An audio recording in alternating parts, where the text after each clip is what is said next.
Fuck drugs. Any straight edge chads in chat.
I love you, bitch. I love you, bitch. I love you, bitch. I love you, bitch. I love you, bitch. I love you, bitch. I love you, bitch. I love you, bitch. I love you, bitch. I love you, bitch. I love you, bitch. I love you, bitch.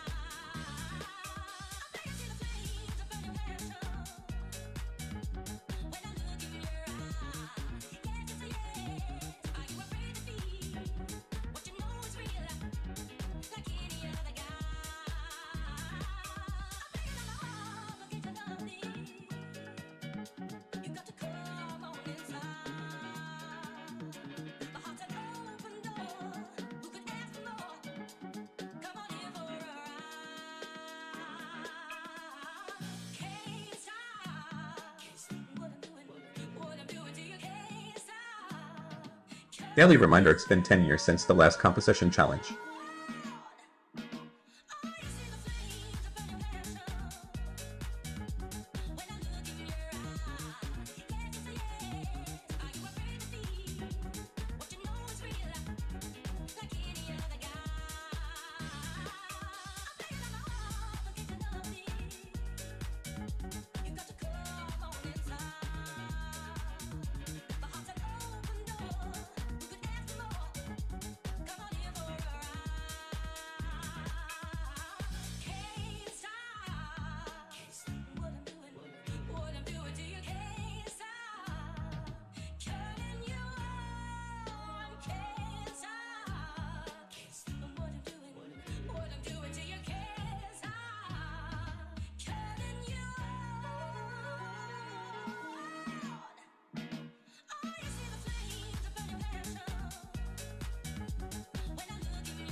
It's time to put an end to Pisco's treachery, guys.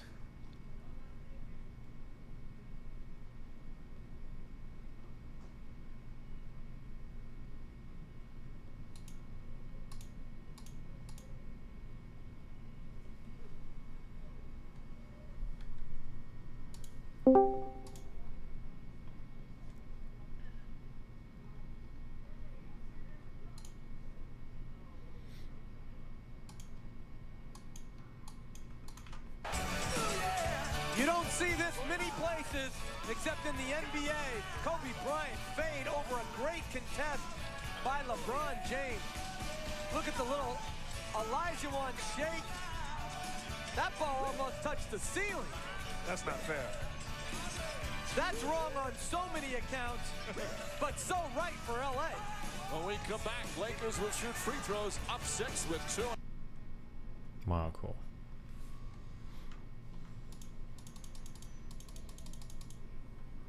The year is 2021. Gaming technology has and continues to advance at an unprecedented rate. Each hair, wrinkle, and pore can now be rendered in real time, and to a shockingly accurate degree. Megabytes the size of a room have turned into terabytes so small they can fit in the palm of our hand. 2D sprites to 3D models so realistic, they're almost indeterminate from reality. Light simulated so authentically, we'd think for once we were actually outside. Then there's virtual reality, which is only just getting started. It's at this point in time that a development studio with hundreds of millions of dollars in funding, armed with hundreds of veteran game developers, and backed by $1 trillion corporation, is currently having issues adding a team deathmatch playlist to their game. The game had been built from the ground up to be a platform for the next 10 years of the franchise, and the developers are currently suggesting the user interface of the game is bringing the feasibility of a team deathmatch playlist into question. The state of things isn't looking great, but to understand just how Oh. You got a fucking problem, dude? Yeah, I got a fucking problem. Something jogged my memory. And I remember an old take of yours. Oh, you're bringing up old takes now. But when I bring up old takes, it's like I'm digging through the fucking trenches and I'm going through the backlog of stuff just to get you with a gotcha. Yep. Double standard. I think it's a take you will still defend. But now I'm super curious. Why do you think it was necessary to have a special counsel for the Biden document stuff? Bro, it's the president. He's in the head of the DOJ. Okay. So I think that there should be some separation from his appointee and the investigation. You think that's unreasonable, bro? Yeah, so does this mean that like every single time, does this extend to like every single person then in the executive branch? Like if the vice president ever had like documents discovered, like should there always be a special counsel appointed every single time? I wouldn't make it a per se rule every time it involves a member of the executive branch. I think there's a unique position in the presidency where at least the modern approach from a lot of constitutional scholars seems to be something approaching a unitary theory of executive power where the president is the head of that power. And so the vice president has a different role, a role possibly arguably under the legislative branch. And surely if the president is incapacitated, he has a role as the executive branch head. But in that moment, I don't think he has the same kind of command and control over the executive branch that the president has by virtue of his office. And so I would extend there's this unitary theory. So I don't know formally how people formalize this. Does this essentially claim that the president essentially runs the DOJ, or all executive power is vested in the president? This is a theory that the vesting clause of Article 2 endows the president with all of the executive power, and that actually a lot of these agencies, the agencies that try to limit removability from the president's authority, or that impose some kind of restriction on who can and cannot be part of a cabinet or part of an agency, that those are taking away powers from the president. It should remind you of the case Chada, which is a case involving a legislative veto where the legislative branch was able to put direct limits on the exercise of executive authority, and that was ruled unconstitutional by the Supreme Court. And so the unitary theory can't take away power. So the idea is then that you would have a special counsel for what? Like what crimes of the president do you think are worthy of creating a special counsel?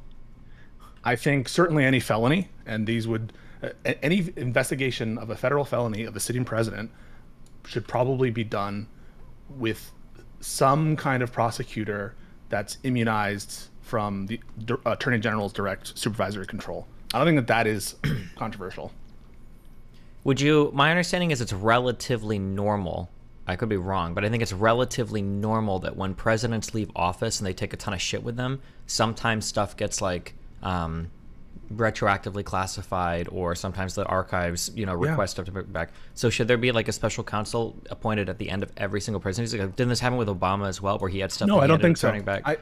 Well, no, I think that the Obama cases and the other cases that are cited by the Trump fans are distinguishable because they don't necessarily involve classified information. They're involving presidential records. The Presidential Records Acts. Well, you say very don't clearly necessarily involve classified information, but you don't know, right? I don't know if there's any wouldn't that be allegation that. Well, yeah, but wouldn't that I be don't the know point if of having a there's an special allegation. counsel every single time, just in case? Because if the unitary theory is correct, then couldn't all of these organizations just hide what Obama's doing if we're really like that concerned about it? I think that there's, just because I think that that a special counsel is needed for investigations of the sitting president, I don't think that extends so far as to say, as a precautionary principle, you should always have a special counsel to administer the transition of power. Investigations of the former president. I'm not talking about administering transitions of power. Like, very clearly, I'm just saying that, like, in terms of like archival and records keeping and everything, like as soon as the president leaves office, like I'm pretty sure it happens with most presidents, any of those were questioned, those be overseen by a special counsel. Like, what if it turns out that there was classified material or whatever? Like, we're so worried that the president can control all these agencies. Like, isn't there a chance that they might cover something up there that a special counsel? Your question should indicate to you how absurd your proposition is. I agree, but I mean, the president. That the president is leaving office, and so no longer, by virtue of their leaving office, the same kind of reasons that would compel the appointment of a special counsel for a former president aren't there for a current president aren't there for a former president. So I didn't actually think that it was necessary for Merrick Garland to appoint a special counsel to investigate Trump until he announced that he was going to be a candidate for office relatively close in time to the election. Yeah. It's different standards. Don't get confused. I know it's a little fast for you. I know it's a little complicated for you, but there's a president and there's a former president. Hold on. No. You asked me about Biden's I special counsel. did. I'm sorry. Hold on. It's not that it's fast. It's just the idea of what you just said was unbelievably fucking retarded. You don't think that there is a huge apparent, even if it's not actual, you don't think there's a huge apparent conflict of interest from having the Department of Justice, the current sitting president, investigating crimes of what could potentially be the candidate for an next presidency or even of a past president? You don't think that like even the attempted, like even the perception of impropriety might necessitate like a special counsel in that circumstance? I didn't go that far, but but that's what you just said. You said, "Oh, that'd be ridiculous." Like, I don't even think there should have been a special counsel for Trump. I feel like if anything, there absolutely should have been a special counsel for Trump. My per se response, which is the reflexive strength of the response with respect to the sitting president, isn't there for the former president. In that, let's say this is a former president who is not going to run for office, because they have cancer or something, or I don't know, or they're termed out or something. Those kinds of reflexive, instantly, yes, appoint special counsel isn't there in the same way. But I don't think that doesn't necessarily means that in every case investigating a former president, you should have a special counsel. But, with Trump, I don't necessarily think that it was necessary if he didn't remain a viable political force in politics. If he would just went off into the sunset. Well, hold on. Okay, because I'm in a good faith mood right now. You're lucky. Yeah. Okay. When you say this, would you be willing to concede that it probably is a good idea to have a special counsel, not for any like good legal reason, but just because of the perceptions of impropriety? Or do you think that even I do? Okay. I think the perception of impropriety is really important as well. And How it's do you something think? that. Go ahead. Well, no, you go ahead. You're the one who's starting this cross-examination. True. No, I do agree that perceptions of impropriety are probably a big deal. How do you view like the relationship between the president and the Department of Justice? Because obviously there's a lot of different accusations between like the DOJ works basically under orders of the president, and other people say he appoints the head, but the DOJ is entirely separate from the president. Yeah, what do you view that as? There's a tension because on the one hand, the executive branch of the United States, just like historically the executive branch in the sense of the person who executes the laws being the king, justice derived from the king. There was no justice other than that was done by the king or the representatives. And the executive branch of the United States is incorporating a lot of the elements of British governmental systems from before it. And a core feature of the executive branch is the enforcement of laws. That's one of its like core things that the executive branch does is enforce the law. Yeah. That's de facto executive power would be prosecutorial discretion, and to pretend that the president doesn't have an intimate connection from a powers-based perspective to the operation of prosecutorial authority would be to just deny the reality and the history and the function of the executive branch. Well, when you That say said- reality, when you say reality, history, and function, does it typically work effectively that the president can just, because this would seem to justify a lot of the theories, because conservatives generally argue a lot that, like, oh, the DOJ works essentially at the behest of the president. So when the DOJ is investigating crimes, say of Trump, it's because Biden ordered it. But obviously Biden, Garland, a lot of people have come out and explicitly said multiple times. I think Biden has said multiple times, I don't know what these guys are investigating. I don't have anything to do with that. I don't even know what's going on. Or like sometimes they'll even say that, like, I didn't know about it until it was announced by the media. Do you think these are just lies, or do you think that, or what do you? So the tension, the other side of the coin is, one is the reality from a structural perspective that the president is the head. The other reality is the political reality, which is that we live in a representative democracy, and the power of criminal prosecution is an awesome power that people are right to feel is bad if it's used improperly for political purposes. That's why Trump was impeached, for God's sakes. He was impeached because he was trying to use the prosecutorial authority, or at least the announcing of prosecutorial authority from another country, allegedly, and I think correctly, for a political purpose. And so people are very sensitive to that. That's the kind of stuff that was animating the revolution in the first place, with people who are being attacked because of their political positions, or people who are put in prison or not given court dates or the procedures they wanted because of their political persuasions. And so I think it's a legitimate fear, and that's why it's a good idea for, even though the president is the head of the executive branch, for there to be norms and structures that guard from his direct personal influence in particular cases, in particular matters. That doesn't mean the president doesn't have a huge say in the general enforcement patterns, and I think ought to have a huge say in the general enforcement patterns. If you run on a platform of crime, tough on crime, or if you run on a platform of we're not going to enforce as much these nonviolent offenders, that action and that policy preference should be put into action. But we have a problem with when particular cases and when particular things seem political, or when the president is meddling in specific cases. And I think the actual lived reality of the Justice Department is that there's a great deal of independence, both from the various 90 plus U.S. attorneys' offices, as well as the separate components of the DOJ that operate in a with career prosecutors and bureaucrats who, yes, they will take authority and they will take direction from the White House, but they're not beholden to them. And when the president tries to get too involved, you see what happens. There are people who report on it, and where there's no evidence in this case that Biden has. Yeah, I was gonna say, influence. if anything, it feels like, looking at Trump, it feels like the executive agencies seem to operate with quite a bit of independence from the president. Like on the day-to-day things he was suggesting, even though they very closely hew to his policy goals. Like, true, his goals but even though, because it felt like Trump was like explicitly trying to like change with firing Comey, appointing new heads of agencies and everything else, but it seems like at the end of the day he didn't have very much success anywhere there. And I mean, arguably these work at his discretion, right? Like these agencies. So I guess I'm kind of curious, like, how does, like, for Unitarian losers, how do they see that, I guess? Or is my perception wrong there? Yeah, go. They're I guess, like, to rephrase, like, it feels like, because it feels like in a Unitarian idea, like, bad meetings between somebody like Trump and Comey never happen. Like, Comey should essentially be the lapdog of the president because it's his agency and he should be able to do whatever, and they're his appointees.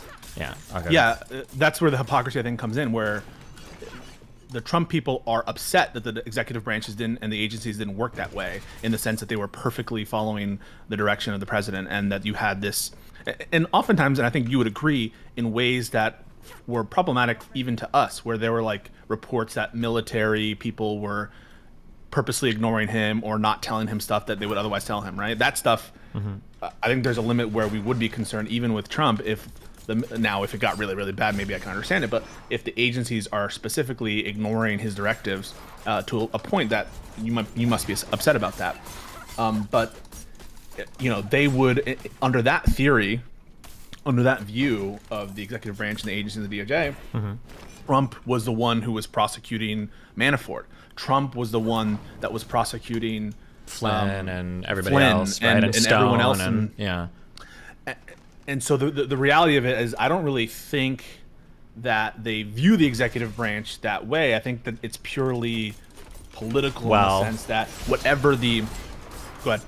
I was gonna say they do believe, I think, in like in a unitary theory, but the Unitarian is behind. When it's convenient. When I was it's gonna say the convenient, they do. Unitarian is behind like a leftist deep state, and that's whoever is running it all the time and has like control of all the executives. Yeah, but yeah. I know So they would say, like, it's convenient to consider that formalistically the president is the head of the DOJ because he's the head of the executive branch, and so we're going to treat it as Unitarian there. But whenever Trump has a failure on a policy level, whenever things don't work out, Fauci, according to them, did a really bad job. That's not on Trump. That the buck doesn't stop with him. Whenever it's the case that individuals mess up or prosecutions are happening that they don't agree with under the Trump administration, that's because of deep state, or because the executive branch is hopelessly split up and hopelessly not under the control of Trump. But they're also concerned that the bureaucracy would be under the control of someone like Biden. That also alarms them. It alarms them, the notion that Obama or Hillary Clinton or Biden could be having an influence on prosecution. They're horribly scared about that. And so there's no, I think, consistent viewpoint analytically or from a political theory perspective on how it ought to be. How it ought to be from their perspective is just, we should win and you guys should lose, and we're going to say the things that because their analysis align with is just that like it's the deep state controlling everything. The deep state is always partisan to the left, or the establishment, I guess I should say. But yeah. Have you gone over any of the Durham Report stuff? No. Oh, losing. I can tell you my thoughts about in general, the Russia investigation, which is that issues related to, let's talk about warrants in general, and because there was a little bit of that going on with Rob and your conversation with him, and accusations of double standards with respect to what procedures were used. So he would say something like, even though right now I don't have the evidence that would distinguish the deletion of emails on Hillary's private server, because I don't have any evidence that that she directed it or anyone in her command and control directed that deletion, it's still a double standard because the procedures used by and the techniques used by the prosecutors were different, such that that evidence wouldn't be elicited. And I think that for each of these procedures that we're referencing, whether that's the use of subpoenas or the use of warrants, or search and raids, you might say, there are standards for those procedures and investigative techniques. And the standard for raiding someone or searching someone's, executing a search warrant on someone's property, that's going to be probable cause that you're going to find the fruits of a crime. Warrants are not allowed just to be general warrants that, okay, we think you committed a crime, so we can just go search all of Hillary Clinton's buildings everywhere she lives. People don't realize, like, even on search warrants, you have to specify, like, a lot of stuff for a judge. Like, it's not just a blanket statement to go and, like, look wherever and find whatever and do whatever, Yeah, it's not even the case that the warrant doesn't necessarily have to say, and we're going to go in the exact drawer, blah, blah, blah, blah, blah, blah. Especially when the fruits of the crime relate to, like, computer and documents, which, they could exist on a laptop, on a computer. It's not necessarily the case that you're going to know the exact physical location where it's going to be, and that's never been the standard, but they need to be particularized, and they need to have probable cause that you're going to find evidence of the crimes committed. And so with the Trump search warrant, it's not just the case that, okay, we think we have probable cause to commit a crime and therefore we're allowed to search his Mar-a-Lago, is that they have particularized probable cause evidence. Now, probable cause is not a super high bar, but you need to have it particularized to the given locations, and they were right about that. And so to say, well, why didn't they go and search Hillary's residences? Do you have any evidence of enough probable cause to go and search Hillary's residences for the devices that you claim still exist that are just being hidden or something? And the answer is, like, if the answer is, like, you don't know or no, then there is no double standard. If you don't have probable cause, then the search would be illegal. I think one of the things that bothers me is I always wish that, I feel like one of the most important tools we could ever develop would be the like putting people in mind machines and just like playing different realities for them to see how they react. I think that, like, if as many chances had been extended to Trump, if that had been extended to, like, Biden or Obama or Hillary, what do you mean? People would actually lose their fucking mind. I almost think I would actually look like a political hack because I think that if Trump would have turned everything in after like a year, I think I would have gotten upset that there was no further action taken, because I would have been like, wait, what the fuck? But then I would have been accused of bias. I don't know. That drives me fucking insane. I'm in favor of a great deal of grace being given for people who were in authorized possession and where there is no evidence of like additional malfeasance, that we would like say that, okay, you know, even if he admitted and said, all right, guys, I was just having this classified information just for, or national defense information, just for the purpose of bragging and stuff, and he just said those words. If he had given it within like a reasonable window, I think even I would be like, okay, whatever. Like just even me, because like, it's because of the that's how Democrat perception of pilled I am, how sure. institution and norm pilled I am, that I would say that, and that grace would never be extended in circumstances, similar circumstances against Democrats. But no, given the circumstances, it's absurd to even compare this to other classification events. But yeah, I totally agree with your perspective on that, and the fact that he was given a great deal of leniency in a way that others weren't. Another thing I wanted to bring up, so you mentioned the Russia investigation. People will harp on procedural improprieties like probable cause standard with respect to the FISA warrants, which is a low bar, you know? Well, to be fair, to be clear, I think for the Durham report, the issue wasn't just that it's a low standard for evidence. The issue is that it did seem like there were people that really didn't like Trump that were pushing for things in an improper manner for some of those warrants. Yeah. There's absolutely evidence that certain individuals were 100% not being forthcoming with the FISA courts. That is true, 100%. And that I even think that there were some disciplinary and criminal actions related to that. Not that I have. I think any one guy, knowledge. there were two charges went to court and failed, and then one worked where I think a guy faked part of an email. I think he got a conviction from the FBI, but yeah. Sure, but the thing that people gloss over is that is not the initiation of the Russia investigation. The Russia investigation initiated after the hack of the DNC emails, the release of those emails, and the intelligence from a foreign country that we're allied with, namely Australia, thanks Australia, who gave us intel related to Papadopoulos. That's the start of the investigation. And to say that the United States is not, that it's not a justified start of investigation for the USA to investigate the hacking of the DNC, and after learning what we learn about this guy Papadopoulos, who claims, even if he's at a bar, to have some knowledge with respect to it, that it wouldn't be acceptable for the United States to start an investigation, you're crazy. You're crazy. And that conclusion and the failure to appreciate why the investigation started and what the ends of the investigation were, which was principally to find out the scope of the interference in our election. Sure. I think that's lost on people like Rob. Yeah. It does bother me that like people compare it to like a dumb witch hunt and say it was worthless. But did you read all the indictments that came out from the Mueller? From Mueller report? Yeah. I read some of them. I read the Manafort indictment. I read superseding indictment. A lot of the stuff on the Flynn Russian one. interference, those indictments were super interesting. Like I've always heard stories about like foreign propaganda, blah, blah, blah. And I'm like, okay, yeah, maybe. But to see the level of sophistication that some of these foreign operatives have when it comes to stirring shit up in the United States, like BLM accounts and stuff ran by Russians, by people from the fucking Kremlin, is so fucking weird. I thought it was really and interesting. whether or not it had an influence, I think, is not, who will never know, right? Sure. How do we know that it was material in affecting the outcome of the election? That's always been a difficulty for people who say the election is rigged because Twitter censored a story about Hunter Biden's laptop. You know, if something is rigged, clearly you have to demonstrate that it would have changed the outcome or had a material effect on the outcome. And that's why I've always disagreed with people who said the 2016 election is not a legitimate election. That was a legitimate election. That the votes happened. There's no evidence that those votes were like improper. Or rigged or tampered or anything, yeah.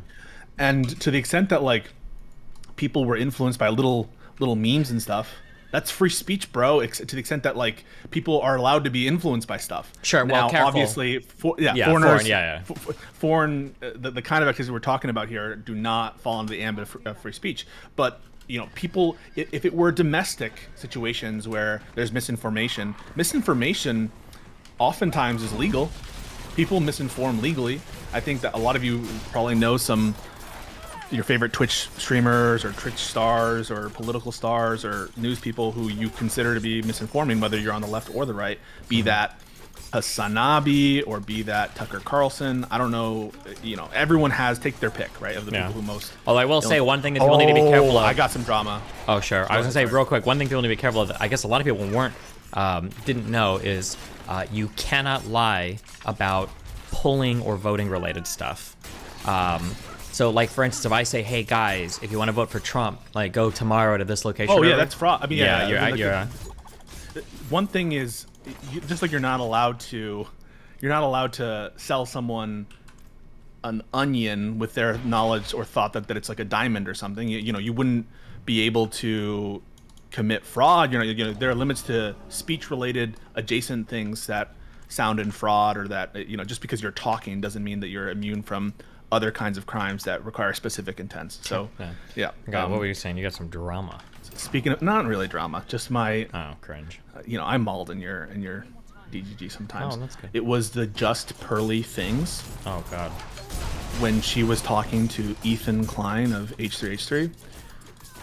Yeah. I'm astounded that someone has that she has a following. Yeah, she just says whatever, and it's just the most unbelievably it's why I get so mad when people call her a grifter. I don't think she's a grifter. I think she's legitimately one of the stupidest motherfuckers that has ever graced the internet. It's unbelievable.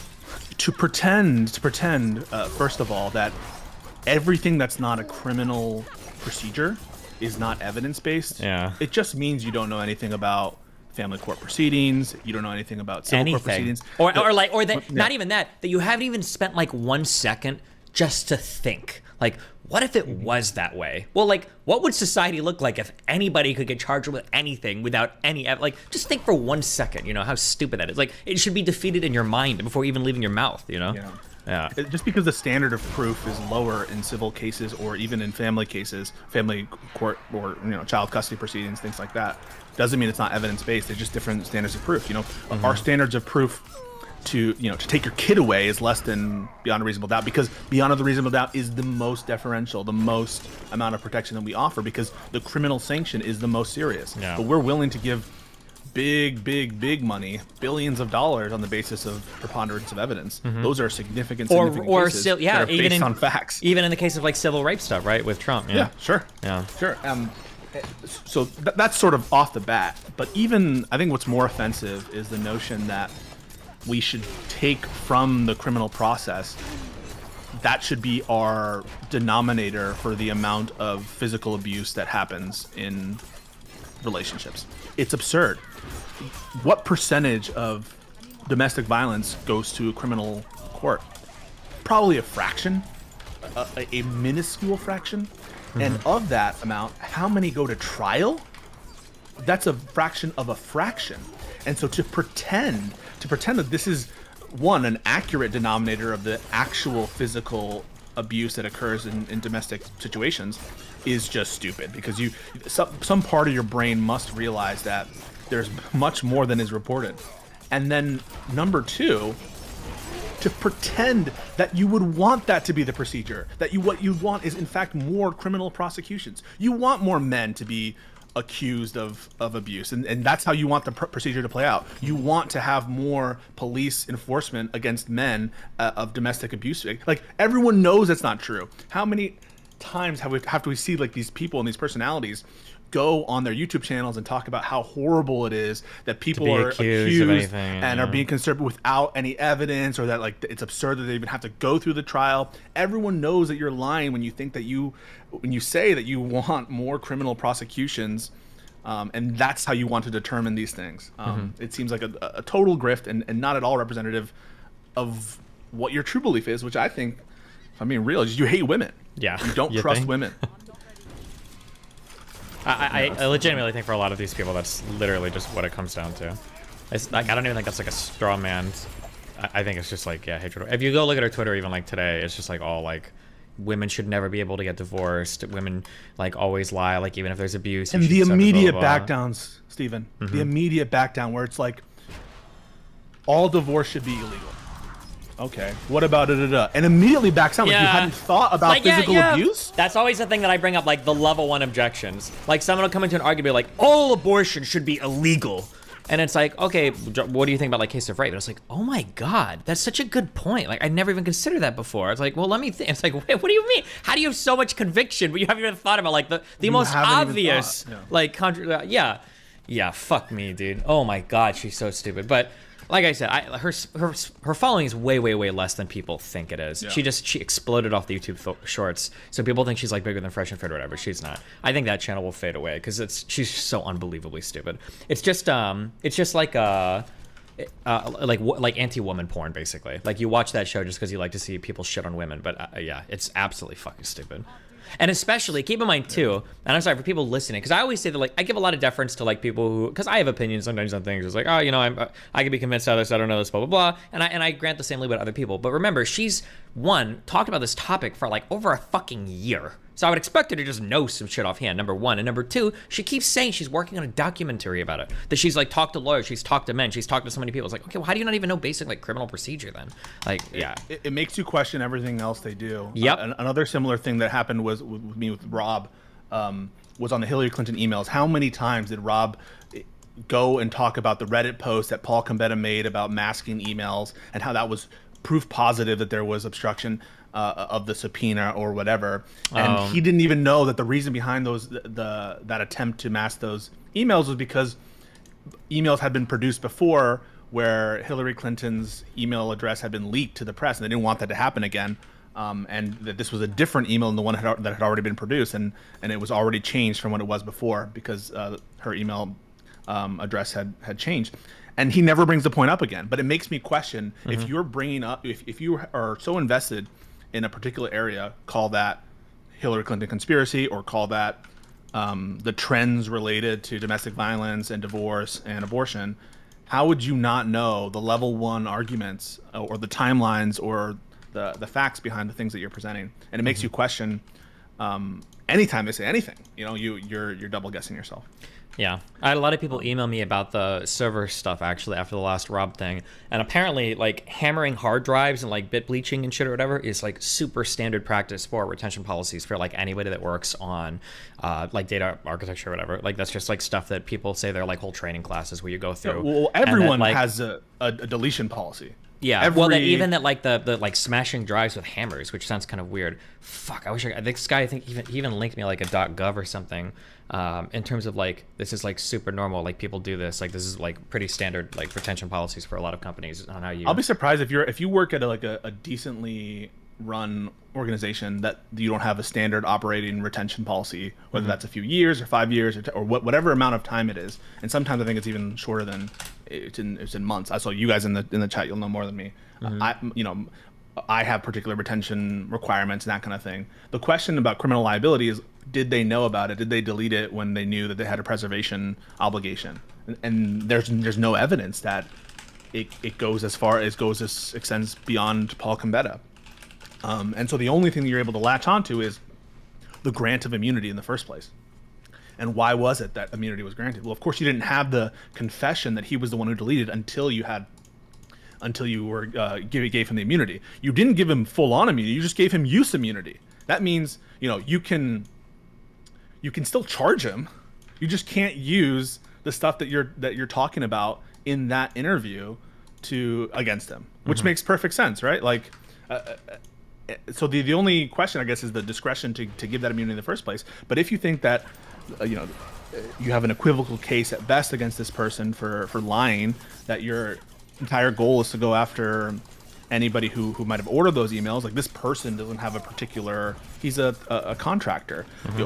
Under immunity, what incentive would you have not to tell the truth? So I think that those claims of obstruction are just not grounded in fact. I don't know how we got there from just Pearly things, but I had seen the Pearly you reacting to it, and I was losing my mind in chat. Oh, well, her and who else? We listened to a lot. Oh, the Fresh and Fit people. The guy who was a DHS cop. I forget. What's his name? You know what I'm talking about? Myron? Yeah, that guy's a dumbass. What about in particular? Well, I think he's unhinged with where he was going after like Abba and Preach. And yeah, wow, what a hot take. The part where he was dressed up as an ape running around the studio going, ooh, ooh, ooh. Yeah, do you think that was unhinged? Yeah, and then the times I've heard him talk about Trump stuff or like investigation stuff or anything related to legal and speak as though he has some expertise because oh wait, what do you think he said? I think generally he's actually a lot better than I expected on that. Like I could tell he has some background, but what has he said something that's like been like super fucking wrong or? I think some stuff related to previous police incidents in brutality cases. It might have been, I forget now. It's a good thing I'm not on the podcast, right? Because that's the first question you asked. But from what I recall, there was some bullshit about arrests or about maybe it was about Floyd. I'm not sure, but I'll be sure to get that. I think Mayweather was most referencing the Abba and Preach epic blowout. Yeah. Yeah. Well, other than that, you were really hot. You were really hot coming into it. What happened? Coming into what? You were gonna end my career. Oh, obviously I was joking. I still think your opinion is retarded. I don't think there need to be special counsel for that. But I understand. You don't think there should be a special counsel for Biden? No, I don't think so. But I understand why. I understand your arguments why you think there should have been. Didn't you say that it was important for the appearances that there be a special counsel if the former president is being investigated, or is that just hypothetical? I mean, it's going to depend on the type of investigation, I think. So how about this one? Like we had just appointed a special counsel for Donald Trump in the documents investigation, and information comes out that current President Biden, while he was vice president and senator, also had documents. You think that it isn't necessary for appearances for you to also appoint a special counsel in that case? I'd say for appearances, I think it's even worse to appoint a special counsel because I think it gives the false impression that the matters are similar between the two, and I don't think they're even comparable. But you wouldn't know. That's you prejudging the investigation. You're saying that I'm going to appoint or not appoint a special prosecutor based on my perception on whether the case is similar to Trump's case. I think that's a stupid statement. Well, I mean, there's going to be some preconception, irrespective of what's happened. Even the idea that a crime has been committed is a preconception, right? So of course there's going to be some preconception. But yeah, of course, I'm going to say there's a difference preconception between like the reported facts are that somebody found a document, lawyers contacted the FBI, turned it in. I mean, I would imagine that those agencies would do some level of due diligence for that. If they feel like some impropriety happened or whatever, then maybe we'd have a different conversation. So appoint a special counsel when it gets more serious, or let's say that they uncover evidence of some big thing going on. Like I think that like if the FBI was having an investigation and they were to find, well, hold on, we don't think that Biden was fully honest with his statements, or we think that there might have been some intentionality in holding this or whatever, then it's like, okay, fuck it. At that point, then I think maybe a special counsel is okay. I think that's, yeah. But for every single potential mishandling, like special counsel, I don't think that. I don't buy that one. Personally. Do you think a special counsel should have been appointed? Do you think Mueller should have been appointed? Should Mueller have been appointed? Yeah, probably, right? Because that's like an investigation of like a sitting president and everything, yeah? Well, Biden is sitting president. Huh? Yeah, but it was like but there, I don't even think there's like okay, you're stretching investigation. What do you mean? You're stretching investigation quite a bit. Technically, yes, when you get pulled over for a traffic stop, that is an investigation, sure. But like the Mueller investigation was a sprawling, massive investigation with like huge, like the implications of what was being like suggested on the table were pretty massive. That the president of the United States was potentially a treasonous traitor working with a foreign power, whatever. I think that's measurably different than like a guy found a piece of paper in his garage. But again, like I'm saying, like if the FBI would have found evidence of more impropriety, then sure, I can buy it. But yeah. Okay. So if Hillary Clinton, let's say the documents investigation had like started right before Election Day for Hillary Clinton or whatever, it was closer in time, but they couldn't finish it in time, and Hillary takes office. Do you think that the FBI should continue as it was before without any special counsel? I could see a special counsel in that case, just because of the just because of the fact that the emails were deleted, like I can see that being a thing where it's like, oh, okay, well maybe this does need to be looked at a little bit more. So I think, if I'm being real with you, I think the distinction that you're driving home and what matters to you is the fact that you just don't really care about the underlying classified crime, and you think that's not really serious. Well, no, I care about the crime. You just seem to care about the classified material. And it seems in the Biden case, I don't think there's like any evidence whatsoever pointing to the idea that a crime was committed there. Maybe not now, but the point of getting the special counsel is to investigate whether or not. I don't think that you should be appointing a special counsel based on your intuition about what the finding will be. Well, it's not about the intuition. It's about like the early findings of whatever investigation there is, right? Yeah. So it sounds like if there was like, let's say there was an email to the big guy that was maybe a little bit more indicative of a culpable mindset. It sounds like in that case you'd be, all right, let's have a special counsel because we have that evidence that seems to be more negative for Biden, where I think the appointment of special counsel should be more drawn on things not related to the substantive investigation and more related to the players behind the investigation, public perception, and things that are not like sort of directly linked to where the investigation you think in the initial stage is going to end up. Especially in that case, couldn't you literally, aren't we going to be appointing special counsels literally all the time? Isn't this supposed to be like a relatively rare thing? I don't know, because now you're saying basically that like we shouldn't go based on where an investigation might lead. It should just be based on the players involved no matter what. So anytime we think a president has done anything wrong, at this point we should just be doing special counsel after special counsel after special counsel. Because you can't say ahead of time, remember, because you're saying that we can't say ahead of time what is the likelihood that a crime was committed. It just has to be based on the players involved. Yeah, so like if you're investigating the president of the United States for a felony, I think that in almost every case I would be in favor of a special counsel being appointed. If you were already, if it's even what you're just saying there, like when you say investigating a president for a felony, it's more like accusing a president of a felony, right? No, it's like investigating one for a felony. Well, but it sounds like, but you're saying investigating, does it have to reach like what level? Like let's say for instance somebody in Congress says, hey, like I think Joe Biden raped a woman. Is that like, okay, special counsel time before any investigation, before any finding? No, there needs to be there are standard now. Well, careful, because you just said that like, well, you can't base it on where an investigation is. It just has to be players involved. Now it sounds like you're going to take my argument where you're going to say, well, okay, sure, it depends on So DOJ have procedures for initiating investigations, and I don't now have instant command of what those types of investigation. There's like a full investigation and like a not full investigation. What are you laughing? Are those legal terms? I'm sorry, full investigation and a not full investigation. Okay, gotcha. There's something like that. I don't know. If someone in chat will know that. I think we probably agree. You're just being stubborn. It's going to be based on some reasonable amount of evidence. But this is like the same standard I would say. Like Biden finds a document in his garage, turns it in. Nobody's reporting any foul play, unless you think the entire DOJ and all of the executives corrupted to the point where they're all going to work in conjunction to cover crime. It seems kind of silly. But hang on, we have all the elements of the Espionage Act against Biden are met except for one, right? All of I'm sorry, wait, say that one more time. At the time he's possessing the documents, it's after he has authorization to access them. Fair? Agree? Maybe.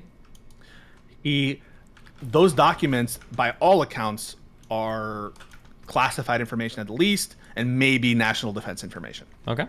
And some at the highest level of classification. Fair? Mm-hmm. He's possessing them in a place that it's not authorized to be possessed by all accounts. Everyone agrees. The garage is not a place where, or wherever they were, not allowed to be there. Mm-hmm. Those are almost every single element of the crime except for the willfulness state of mind, right? Okay. And so don't you think that that's enough there to be like, all right, to determine the mens rea, which is critical to whether or not this was a crime or not, we should have a special. Doesn't reach the bar for you. Like he has all those materials. They're in an unauthorized place. He wasn't allowed to have them there. The only thing we need to determine is his mental state. If there's an email that exists that says that Biden to Obizi that says, "Hey, I know that I have these classified documents here," you would agree he committed a crime, right? Yeah. And if there's any evidence pointing towards it, it's like, okay, fine, special counsel, sure. So that's all that's the only, the line between Joe Biden committed a crime and Joe Biden didn't commit a crime is whether or not there's sufficient evidence of a willfulness state of mind. Mm-hmm. I think in those circumstances, it's appropriate to get a special counsel, especially now. And now that's just his case, and the fact that that's even forgetting about Trump and his stuff. That's just, imagine that the Trump stuff doesn't even exist. I would still be in support of a special counsel in that case, coming into election year, 100%. Okay. But now add the Trump stuff, and it just puts you over the top, I think, right? No. You still think do you think Merrick Garland did the wrong thing? Yes, I don't think there's any reason to appoint a special counsel. No, I don't understand. I understand your argument. I'm wholly unmoved and completely uncompelled for it. So what would it take for you to agree that there was some evidence of like impropriety, that something like a crime was committed? You mean some evidence of his See, willfulness? You think you'll play Dave C again at some point? Well, that's what makes it a crime. Yes. So yes, you're appointing a whatsoever. person to investigate that. You're appointing. So No, hold on. You don't appoint a person just to find any evidence. You appoint a person to discover more evidence to potentially bring charges, but you can find evidence before that person has been appointed. If there was any evidence pointing to foul play, then fine, sure, do a special counsel. But I don't think that, like, the idea that there might, just because of the players involved, remember, that was the standard you gave me. You said the players involved make it such that, like, a special counsel ought to be immediately appointed. So I'll grant that to you. If the DOJ starts an investigation of the sitting president for a felony, I think in almost every case there should be a special counsel or some independence from the attorney general. I don't think that's absurd. Okay. If Donald Trump was being investigated for, let me give you this one. Let's say that someone accused Donald Trump of sexual assault in the White House. Would you want a special counsel to investigate that while he was in office? I think it. And would, let's say for whatever reason it fell under the DOJ's. I think it would depend on. It would depend on the gravity of the. Of what we was have. being said. Let's say that we know we have an. Well, yeah, we can use a real life tape. example for the Tara Reid stuff. Do you think a special counsel should have been appointed for Tara Reid's accusations on Biden about the finger rape 30 years ago? I don't think that there was an investigation started about that. So answer no, right? But do you think there should have been? Because she was accusing him of rape, and there are players involved, and it's a felonious thing, right? I don't think that. Sorry, I just want to be clear. I don't think that a third-party accusation is enough to appoint a special counsel. I think the DOJ deciding to open whatever the term is for a full investigation. I think it might actually be a full investigation. If you were at the position where you're staffing a matter to, establish or not establish the criminality of a sitting president, under those circumstances, not under the mere accusation of a third party, but under the circumstances where the DOJ for itself thinks that the investigation is warranted, at that stage, I think a special counsel would have been warranted, don't you? You just don't think Tara Reid is credible. Well, but yeah, imagine that the person were more credible. Like imagine that it was Christine Blasey Ford who was making the allegation as opposed to Tara Reid. What about in that case, special counsel? I think it would depend on not pre-trial, pre-investigation. I think it would depend on the substance of what some of like early investigation finds, I think. Otherwise, it just seems so insane to me that like, well, but actually, I mean, like, in a way, I think even procedurally, I think you agree with me, because for the DOJ to even begin an investigation, there has to be some sort of like investigation or whatever, right? It's very deferential, and I agree that the DOJ has a lot of, but like if your own DOJ is saying an investigation is warranted, based on the quantity of evidence that exists then I think that's enough. I'm not sure what the limit of that is, and like whether or not I would put an objective limit to the amount. Like every case is going to be a totality of circumstances assessment about the amount of evidence that exists, and it's going to be very deferential to DOJ. But if your own DOJ is coming to the conclusion that an investigation should be had about the president, whatever that predicate is, I think once they make that determination. Well, hold on. When we say, we have to be a little bit more clear when we say investigation too, right? Because like I said before, like investigation can literally be like when you get pulled over for a traffic stop, an officer is conducting an investigation, right? A Department of Justice criminal investigation by the FBI. Was there a Department of Justice criminal investigation opened on Biden and Pence? Yeah, there is. Are the results to that concluded, or? Pence is a declination decision. What does that mean? They're not going to charge the boy. And what is where's the Biden thing at? It's pretty mum, but my sense is they probably won't charge either.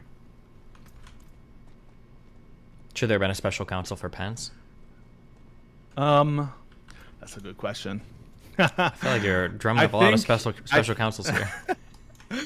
I think I think it's a pretty good. Okay, here's someone who I know has information. I am going to answer your question. Say, what your easy answer? You should have just said no because Pence isn't the president, so it doesn't matter, Stephen. That doesn't meet my qualification. Well, no, because my justification for Trump having a special counsel has to do with the fact that he's running a viable. Again. Oh, true. Pence is thing. running again. Yeah. True. Yeah. Yeah. So I think that the answer to that. It's a tough question. You put me in a bind, but I think that the logic of my answer is probably yes, right? Which is, I understand where the fear of a big ratchet is, but I think that these incidents are rare enough that. How many special counsels have the Republicans had over the past 4 years for people? Was the Durham report, was that done via a special counsel? Do you know? Yeah, he was a special counsel. Okay, how many have the Republicans done? Trump and Trump. Is there anyone else? I don't know. Somebody in chat mentioned that Republicans have done a ton of special counsel in the past Mueller 4 and years. Smith, I think. Okay, gotcha. So here are the types of investigations of the DOJ: initial leads, preliminary inquiries, and full investigations. Mm-hmm. I got that from someone who has familiarity with it. Nice. So if you get a full investigation, I think it's fair. I think that's fair. Okay. Yeah. How's life going for you? Anything fun happened recently? Good. The smoke, bro. Remember the smoke? Oh, you weren't there for that. It was like hell on earth. Oh shit, that's smoke right. From Canada, bro. Damn. How many days did that last for? 2 or 3, 2.5, I think. I was inside the whole time, and I could taste it. And People were saying that. Yeah. I was saying I think the unhealthy air limit is 400 particles or whatever, and it was 800 or some shit for you. It was unbelievable. Pretty bad. It was coming into my apartment, and there was a few minutes where I was breathing heavy and not doing anything, just lying down. Mm-hmm. Damn. Yeah. But you should still come and move here. Yeah. Fucking Canadians, dude. Let's do it. You don't like Canadians much, do you? You're having a lot of problems with them, huh? Am I? Wait, which other Canadian? I don't know. I'm just maybe making things up. Oh. Okay. I mean, Canada sends a lot of their Jordan Peterson, Steven Crowder, it all came from Canada, so. Do you have you talked to Steven Crowder? No. It's too big for me. Those guys don't like the debate. Maybe someday though. I feel bad that your debate with Jordan Peterson got canceled. I had a debate with you mean Michaela Peterson, right? No, Jordan Peterson. I heard that you had a big debate scheduled and something else came up. Oh yeah, I had to do a report instead. Yeah, that happens, you know. Yeah, you kind of lied to your whole audience. Yeah, maybe someday I'll get it. Nobody will believe it when it happens though. I don't know. I think that that wasn't justified. But I'll let you go if you're not in the mood to get peed on. Okay, I love you, buddy. Be careful. Yeah, have a good one. Bye.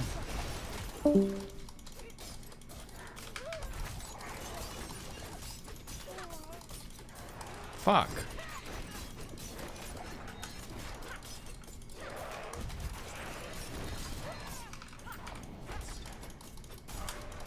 I think my gear is starting to fall off. Oh no. Oh god, it's happening.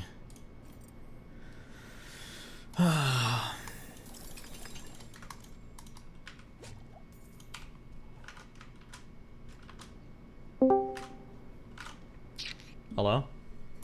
Yo, why are you talking shit about Canadians, bro? Listen, you know it's true, okay? What are you gonna say about Canadians? I'm out here to stand for my people and drink.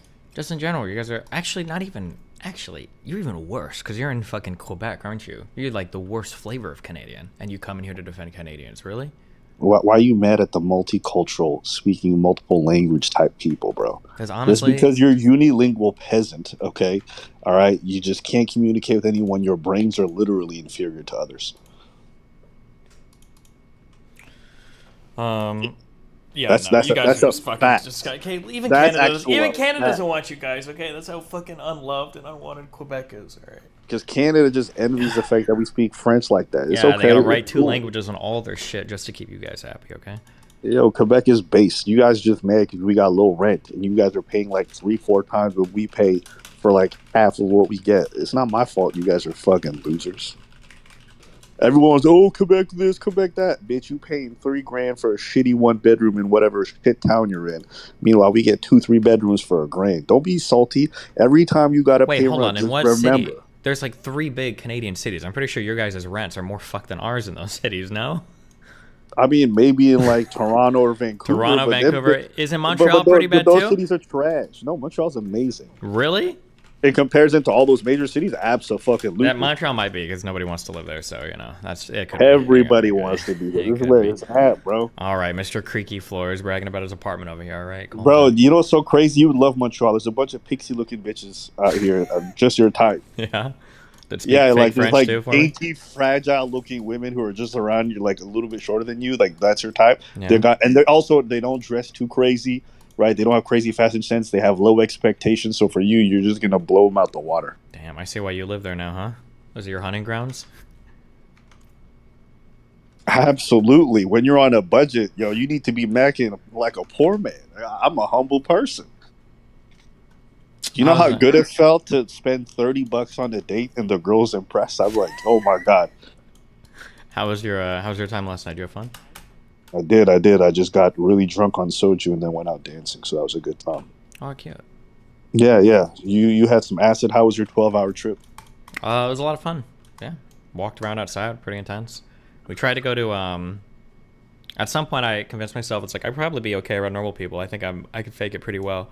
And so we went to a restaurant because I'd seen a lot of people at this restaurant, and we sit down and we're almost peaking, so probably way too high to be in public.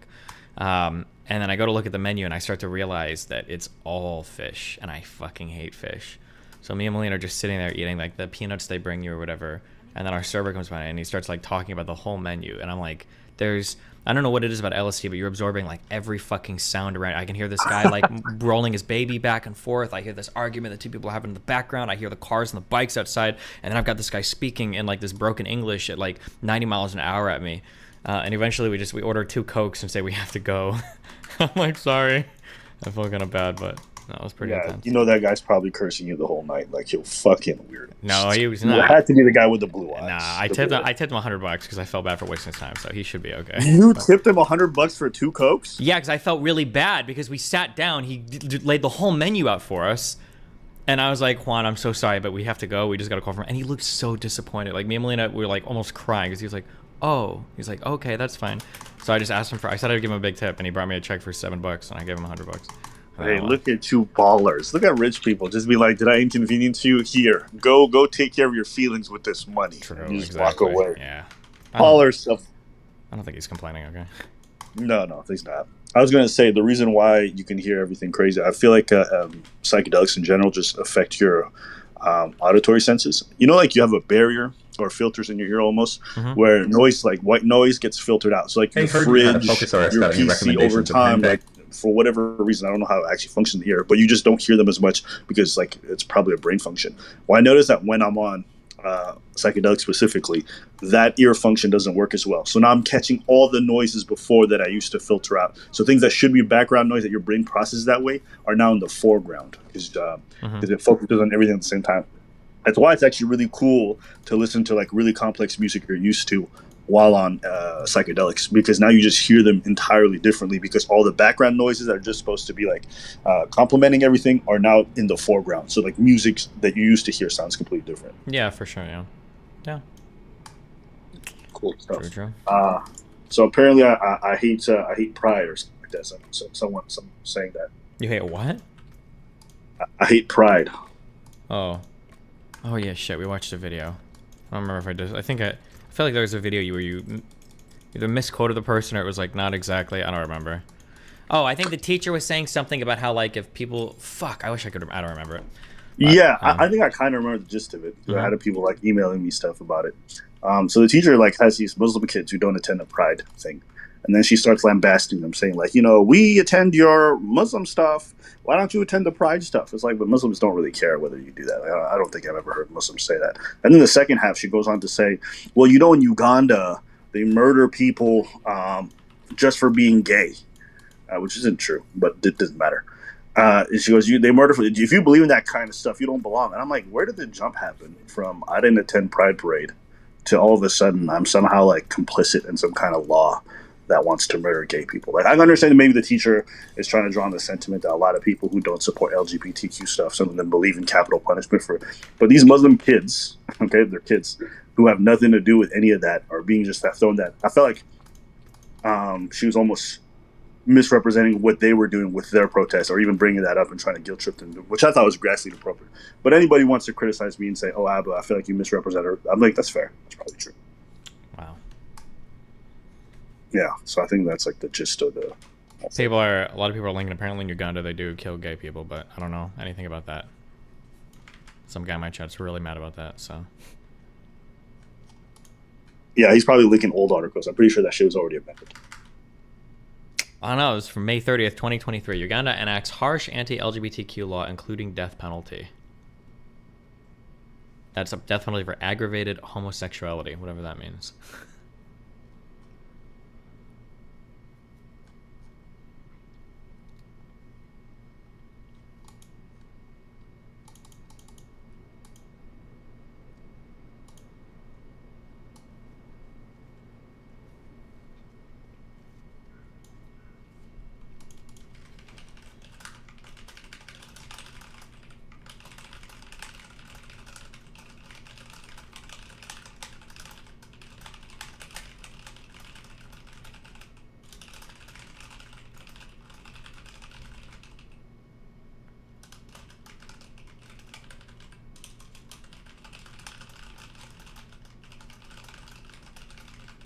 What it says here is the bill still prescribes the death penalty for what it calls aggravated offense, such as child abuse, according to this BBC article.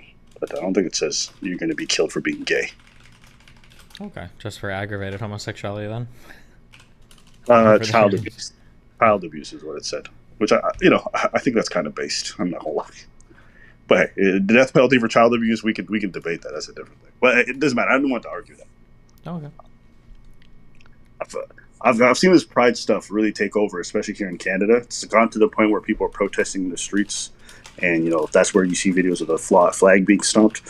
It's interesting because I feel like the culture war that people are discussing is not even an American phenomenon at all anymore. It's like it's become global, and I feel like American politics are central to it, but it seems as though everyone everywhere around the world is ingesting it. Like the pride stuff? Yeah. Like it's just a big talking point even here now, where it's like made into the newspaper a bunch of times. And so I feel like the culture war that exists in American politics is now just been exported. Like, I feel like on a global scale, what you feel like localized issues just don't feel like that anymore. You get what I'm trying to say? Because America is exporting like issues to the entire world, that like every single thing becomes like globalized and like all of it, like kind of like that, or so like yeah, this is social.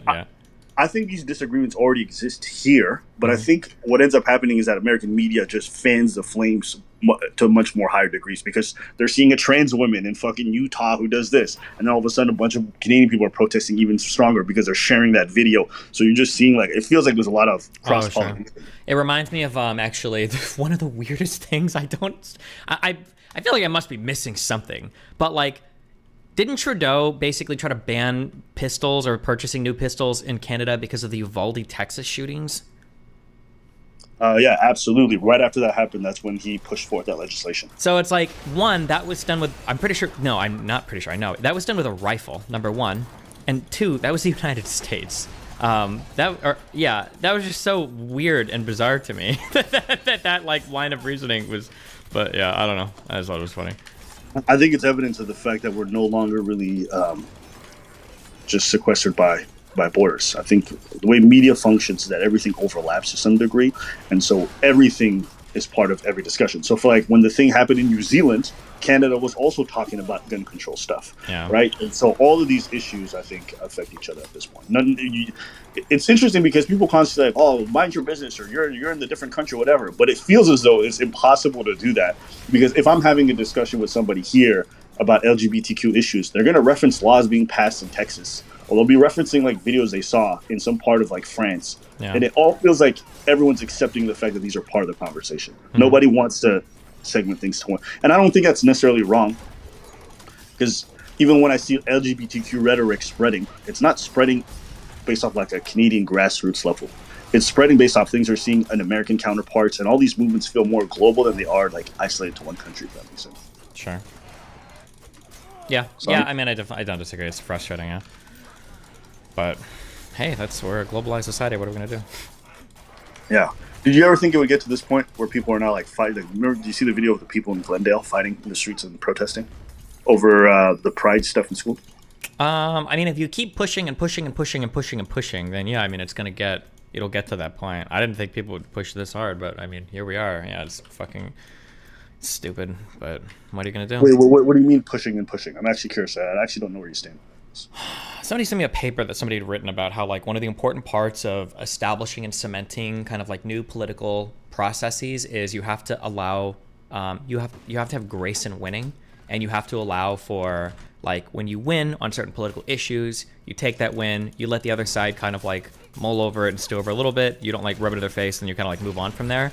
It feels like with a lot of the LGBT, especially the T stuff, it seems like the goal has just been push, spit in the face of everybody that disagrees with you, call them bigots, and it's like, I don't know, maybe I'm wrong, or maybe I'm just playing into recentism, but the push feels so much more extreme than any other socialism or social issue that I remember in my lifetime. Like, people keep trying to say like, oh no, like people were just the same when it came to gay stuff, but I don't know. I feel like the gay stuff wasn't pushed for as hard.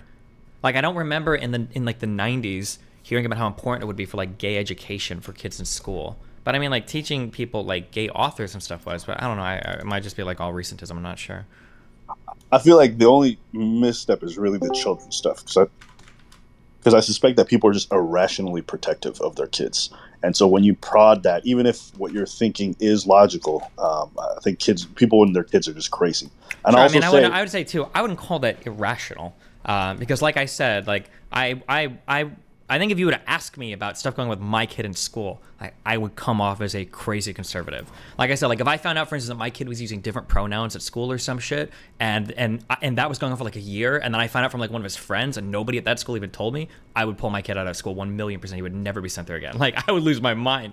I don't even think that's irrational. Like, as a parent, you want to know what's going on with your kid. Now, the hard part is that some parents are shit parents, but I mean, like that's not really up for us to decide, you know?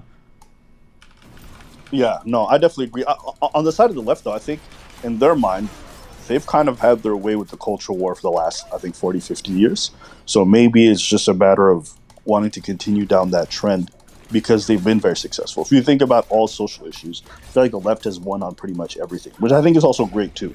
Like gay marriage being a thing, the fact that interracial stuff is like being normalized, the fact that discussions around race are being more normalized. Like, if you think about the conservative position today, it looks like the progressive position of like 30, 40 years ago. And so they've definitely, on a lot of issues, they've definitely moved the needle in a lot of ways. Yeah, and that's so true. Like, if you've got like 50% of the conservative base is like, you know, listen, guys, there could be trans adults, but like just not trans kids. That's a decent move, sure. Yeah. Yeah, so even beyond that, I think like it probably emboldens them to some degree to keep pushing and almost being radical. And even on trans issues, like I think if you would have polled people 15 years ago, even conservatives, I think they would have been like no to all of it. And now if you ask them, I'm pretty sure like on medical stuff, they would be fine. Or like if adults want to transition, they're cool. You know, so I think they just keep moving the needle. So in a way, it's actually fairly effective. But I see Tree in here. Sorry.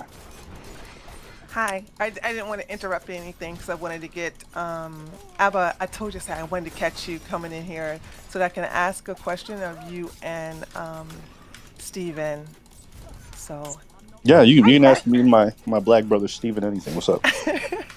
You mean your black sister, right? Because, you know, black woman. That's right. Go for it. What do you think men in the red pill community have this notion that women that are in OnlyFans or even porn, that once they leave it, they're just gonna be lonely and childless and miserable for the rest of their life? Where did that come from? Do you want to go, Destiny? If I had to guess, there's probably two things.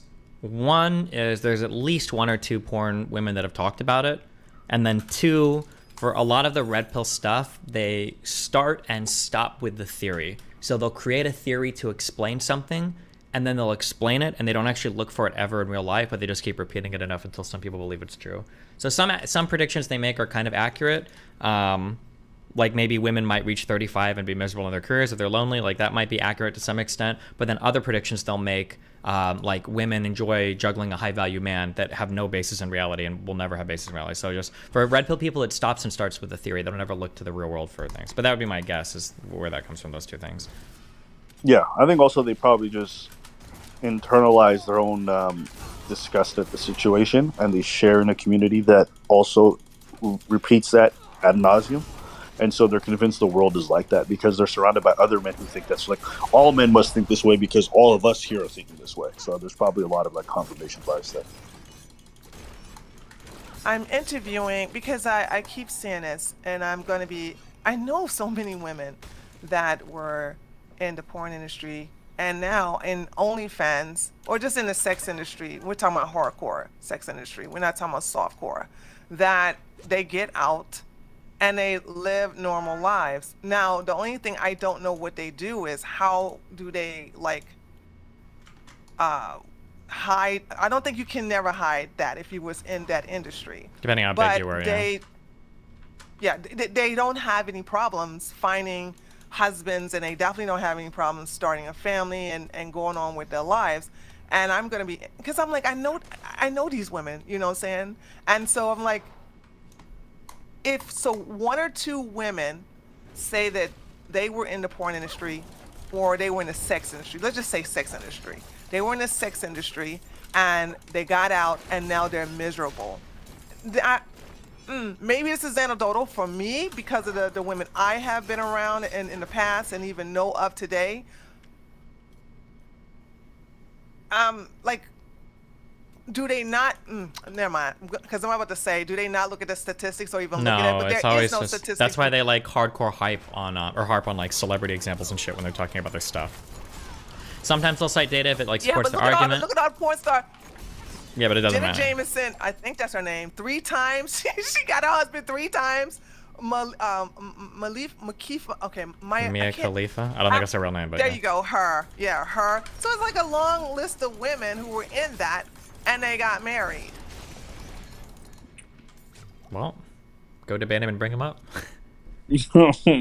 I mean, I could just say I know that stuff's not true. I mean, at the end of the day, you know, there's going to be guys who are never going to be open to it, and then there's going to be other men who are 100% open to it, and there's going to be people in the middle. And you know, when you fall in love with somebody, you overlook a lot of things. And for a lot of people, that's definitely an opening. I know for me personally, like if someone told me, you know, in the past they've done sex work, but they're done with that, if they've been done with it for a while, like, I don't think I would necessarily be opposed to it, to be honest with you. But I know other folks who'd 100% be against it, and those people are traditionally the folks who like live in the red pill spaces. And so, I know that stuff not to be true. I don't know. I think those guys can even get a woman, and I also think that it's a lie when you sit up here and say you want to. They call them 304s, right? Yeah. But that's all you pursue. That's all you. Yeah, I was gonna say That's I all don't you even believe basically that those red pill people wouldn't pursue those girls, because if you look at like who these red pill people are dating, more often than not, it is like a bunch of like Instagram girls, like OnlyFans girls. Like that's almost exclusively who they seem to be around. Yeah. Did you see that clip, Destiny, from I think it's like the Sartain guy, where I think like he was talking about how he went on the Fresh and Fit podcast with this like girl, and she got lambasted by the crowd and everybody for like the whole show, and then he asked her like, yes, and then she made like 100,000, no, 12. She got 1,200 subscribers the next day. Mm-hmm. Yeah. So all like they were just shitting on her in the chat the whole time. And then after her appearance, like she jumped up in OnlyFans subscriber like 1,200, which I think is like amounts to like approximately like $60,000 a month, which is crazy when you think about it. Mm-hmm. And she said she'll do it again. And she'll do it again. So it's just a funny thing where even in these communities where they try to pretend, I think that's just a self-defense mechanism to make themselves get better. But when no one's looking, like they're hardcore simping for these whores. Yeah, I don't know if you guys noticed. Somebody pointed this out to me on Twitter the other day that like there's a lot of clips that go viral where like a guy is asking a girl like ridiculous questions and the girl's just giving the worst answers ever, and it's obviously like supposed to make you hate women. A lot of these skits and TikToks accounts are just ran by the women. Like all they're doing is they're just farming the outrage that like a lot of these guys have about them, and then it's like all their accounts. So it's just kind of funny to see. Okay, so this is actually a deeper question. I have to imagine that kind of loathing has to lead. Okay, Is this a stretch to say those kinds of environments gotta like potentially lead to physical abuse? Is that a weird thing to say? That there's also No, but I don't. hatred mixed But in how with the can fact it that you're exist desperately. online though? No. I'm just saying, if you have that dynamic with ladies where you hate them, but you also follow them the entire time, but you're constantly speaking negatively, I just gotta imagine like there's got to be something in there very. Like, Oh yes. I believe that, and I believe that there is a certain type of mentality where you want to punish the woman for whatever reason, and it has to stem from your own view of your own mom. So, and your favorite person, Myron. This is what I always noted when I listen to him talk about his mother. It's never in a good light. Same thing with Andrew Tate. You know, saying he blames his mom for the fact that his ain't shit daddy was never there. So there's a lot of that's Damn, where does Andrew Tate really say that?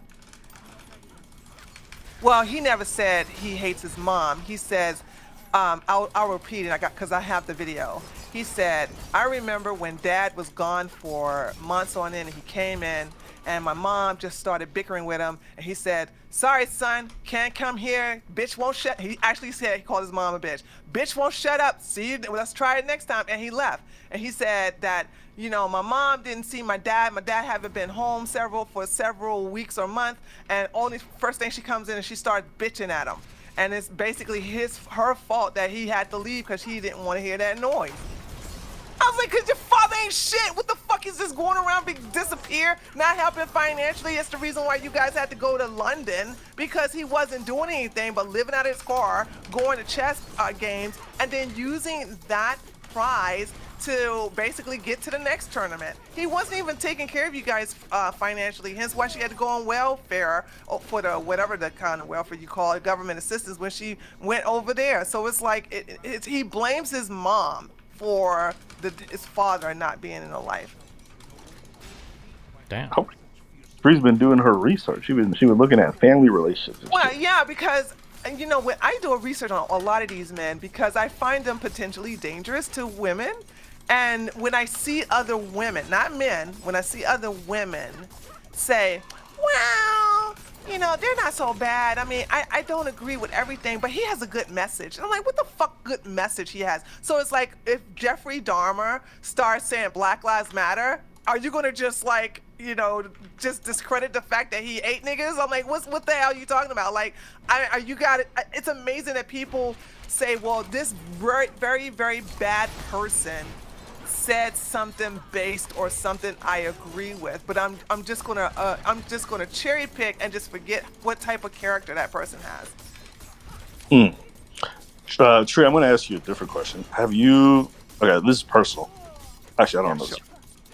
Have you ever been in a situation like that in your own relationships? I never. I think I don't have. I'm not trying to sound spooky or anything. I don't have the aura or energy to attract a man that want to hit me. Oh, but I have been hit. Hold on. Excuse me. In Freaknik, that we don't have it anymore. There was a thing in Atlanta called Freaknik, and me and my girls was walking, and some guy slapped me on my ass, and I turned around and slapped him in the face, and I got in a fighting position. I was taught by my dad that if I hit a man, get ready to fight. But every time I hit a man, he either hit me not hit me like in the face, but slapped me on my butt. You know what I'm saying? And so that happened 3 times, and every 3 times I returned with either one punch in the face, and the other 2 guys, I just slapped them really hard in their face, and I got ready to fight. It never did go there because, you know, they knew they were wrong, and then also other guys jumped in immediately because the slap was real hard, so everybody heard it, and so they thought it was definitely going to get a fight, you know. So that's the only time I've been hit. But I don't attract men in relationships that will put their hands on me. Okay, I think this is actually interesting. Destiny, you might know quite a bit about this. Is there literature on the fact that, like, there's just, obviously I imagine there has to be, some people more susceptible to attracting partners, and if so, like, what kind of character traits do those people have? Oh, fucking absolutely. I mean, my guess would be that like prior trauma is probably going to be indicative of future trauma because your mental ability to set boundaries is already heavily compromised. So people that have had bad experiences, bad relationships in the past are more likely to tolerate future relationships. My guess is going to be that people that rate higher on like agreeableness and everything are probably going to be more prone to that. Like if somebody's willing to set a boundary, let's see, I'll make a strong statement here. If somebody's willing to set a boundary, then there's a lot less likely a chance of them being abused, I think, because abusers don't typically pick people like that.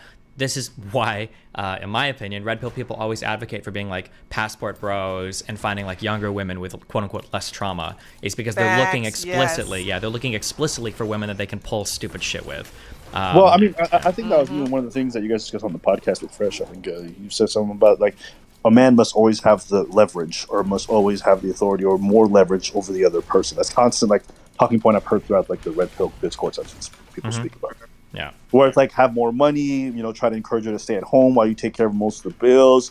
Make sure that you're always ready to leave. Never be the first one to say I love you. Never be the first one to really show emotions or be vulnerable. It's like everything is always about maintaining a position of like extreme power and against dominance. And if I had like a friend that was a girl and she told me that like, oh yeah, like this is what this guy believes, and like I feel any good friend would be like, hey, listen, you need to run for the hills. This guy is like red flag after red flag after red flag. Yeah, really. Why the fuck would you put yourself in any like proximal situation with this guy? Like, get the fuck out. This guy sounds like a psychopath. So when it comes to this is a different one, but from the man's side or the men who are susceptible to engage in this kind of behavior, what do you think they're looking for in women, or how are they sussing out the kind of women? Like, obviously, they meet Tree, they might find her a bit combative, or she's able to assert boundaries. What are they looking for in, I guess, women's behavior to be able to suss out somebody that they could easily get at, if you have to guess? And Tree, you can share this too, if you have input. Yeah, I feel like the thing you're always looking for... Or go ahead. Oh, go ahead. No. Go ahead, Destiny. I was going to say, people that don't have some needs met are always the easiest people to prey on. So if you've got somebody that doesn't have very many friends, somebody that hasn't been in a relationship, people that are longing for love or affection, like these types of people that desperately need something in their life, if they've got these like holes in their life that aren't filled, then those are the easiest people to take advantage of, because you can very easily fill just a little bit of those holes and then have a ton of leverage over them because they become obsessed with you and they need that type of thing from you. Yeah, True. What about you? Men always put out fillers. So you see where men say, yo, you can just talk shit against a woman. If this a woman is a 10, or just tell her she's a average at best.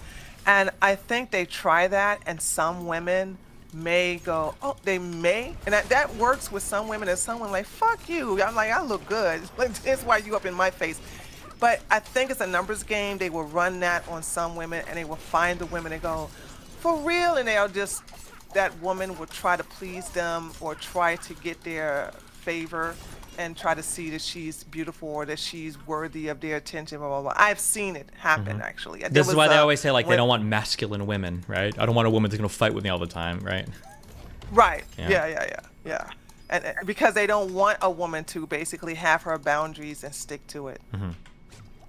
It's interesting because I know this stuff intellectually, but I think I'm just, like, looking back on my own personal life and my personal experience, and I'm realizing the women who I met, who I dated, who I felt like could have been very susceptible to that behavior, were all like very young.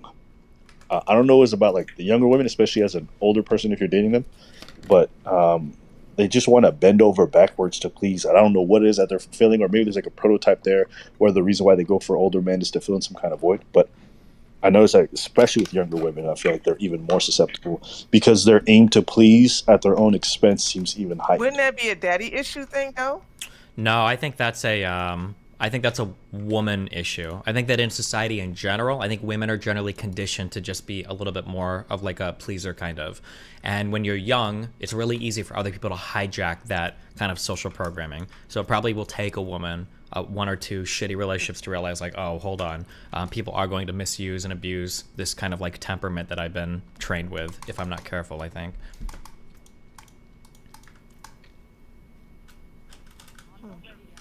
Yeah.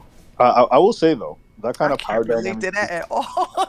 Because I'm trying to think, like, how was I a pleaser when I was young, and I can't. Well, I mean, you I seem like think- you have a really I aggressive think personality. Like you're outside of the norm, right? But you know that your temperament tree is way outside the norm for most women, right? Yeah, okay, Mhm. that's true. Bree, have you ever pedestalized someone like that you were interested in? I'm sorry, you came in broken up. Can you say that again? Sorry, Abba. Have Say that have you again? ever pedestalized someone that you were very like keen on? No, because, and I have to blame that on my dad. My dad, my dad was a whore, but he was I guess because he was such a good father in bringing me up, he didn't want me to turn out to be like the women that he married, and that he would cheat on my stepmom with. And so I really did not have any respect for these women. And I looked at them, and so I always looked at them like, damn, you doing all this for my daddy, really? So I guess I implanted in my mind to never, this is what I would say, never be her, never be her. So all these women would cook for they know my dad's married, right? They would cook for my dad. They would buy stuff for me to try to please my dad through me. They just did everything catering to my dad, put my father on a pedestal. And there was two women, by the way, what I'm about to say is already, it's common knowledge because I've talked about this before. Two women took themselves out in front of my dad because my dad would not leave my stepmom. Wait. When you say took them, like they killed each other? Yeah, no, they killed themselves. Like the first one, I didn't Jesus. see the first one. We just saw her body with a note on top of my dad's hood. Hello? Sorry, are you saying they committed suicide? I just want to make sure. Yeah, they committed suicide. The first one did it in the middle of the night, and she did it with pills, and she just tied a suicide letter to her chest, and she laid on my dad's car. And so, because my dad worked the morning shift at the police department, so when he got up, he would go out and everything like that, and I would get ready to go to school, and so we would come out together. So he would drive me to the bus stop, and there's this dead body on my dad's hood. And the second woman, now I think this really changed me in reference to I would never let a man get to this point. Where the other one was a woman, and I knew about her for like 3 years. And she was outside making a lot of ruckus, and she's basically had a revolver, and she was like, if you don't fucking come out here and blah blah blah. And my dad's trying to stop me from seeing it. Too late, I was gonna watch this. And long story short, I actually saw it where she shot herself in the head right when she started to hear the police sirens coming to the house.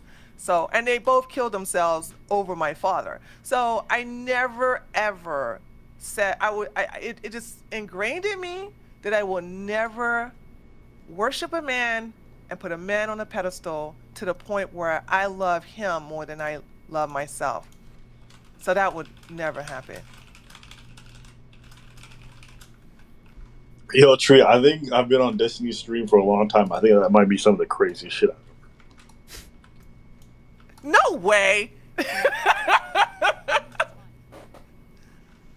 No way. No way. That got to be the craziest shit you heard. I mean, On Destiny can clear the Stream? record. I'm not even joking. You're telling me two women committed suicide over a guy? Like, then you know how to scrap. That's pretty wild. Oh my God, no. Hold on.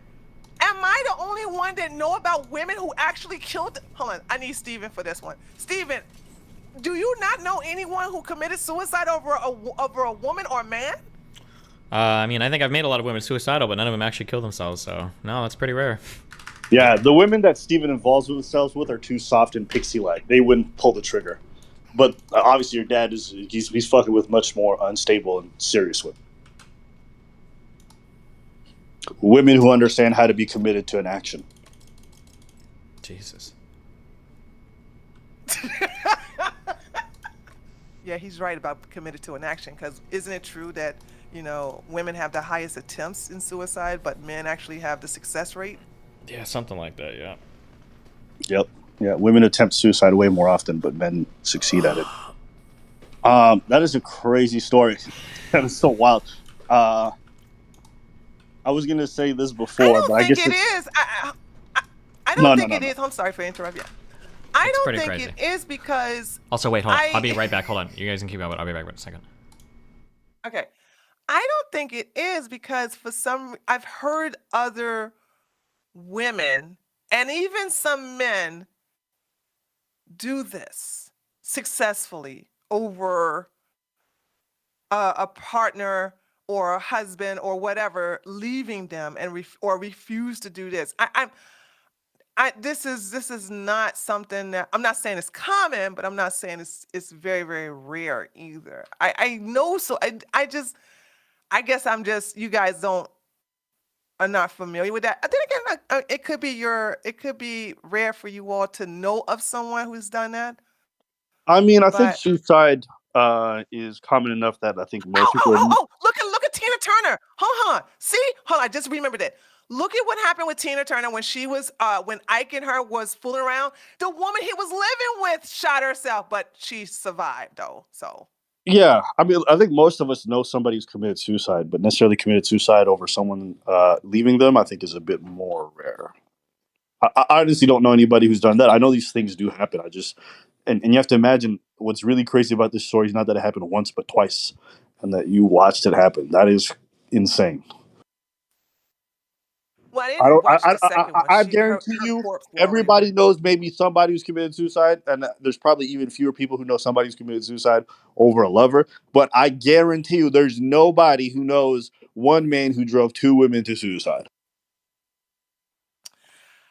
Not to defend my father, because he's a piece of shit, but 6'7", muscular police officer, handsome, and my father, my father. Listen. I know that shit sound crazy, but my dad is a giga Chad. You understand? Like, if two women are gonna kill themselves over a man, this dude was Hercules. You feel me? I mean, what do you want me to say? I'm surprised there wasn't three bitches. I mean, with how much he was slaying that dick.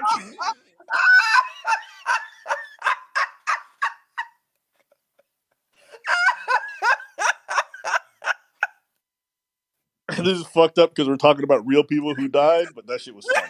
I'm sorry. Oh God. I'm sorry. That is crazy. That is barbershop talk, but that's real. Now, my father ain't shit though. I'm serious. I'm just being honest. You know what I'm saying? He will go to the funeral and act like he's the victim. You know what I'm saying? And still pull a number from women at the damn funeral or the wake. I'm going to be honest with you. I actually think that shit is low key, if not an addiction. It's like really bad. Yeah. Yeah. Yeah. Well, that's a whole other topic that I'll probably get into a different day. But I was going to say, I think even in hearing you talk, I think this is true for most people. I feel like everyone's dating practices are in function or are in relation to how their parents dated or lived. Facts. Absolutely. Absolutely. And people are like, no, I don't date like my Absolutely. parents. It's like, if you don't date like your parents, you try to date like exactly the opposite of your parents. You try to make decisions It's the to not opposite. Yeah. be, For me, it's the yeah. opposite. Yeah. Yeah. But they had influence on that. You see what I'm saying? Yeah, I'm just it's that way because of my parent. I'm the way I am because of my parents. You see what I'm saying? There's no way I would deny that at all. Yeah. I wonder if that's true even for Destiny. I wonder if, like, I'd be curious to find that one out. But yeah, I think most people do that. So even when I hear you saying, like, oh, I would never fall in that kind of situation, that's precisely because you saw what your dad was doing. You're like, I ain't trying to be that. And so you live accordingly. And I think that's not always a bad thing. But it's just, I think our parents are so, that's why having, and I think that's why people have better outcomes when they come from stable families where two parents love each other or are caring for each other. It's like the example that's already Yeah. set for you leads you into having much healthier dating options and dating habits. Whereas if it's fucked up, then you're much more likely to be deviant or to have some kind of dysfunction when it comes to romance. And that was probably even the case for me for a long time. And it like took a lot of self-reflection and different things to help me realize that. But I noticed that almost all of my friends who grew up with two parents and they stay together in like a decent relationship, all of them once they hit their 30 was already heavily committed and like on their way to marriage, if not already there with kids. So that's definitely a trend that's also true in numbers, but also been true in my personal life. I also just I can reflect back to myself as that little girl, and um, some young girls would probably feel bad for her, but I was really disappointed in her. You know what I'm saying? And I can't help the way I felt. It was to me, I was saying you are better than this. You are a woman. You got so much. She wasn't even ugly either. You know what I'm saying? So it's like, I mean, you can get anybody you want. And say, why would you reduce yourself to this man that's not even available to you? He's married and he would never leave his wife for you. I think It's the I, self-esteem. so the thing with married men is like women find them very endearing. I don't know what it is, even when I'm in a committed relationship. I just notice women are like somehow more attracted, which I think it's just because they see all the characteristics of somebody who can maintain the relationship, and so there's a bit of a draw towards that. But then for women who heavily pursue that, I think some part of them is also drawn to the unavailableness of men to some degree, or that the dysfunction that follows with that. But he's You ever notice that? unavailable. Right. You're thinking about it logically, but you have to get out of that when it comes to people and dating. It's very rarely like logical or like done with good rationale in a lot of ways. It's normally just born from habits, pathology, and just bad like past experiences. That's why like you ever notice some people just do the same kind of men or they just date the same kind of people. That's not them thinking straight. That's just their pathology kicking in. So you Yeah, can't. but isn't that because everybody has a type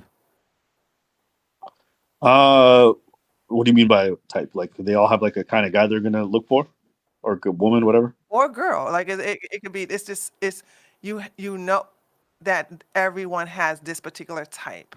You know what I'm saying? So some men will like very petite, small women. Some I, men I may. I don't know. I don't know if everyone got a type. I think that some people are very boxed into certain things because they're still restricted by whatever trauma or unresolved stuff that they got going on in the past. And there's other people who are much more open and like they're or if they do have a box, their box is way bigger. It allows for a lot of customization. Other people, it's like a pre-made RPG character where you don't have to customize anything and it's already set up. Other folks have like a lot of customization, I think, available to the kind of people they're dating. I don't think we're all the same in that regards. No. Oh, like your partner, do you think Okay. like your partner is 100% your type? Like there's no way you could have dated somebody who's like very No, my different. husband. When I rejected my husband several times when he pursued me, but that actually has been the case for most of my relationships. Um, the men that I end up getting into great relationships were men I was never interested in, but they never gave up, you know. And them pursuing me was very intriguing and it kept my interest. And Whoa, then, whoa, this sounds problematic. Are you saying you said no and they persisted? yes, several times. Yo, Tree, what are you doing to the feminist movement right now? Why are you fucking around like this? It's not a good message to send young women that they should be attracted to men who they said no to. What are you doing right now? That's not been my case. Actually, I know several women, all my female friends except for one, they were not interested in their husbands at the first time. Even when they were put on a date, they was like, they ghosted them, never met them, and then they bumped into them later on and felt guilty and decided to go on a date again. And then after a while they realized, oh man, I really like this guy. You know what I'm saying? So That's there what I'm was that. saying. I be telling girls like, nah, I'm like, listen, I know I'm too ugly, but like, let's just go on a date, and you gonna realize I got a beautiful personality and a soul. Like, just give me a chance. And normally that works like never, you know. I know you don't think you're ugly. Hey, listen, I don't do that stuff. I think it is funny that you're Oh, just okay. like, I'm I about to kept say saying like, no, and they kept trying, and then sometimes, you know what I mean, it worked out. Like, the ones they're so awesome for just accepting my no's and just keep trying anyway. I think that's interesting. I don't think that's talked Yeah. about often enough, because I think most women, when they say no, they mean no, which is fair. I think most women do. But you have to be honest. You said no to a lot of men, and they've persisted. You were still like, nah, even after the 30th time. After a while, the no's go, let me think about it, right? So because once they start pursuing you and they're chasing you, we as women know, oh, this guy really wants me. He really likes me. You know what I'm saying? So let me see why. So that's what you do as a woman. You find out the why, and then in the process, you're talking, and you either agree to have a cup of Joe at Starbucks, or you agree to go and go out to eat or something like that. So, and then in the process of spending time with that person, you begin to learn a lot about them, and you find out that you guys have some things in common, basically a lot in common. And then, of course, my favorite thing is make me laugh. You make me laugh, you basically halfway there, right? But I rejected him so much, I didn't know he was funny. I didn't know he knew how to make me laugh, so. So, Tree, what's wrong with you? What is it about you where you just keep rejecting the men that are good for you? What's your problem? Well, I'm married to one now, so it took a Yeah, minute. nah. But you just got lucky. You're lucky you got your father's genetics. Okay, because it could have been somebody else and she would have never had that chance. So, Tree, I'm going to ask you the tough question. What the fuck is wrong with you, yo? Why are you pushing away these men that were always good for you? Why weren't you more open and receptive? I'm a bitch. Based.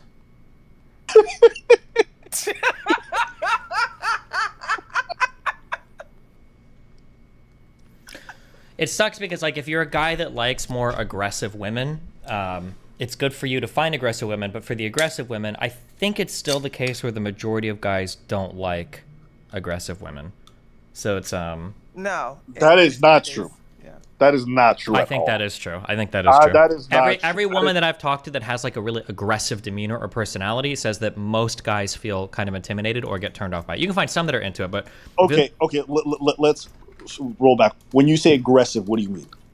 Like, is she rolling up on me with her pants saying, like, yo, what's up, dog? No, as in somebody that likes to argue or push back or, like, banters or, like, is, like, willing to, like, shoot the shit, like, pretty hardcore. Like, I would say that, like, a lot of the women that I bring through here have, like, a pretty aggressive demeanor. And just from talking to them, it seems like it can be hard sometimes to find guys that are okay dealing with that aggressive demeanor. But also, this is, like, very anecdotal, so, I mean, I could be wrong. Maybe it's just... Yeah, it is anecdotal. I would just probably disagree. I think there's definitely going to be a large segment of the person, who like more softer, more passive people, and that's perfectly fine. I know for me, and then a lot of people I know, I think somebody with a little bit more personality, somebody with a little bit more, push. I like it when a girl makes the first move. I like it when a girl's like, yo, let's go here and do that. I'm like, okay, I can be a little passenger princess. Let's get it. I don't mind that kind of stuff at all. But I think that is a very community segmented. I'll also say that women will sometimes say goofy ass shit like, I don't like making the first move because I did it. A guy said he didn't like it. Listen, bitch, I can guarantee you if you made the first move with most dudes, they would all fucking accept it. Because you had one bad experience don't mean dudes don't like it when you hit on them. Mm-hmm. Women just say that shit. I do not believe that women being aggressive or being like, pushy or is going to end up in bad results. I don't believe that at all. No, men are shocked when you approach them. You know what I'm saying? Before I got married, I used to play a nice game called I See You, where I would ask men to do mundane things like, oh, can you open this for me? Or, that whole dropping something and can't pick it up. I know men like to help out, and then, of course, compliment them by saying, oh, you smell so good. What's that you wearing? And then just basically compliment them and then say thank you and then walk away. And that will linger on their head, in their mind for days. You'll just make them feel so good, right? Or if they have a nice car, you compliment their car, or if they're wearing something nice. Now, what I am very careful about is, if someone is semi-working out and they haven't been to a gym in a long time, I don't go, damn, you jacked or whatever, because for some reason, I realized that men who have never been in a gym and you tell them they jacked, they fucking believe it. I don't understand that. So because, the ego there is delusional, I don't ever compliment men like that. What's wild is Trees just randomly telling men who aren't jacked, like, yo, your muscles are crazy. That is. Why you doing that? No. Okay, I explained that wrong. I was actually clowning on a guy, and he thought I was complimenting him. So obviously he was not working. Yeah, you foul. That's foul. Why you just trying to fuck with a man's games like that? Why you trying to put down a king? What's that about? Him. I didn't even like that nigga. So it was like I was like, dude, you were so jacked. I was like, damn, when was you at the gym? I ain't been in the gym in a while, but you know, when I work at my job, I have to lift these old heavy ass carts and shit. And I stood there like dumbfounded, like this nigga think I'm serious. Like what? and because he felt so good, I didn't even though I intended on mocking him, I just let that cook in his head. You know what I'm saying? I was like community service. I'm gonna let you think that shit. See, you turned a bad situation into one of kindness. I appreciate that. Let him live with his belief. Don't need to ruin his day. Destiny, I want to ask you this because I brought this up to Tree earlier, but I said earlier that I thought that most people date in relation to how their parents set up their relationship. Meaning, like, either you try to replicate a lot of aspects of your parents' relationship if you thought it was positive or you want to reinforce it, or you go the opposite way because there's some form of resentment towards how your parents date or you thought it was toxic or whatever. And I want to know if that was the case for you or the people you've seen around you. I feel like I'm in all fields territory right now. I feel like there are general trends that can predict from parental relationship to future relationship, but I feel like trying to predict too much starts to feel like astrology a little bit. So for instance, if your parents are really abusive towards you and shitty, then it might be the case that you have a bad time setting boundaries. But I feel like sometimes people are like, oh yeah, like the person I'm dating, they're just like my mom or just like my dad. When people start predicting those types of qualities, they end up being so vague that it's like whatever. Like, oh, she's like my mom. She's like very caring and nurturing. It's like, okay, that's like 80% of women are caring and nurturing. Or like, oh, I had a really bad relationship with this last guy. He's just like my dad. He was really abusive. He put me down a lot. He was really emotionally abusive. Like, okay, there's probably tons of guys in relationships that are emotionally abusive. Like, I don't know how accurate a predictor it is for like precise behaviors, or if there's just like so many shared behaviors in the population that it becomes a bit like astrology, where it's like today, if you're a Taurus, you probably woke up feeling a bit down, but as you go through the day, you'll find renewed courage to pursue whatever activity it is that you've been putting a lot of effort into, But I don't know. I don't have any research to back that up. Well, okay. Instead of talking about how well they can see that behavior in other people, actually, no, it still probably tracks because you're saying in relation to how they deal with others. Okay, let's say somebody grew up in a household where one of the parents or the parents were divorced or, whatever it might be. It generally tracks, statistically speaking, that for a lot of people who come from parents that are separated, it's harder for them to be in monogamous relationships or in stable relationships, whereas people who come from two-parent households are much more likely to get married or have that stability. You don't feel like people are tracking a lot of their behaviors from their parents and the things that they've seen around them into their future relationships oftentimes? I don't know. Like I said, that would be a really hard thing to disentangle. I'm not sure. But, yeah, I don't know. Well, why is that so hard to disentangle? I would imagine that if you had good role models, it's probably going to be easier or more likely for you to be a well-adjusted adult in human society. Whereas, like, if you had a good example of what a stable relationship is and what it looks like for two-parent people to love each other and to see them on a consistent basis. Here's something that here's like a thing that I think would be difficult, right? So my guess would be that for divorced families, there's probably a lot of, you could probably predict so for instance, here's something I said, right? Criminality, I think, is highly predicted by separated households, by single parent households, right? Whether or not a child is going to commit crime, outcomes in school, like a lot of these things definitely track. But my guess is going to be that a lot of these things are also pegged to socioeconomic status and environment as well, because the environment and the class that single moms tend to inhabit are going to be way different than like together families. And I could be wrong, and if I'm wrong, then fuck them. But like Nathan, my guess is going to be that like my kid lives in a really good neighborhood. Obviously, I pay for their house. He goes to a really good school. I don't think Nathan's going to be selling drugs just because he's in a single parent household, right? Like I'm sure there are going to be some other aspects of his life that are a bit more negative than if me and his mom had been together in a happy marriage forever. But I don't think it's not going to be like a single parent like growing up in the hood or something, where he's like selling crack or he's like getting involved in like drug shootings or gang violence or whatever, just because of like the area that he lives in, you know. So like it's hard to disentangle a lot of stuff. I'm sure there are some effects that are definitely real, but a lot of it is going to be like multivariate, like it's going to be heavily correlated or tracked with other things. But yeah, I just don't know how much I'd peg on one thing or another. I'm sure there's some degree of truth to what you're saying. Like there must be, right? Like if you see a parent treat another parent a certain way your whole life, that's got to leave some sort of imprint. I don't know how big it would be, I guess, is the only thing I would think, yeah. If you were to look towards your own relationships, do you feel like there's anything that you've taken in relation to your parents or doing the opposite of them? So here's the thing that's really, really hard to figure out, okay? So my parents, I love them to death, okay, are horrible financially. And my entire family took after their financial modeling. Almost every single sibling I have has like 1 or 2 bankruptcies, has been evicted from houses multiple times, has had just horrible shit going on. And all of them earn a lot of money. I think I have a lot of 6-figure families in my immediate family for my siblings, but they all do the lifestyle creep thing hardcore, meaning when they make more money, they buy new shit. When they make more money, they get a new car, et cetera, et cetera. They all do that. So in that sense, like it seems to be the case that my siblings' behavior was really heavily influenced by my parents' behavior. However, I am the exact opposite. But I'm the exact opposite because my behavior was heavily modified by my parents' behavior. So for instance, I saw them financially struggling a lot, and I said, okay, well, if I ever get rich or I get a lot of money, I'm not going to buy a whole bunch of shit. I'm just going to bank it all, because why the fuck would I want to live this lifestyle? For me, money is freedom. It's not more fucking liabilities. It's not another car in the house. So like in that sense, like both me and my siblings are heavily influenced by my parents and their financial habits, but our behaviors end up being the exact opposite. So like I'm sure, for instance, I bet they're like, oh, you hear people say this. Oh, well, here's the thing. Like there are certain things that my parents did to me that I'll never do to my kid. Like I'll never, ever say, because I told you so, right? If I tell Nathan to do something, there's a really good reason why I'm saying it. I'm not a fucking retard. I never say because I told you so.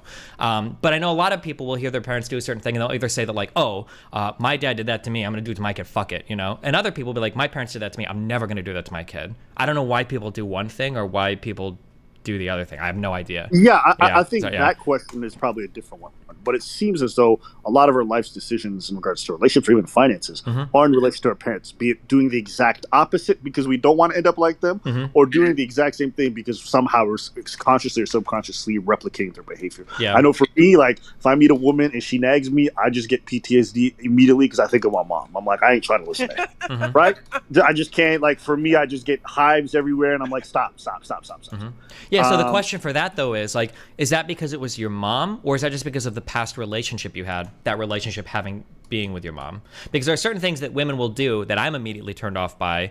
Some things I remember from my family, but other things I just remember from past relationships where like, oh, this girl's like playing games this way, I'm not interested, I've done this before. So I would agree with you. I don't think everything tracks back to them. I don't think everything is relational to my mom. Not like 100% the opposite of my mom or 100% identical. That's not my point. There's certain things that have marked me from that relationship that carry over to a lot. And I think a lot of the core things sometimes are really important things, I think, are just modeled after our parents, which is why I think, you know, you talked about single parents from like richer backgrounds or worse, and that's true. That definitely, you know, controls for a lot of things, but still, there's still effects of that single parent household, even for richer families, that track on for the kids. And so I would argue that, yeah, I feel as though people who just, and this is a completely anecdotal, this portion anyways, but all the people I know who grew up in like 2-parent households with good families, they seem to be more stable when it comes to those dynamics, and they seem to have that track on consistently. So that's why when I look at patterns of people or people take an interest, like, what's your relationship with your parents? I think that's like a very valid question to ask, because I think you can, if they haven't already undone a lot of that stuff that they've learned, they can be carrying over a lot of those issues into future relationships. And yeah, maybe. That's generally been true for me and people around me.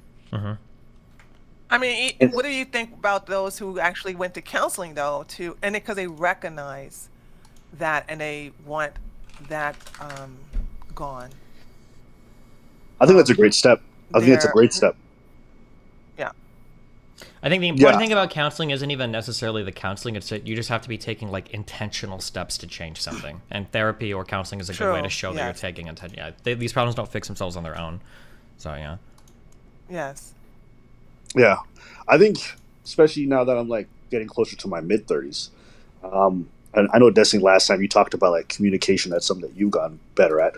I think even for me, you know, acknowledging points where I'm wrong, being able to take a step back, having like good, effective communication strategies that I've built over time that really work well for me. From like, all right, can we stop and just figure out what the fuck it is we're even arguing about again? Like, we need to just take a second, or I need to look at my own behavior and take a breather. Mm-hmm. Or, sometimes you get that impulsive decision to want to reply to something, but you're like, let me sit on it for a day or two, because I think I might just be falling into a pattern of like, all right, I always do the same thing when I'm confronted with these issues. Mm-hmm. And so time and reflection helps out a lot. That's why, like, as an older man, that's why I'd have a hard time being with a young woman, because I feel like I've gone through so much unlearning and like fixing himself. I feel like seeing a young person who still hasn't even seen a lot of their own issues would just be very hard for me to cope with. And so, yeah, now I'm looking at like parents. What? You don't want no woman with no low body count? You know what I'm saying? You don't want them? Yeah, I'm not gonna lie. That dynamic is intoxicating, because sometimes you meet these girls and they're like so desperate for your attention, and it's just like, bro, you just wave a wand and they'll do anything. It's like being Harry Potter. You just cast a spell, the bitch just jump up like a frog if you really ask her. So it's kind of weird, but yeah. We got somebody else with a face cam. Hi, I'm Grace. Oh, hi, what's up? Hi.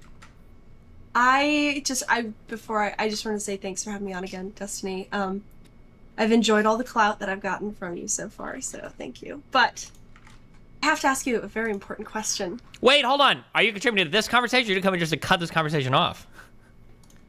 I said I had a question about drugs. Oh, sure. Well, can you wait till this conversation wraps up? It's called being polite, okay? I mean, what my conversation was about. It's all good. You guys can go have this conversation about drugs. Yeah, it's not going to take that long. Yeah, go ahead. I can leave if you want. It's fine. No, go ahead. Yeah, go for it. Okay, what's your question? The two black people are going to sit here and watch you two talk about drugs. Go for it. Okay. Destiny. Here's my question. Tree, shut the fuck up. You don't even... What kind of drugs you fucking do over there? Crack and fucking meth? You're gonna sit here and laugh at me about my drug choices? Be real. I know you're up there in fucking Atlanta acting like you're doing mushrooms and LSD all day, Tree. We can take one fucking look at you, know types of fucking drugs you do, okay? Shut the fuck up. Jesus Christ. Destiny, my God. When you're oh my God. Destiny, drugs are for short people. You wouldn't understand what it is for 6.5 Amazonian women. You know what I mean? Superior. Loving drugs. Yeah, I do love drugs. Thank you. That's your inner cop coming out. You just hate drugs so much. Clowning for the loving fucking drugs. Okay. All right. What's up, Grace? What is your question? Sorry. My question is, what are you doing on Twitter? What do you mean? Well, I mean, LSD is illegal. Yeah, so is marijuana. Well, LSD is a Schedule 1. Yeah, so is marijuana. No, marijuana's not Schedule 1. Why do you say that so confidently? Yes, it is. Schedule 1. Schedule 1 means that there's no medicinal use for it. Yeah, that's why a lot of people think it's really dumb that marijuana is a Schedule 1 drug. Yes. Well, I'm saying it's a felony to possess LSD. Okay, isn't it, whatever it is, it's probably the same for marijuana too. They're both Schedule 1 drugs. What about it? I'm saying I saw your tweet. Like, what are you doing saying you have an illegal drug? What? People literally post videos of them smoking weed. What do you mean? Nobody cares. What are you talking about? Well, pot is legalized in most states. Not federally. No, it's still a federal crime to have possession of marijuana. Do you think that? Do you think Florida? Do you think DeSantis is gonna fucking send agents into my house to try to find fucking LSD? No, I'm not saying. I'm just saying, like, I just, to me it seems crazy to say that you are like publicly taking a good. Oh well, I announce all my drugs on Twitter. I do a lot of MDMA, do LSD, mushrooms. I like drugs. Okay, what else? Anything else? Well, aren't you worried? Are you worried about that? No, it's fucking LSD. What, are the feds gonna come busting my door down looking for tabs of acid? Grace, do you do any drugs? No. Of course she does. That's why she's here. No, wait, Grace. Why don't you do no drugs? Well, I mean, I wouldn't. Grace, you do no drugs whatsoever. None. I smoke cigarettes, but that's not really doing drugs. Yeah, so we want to know why you being such a square. Why you not doing no drugs? Well, LSD has no benefits. It's not. Oh God! Oh, you came to What trigger about me today. marijuana? Stop! You're literally smoking fucking cancer sticks, telling me that psychedelics don't have any benefits. It's dangerous for you. That's why it's a Schedule 1. No, isn't it? You For- never oh my had God. weed, Stop, Grace? You stop, never hold on. had weed ever? No, hold on. Firstly, you literally I mean, smoke yeah, tobacco. I have. Stop. Tobacco and alcohol are worse for you than probably any psychedelic, okay? Number one, I don't want to be that guy that does this No. conversation. Tobacco and weed are not psychotropic drugs. Who cares? They do They're not fuck psychoactive. with your brain. It comes and it goes. Well, people who take LSD can like seriously be fucked up for life. That's No, not true. that's not true. Cirrhosis of the liver can fuck you up for life. People don't take LSD and mushrooms to get fucked up for life unless you already have problems. Yeah, and nobody got fucked up for life based off lung cancer. That's stupid. Well, yeah, lung cancer is a side effect, but not everybody who's... Yeah, right. I'm saying there are dangers with cigarettes. I'm not saying there aren't, but I'm just saying LSD is crazy and it's super illegal. Okay, LSD is infinitely Right? better I mean, for maybe you. I'm stupid. Maybe I'm stupid. LSD, I understand because you're on the DARE program or whatever, okay? Cigarettes and alcohol are two of the worst drugs that exist. Oh, that's exaggerated. Well, they're the worst drugs that exist in terms of how popular they are, the negative impacts they have on you, and the negative impacts they have on the people around you, okay? Secondhand smoke is disgusting, number one, and it pollutes everybody around you. And alcohol causes deaths related to alcohol deaths, or in terms of driving, in terms of actual health effects to the individual, and in terms of like people engaging in bad behavior, hurting people around them. The idea that people would say that like alcohol and tobacco are fine and then like attack psychedelics is the most retarded fucking indefensible point of the planet. All right. She just admitted to Yeah, but even smoking just- weed sometimes too. But even just on a personal... Okay, look, I looked into it because I was curious, okay? Do you know that, according to the Department of Justice, individuals admitting to illegal use or possession of a controlled substance are prohibited from the receipt/possession of a firearm for 1 year from the date of admission? Well, good And thing it has to be a I. self-admission? Oh yeah, good thing that I everything I tweet is for entertainment and joking purposes. Okay, I'm just saying, like, why would you put... I'm just curious, why would you put yourself in that position? That's all. Well, I don't know what you're asking me. You're dancing between two arguments. Do you I'm want to make the argument that tweeting, LSD is bad, or I'm are you upset that I tweet about drugs? Well, I mean, kind of both, because aren't you kind of glamorizing, like, a substance that can really fuck people up? I am an intelligent person. I have a very successful life, and I like to talk about things that I think that people should talk about. I don't like the idea that people pretend that all drugs are horrible or all drugs are evil, and then there are a lot of people that do these types of drugs. You have that mind, right? There are a lot of people that do these types of things. I think it's cool to be able to talk about it and share those experiences and encourage other people to pursue those experiences if they want to, rather than sit here and pretend that like, oh no, like nobody ever does any drugs and blah, blah, blah. Well, fucking alcohol and tobacco are still legal in society, and they're two of the worst and most destructive drugs that people constantly partake in. So no, I will talk about it. Look, I'm saying two things. First of all, I'm saying I'm 20. If I go on a stream or if I say that I'm going to be like getting shit-faced, that's stupid for me to do because it's illegal. Yeah, right? That would just be stupid for me to do. It's stupid, but nobody would pursue you criminally for that. Nobody actually cares that you're drinking. Right, but also there's also, I mean, that's not true. I could get in trouble for that if somebody really wanted to make a stink. You think It is police illegal. officers are going to come look for you because at 20 you said you were online in a Discord drinking? If I did it on stream and I was clearly showing the bottle, I poured it into a glass and I drank it. I mean, I'm just breaking the law. It would be stupid. Is anything really going to happen? I don't know. Probably not, but like I could get in trouble. They would have to enforce the law if they saw that, right? No, nobody has to enforce anything. All of it is discretionary.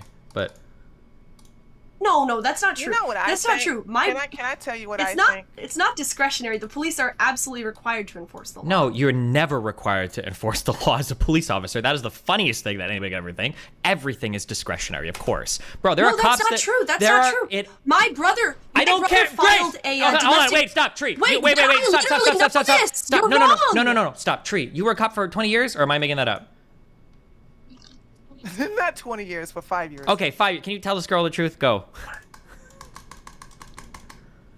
I kind of checked out because she don't really give a shit. This is concerned I Tony, as hate far as you. I'm concerned. Like, she don't really... Like what the fuck? She don't give a shit about you talking about what the fuck you doing on Twitter. Nah, Tree, you don't understand. Grace is trying to save Destiny's soul. She's really serious about this shit. No, I don't care. I don't care personally if you use like substances that might fuck you up. I don't care. But what I'm saying is, Told first of all, you. police officers But I didn't say I was doing that. I'm saying I'm curious as to why he would make it public, and I'm saying also glamorizing a dangerous drug for a very young audience. First of all, my audience is not that stupid. young. Number one. Number two, I will glamorize it. It's under 30. Number It's two, under 30. Under There's a lot 30 of is not teenagers, young. right? Stop. Number Yes, it one, is. my Yes, it audience is. does not run young. It tends to be between, I think the average amount is like 26. Number one. Number two, I glamorize LSD because LSD is glamorous. It's an awesome fucking drug, okay? And number three, so would you recommend that teenagers take LSD?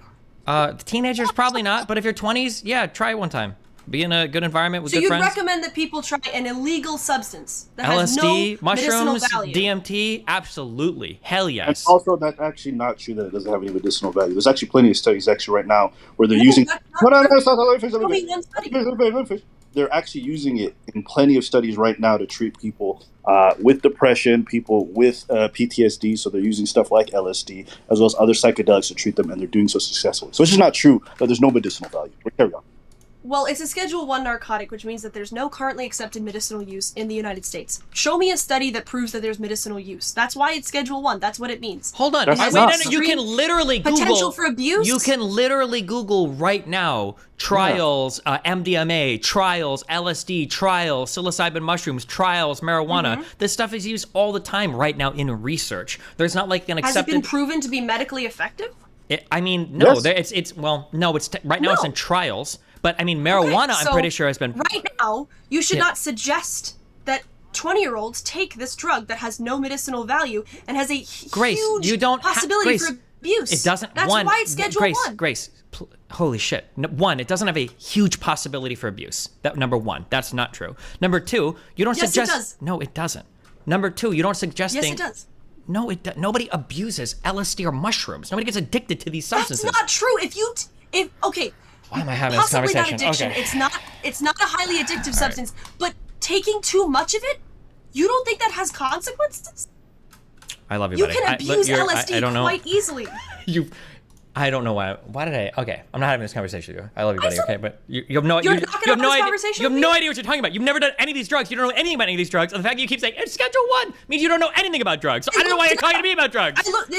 I'm going off of what it says online. I'm going off of that. You're I have going to by personally take LSD. the drug enforcement agencies, which says that if you do MDMA, you got Mm-hmm. a high chance of contracting STDs. Okay? No, I'm not going by the DEA statement on drugs. I would go by more reputable sources. I would go by my own personal experience, and I would go by research on these areas, not what the government says about something that it wants to be illegal. No, I'm good. But you yourself, I said, do any of those studies prove that it's medicinally effective? And you said no. Prove? It's in trial. No, it So doesn't why- prove, but it's still in trial. But I don't recommend Yeah. things just because they're medicinally effective. I recommend them because they're fun.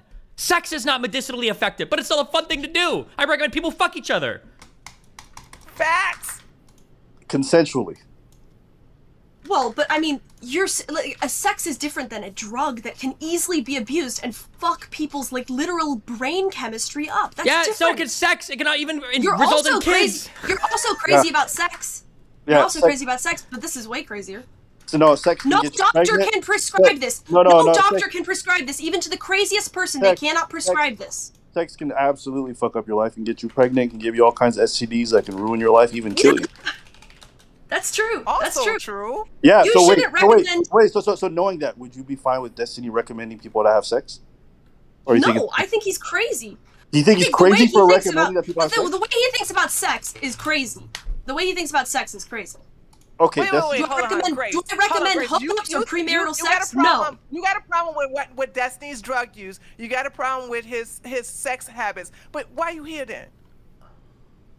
I think Well, I know I mean, why she's I here. can't I think ask she's a- here. I think she's here because I think her dad probably submitted a complaint about me. 100%. Wait, Oh, wait, okay. wait, Crazy. hold up, Not hold up. gonna go Stop, anywhere. stop. But I wanted to ask you. He's crazy. Whatever. Hold up. He tagged Ron DeSantis. I mean, whatever. He's Okay. a loony bin. But Destiny, is this the one that everyone's talking about in the Yes. subreddit? Okay. are you judging me? No, Look, I can't. the only thing I know about you. Abba from Abba and Preach knows No, about me, right? Well, I win. That's it. The only thing I know about you is like apparently like someone's father diddled someone. That's all I know. But Jesus Christ. I am quite well known for that. Yes. It's kind of crazy, Steven. That's You're not so really crazy. taking her seriously. I think you know yo, yo, Right. yo, Tree, that is so fucked up to laugh at. You can't laugh at that. I just thought it was crazy. It's just crazy. Our entire family is fucked up. I didn't know this was this chick. I didn't know we was talking to. Her family's not that fucked up. How do you know my whole family's fucked up? What are you talking about? Tree, we're both black. Like our family. I saw you lick. Wait. Hold on. Let me see if I got that, because I don't want to play the whole white people look the same. I saw an older man yell at a younger woman in a very DNS way. Was that you and your dad, or not? Oh, that wasn't my dad. That was my friend Hormaxer. I've tried to get on the stream, but he refuses to download Discord. Okay. But all right. Abba, I just want to let you know I can make a mean Teakle Goman. So anytime you want, just hit me up, or Dora Watt, or any of the above. Yo, I don't know what the fuck you just Googled, but don't ever give me that shit. My parents ran an Ethiopian restaurant for 5 years. I'm more Ethiopian than you are. Okay, first of all, I'm not even fully convinced about that restaurant story. That every day I hear about this sounds more and more like some scam shit. So Number one. You look it up. Abyssinia Restaurant, 333 Wickenden Street. I did look it up, and people sent me a lot of information about it, and honest to God, it looked like a fucking front. It honestly looked like a front. I'm gonna be honest. You're just like Andrew Wilson. You think I'm a Fed? Okay, I don't think you're I'm a Fed. I think your dad is. No, hold on. I don't think you're a Fed. I think your dad is a scam artist and a con artist. That's what I think. We were in the New York Times. Okay. Oh, if he's a scam artist, then why did it go bankrupt? That's not a very good scam. Yeah, that's what happens to most con artists. They eventually lose and go bankrupt. Well, yeah, I mean, he conned us out of all of our money and into dumpster diving. So, well done, Dad, for the con. Grace, are you and Darius talking often at the moment? Talking off? What did you say? Are you and Darius talking a lot at the moment? I like how you guys kind of move the he's coming subject over. He's away coming from over. drugs. Oh, Darius is coming over? Yeah. Yo, okay, He's Darius. coming over. What you gonna do when you Hold go up. in Boston. I gotta ask a June question. 25th. Darius, okay, if you had to give a percentage, what percentage of female orbiters have you met so far? Sub 5%. Okay, what percentage of female orbiters that you thought were attractive have you been able to meet or tried to meet? 100%. Yeah, buddy. I mean, I've only met Melina and Sushia. That's it. But I mean, regardless, I'm meeting Grace just because I want to experience what it's like to be like a normal person. My life is a little chaotic, and you going to her for that? Tree, you don't know. Tree, you don't know. You don't know anything about her life. Stop pretending before I get fucking mad. Wait, what the I'm fuck gonna you take him to do, Newport. Bitch? You ain't gonna do shit but stay there and get goddamn mad. Don't you You whoop at watch. me, You watch. He'll motherfucker. have a wonderful vacation in Rhode Island with me. You can Grace, all be Grace. jealous from behind the screen. Grace, do you find Darius attractive? Duh. Hey, But buddy. I really think, I have a, I don't. I think he might be lying a little bit about his ethnicity, but regardless of that. What did he say? His ethnicity. I got him to do blackface. black. I got him to do Everyone thinks he's blackface for me, actually. So. I don't need to do blackface. I'm literally black. Sure. Not blackface by definition. But what do you want to do? Do you want to do shrooms in this area, this place? We should do shrooms. If I was going to, I wouldn't be stupid and brag about it on social media, would I? Well, You're so much smarter than me, Grace. Thank you so much for your good advice, your sage wisdom. Somebody told me that it's illegal to smoke in Rhode Island until you're 21. Is that true? Yeah, it is. Wait, I mean, why if the somebody fuck wants do you to... smoke on stream then? You're smoking on my stream, right? right? It's a fine. Nobody cares. It's a fine. It's a misdemeanor at most. Wait, but it would be nothing. Didn't you say that cops have the obligation to enforce the law? Yeah, they do. If they want to give me a fine, okay, fine. But how come they haven't, according to you, supposed to? Well, I mean, I think somebody has to make them aware of, the situation. They'd have to confirm that I was under 20. Well, then why? Christ. Why don't I narc on myself? Hold up. Because I think it's ridiculous that I can't smoke a cigarette or have a beer at age 20, so I don't believe in that law, so I have no problem breaking it. Yo, Dustin, you hear this shit? How is what she's doing any different from what you're doing? Wait, what? Which part? Wait, what do you... Sorry. Never mind. I thought you were comparing her to who demeanor. said it. No, Thomas Aquinas she's or like something a. said if a law is not, if it's not actually good law, then you don't have to follow it. If it doesn't match up to reality. But isn't that Destiny's entire point that LSD being a Schedule 1 drug is stupid and it shouldn't be? Yeah.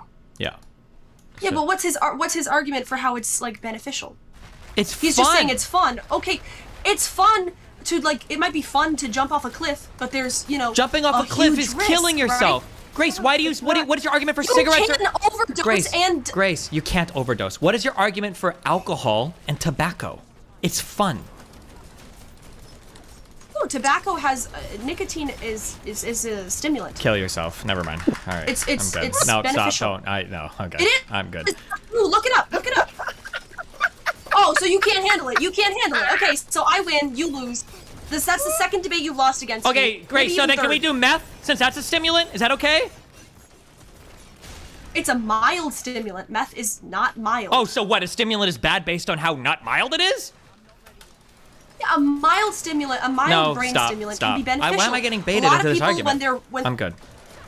Okay, go back to talking to Eva. Okay, you can't handle it. I get it. It's not fine. about. You're right. I cannot handle talking to a 20-year-old with zero drug experience trying to lecture me on drugs. That is true. I actually cannot handle that. You found it. No, that's such a stupid argument. So I have to take drugs to talk about them. So do I have to be a man to talk about men? Do I have to be a dog to talk about dogs? That's just a stupid but argument. when you come arguing about drugs and you're quoting to me what the DEA says about them, then what it tells me is you don't know anything about drugs, which is fine, but don't come to me like you have some authority on them, okay?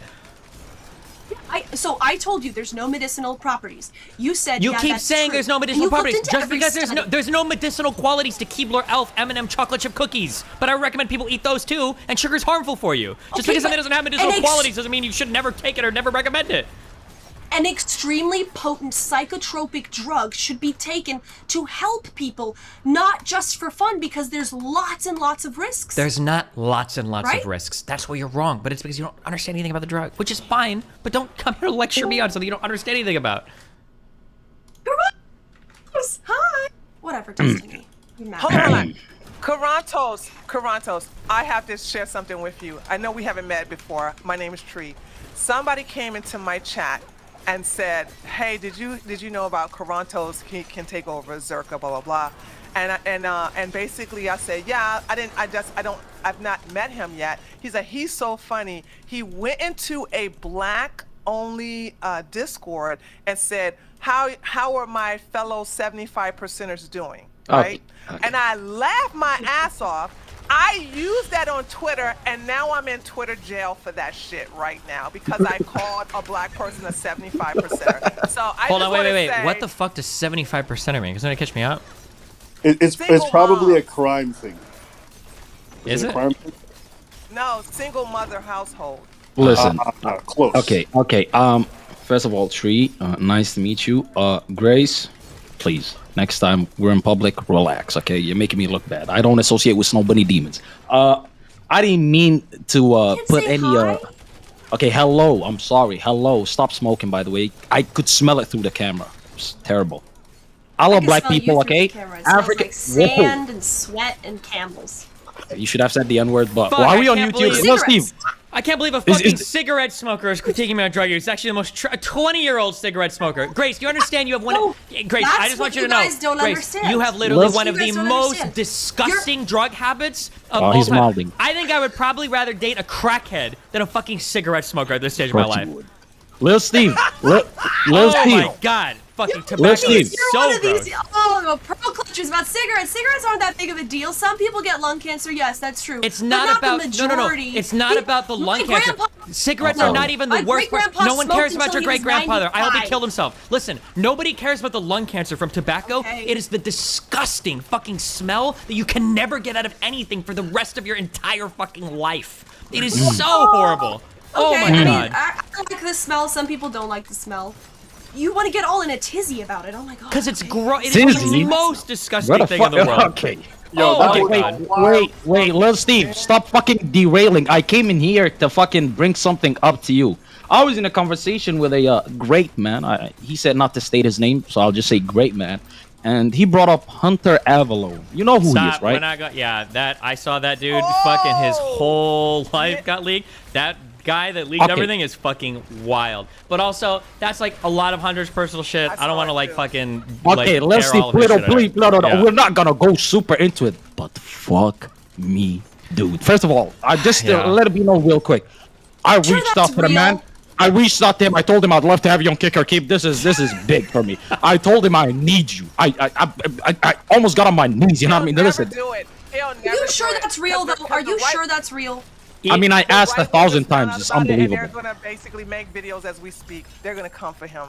By the way, deservedly so, kind of. I feel bad for Hunter, but at the same time, he was flexing the marriage. He was flexing the marriage. I'm married, I have kids, beautiful life, blah blah blah. And his wife was getting BBC'd by 6 dudes that wanted to pour Mountain Dew all over her.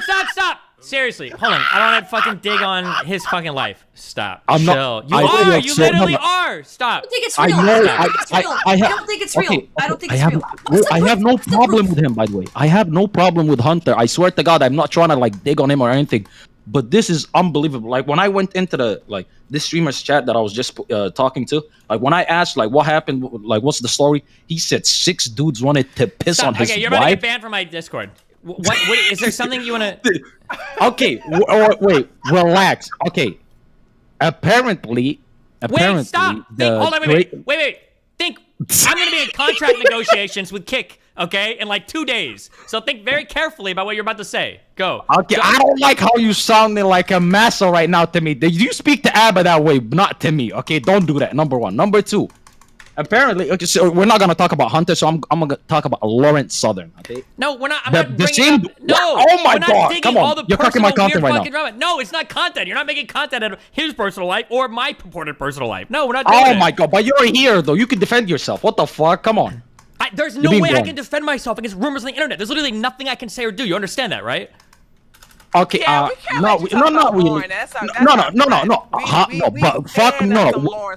Okay, then you gotta defend your friend. All I'm saying is there's a whole lot of fucking smoke, but you guys are claiming there's no fire.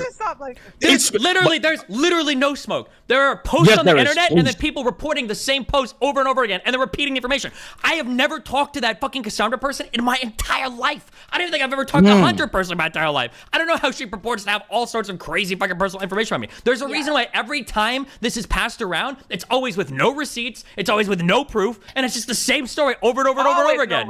Fucking Rolo was claiming that me and Lloyd had a fucking secret daughter 2 days ago. Like, Jesus Christ. Okay, that's stupid. That's retarded. Okay, that's retarded. I'm not even talking about what Rolo said. All I'm saying is there's a whole lot of people that don't even really fucking come from the same place. It's the red pill people, some of the politics people. But they don't have any proof of the shit that they're saying, though. That's the problem. They're no different than Rolo. They're just talking out their ass, and they don't have nothing to prove. They have no receipts, no nothing. All of a sudden, this woman. What's the proof? What's the proof? A picture of her with her cleavage blurred. Okay, that's not proof. That could be anybody got that picture. It's not. Wait, okay, hold on. We're talking about different things. That's the one picture with her face. That's it. There's no proof. Okay, all of a sudden, this woman, right? Shortly after like all the fucking interactions, whatever, with Lil Steve, all of a sudden, you know, she's rethinking her political fucking positions. She's getting divorced. You're telling me there's no smoke there, and then these fucking rumors are coming out like coincidentally at the fucking same time all of this is happening? That had nothing to do with him.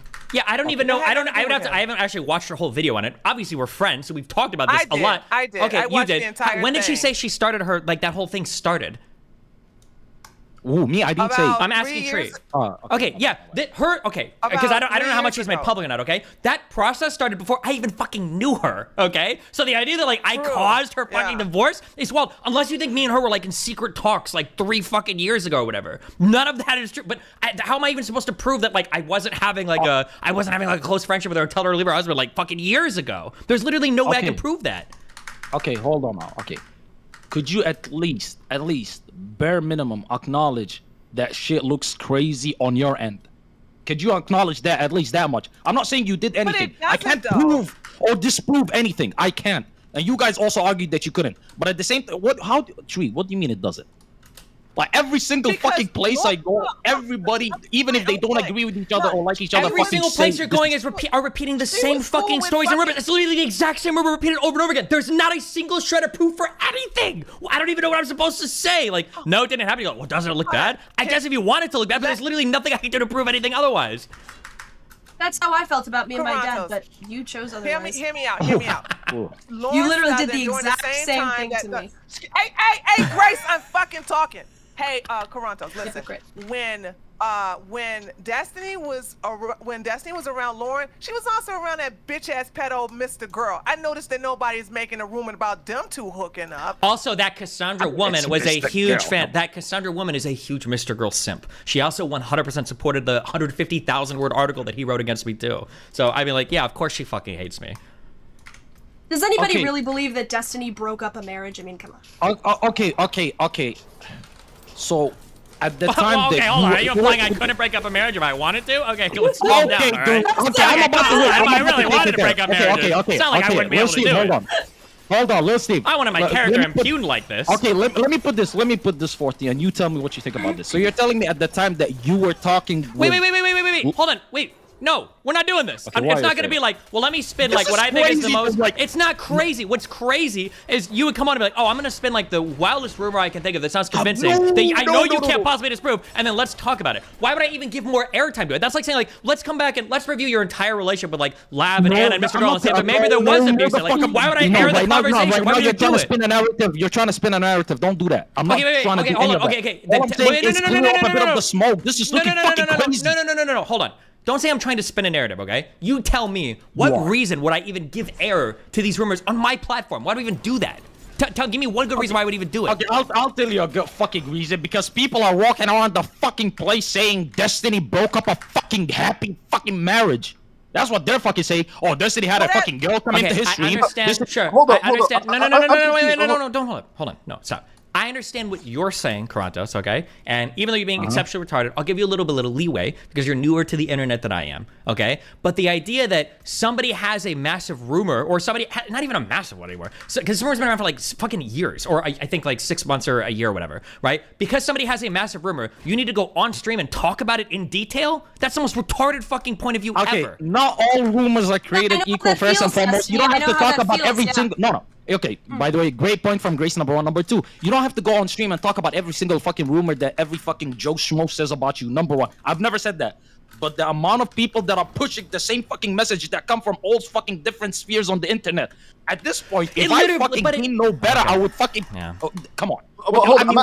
There's nothing. I mean, like, it doesn't. I mean, it makes sense. Like, you're fucking Islamic. Like, you believe in conspiracy shit or whatever. You believe, like, it makes sense. Like, but no. You're trying to disparage my character because. Okay, server muting you. Okay, I'm server muting you. Okay, listen. In your mind, you have a story or an idea or some shit that's happened, and everything you're saying seems to line up. But you're ignoring the fact that you keep saying like all the different corners of the internet believe this thing. No, they don't. It's all coming from one place. It's the same story with no receipts anytime. Like, every single time, it's the exact same story with no proof and no evidence. There's nothing I can say against it. That's fine that a lot of people repeat it. It's fine that a lot of people hate me or don't like me repeat it. But you can't be like, oh, well, all these different people are saying the same thing. Yeah, no shit, because it all comes from the same place for people that don't like me. Like, no shit. Okay, you're done now, right? I can respond without you muting me. Go for it. I can respond. Okay, thank you very much, you bitch-ass nigga. Let me tell you something real quick. I literally came in here without trying to push anything onto you. I just wanted you to clear some shit up.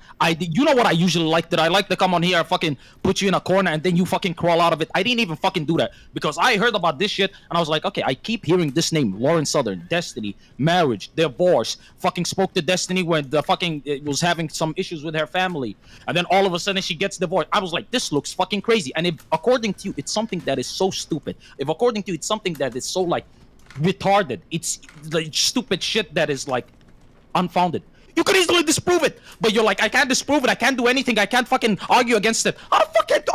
How can you not argue against something that is so stupid? Okay, sure. How? Because here's the way that I can disprove it, okay? The way that I can disprove it is I would have to message Lauren and say, hey, can you leak a whole bunch of texts from your husband fighting and threatening to break him, all that shit from like 2 or 3 years ago? Do you think she's gonna fucking do that? No. I don't think so, no. But I'm actually also curious, Carantos, how would you disprove something didn't happen? How would you prove that something didn't happen? Okay, first of all, Well, Lil Steve said it's probably what I would try to do. Fuck. And Okay, if that hold doesn't on. fucking Wait. Okay, here I'll What? do one more thing too. Okay, but I can't. I have to mute my stream. Okay.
Anyway, we're back on stream. How you guys doing?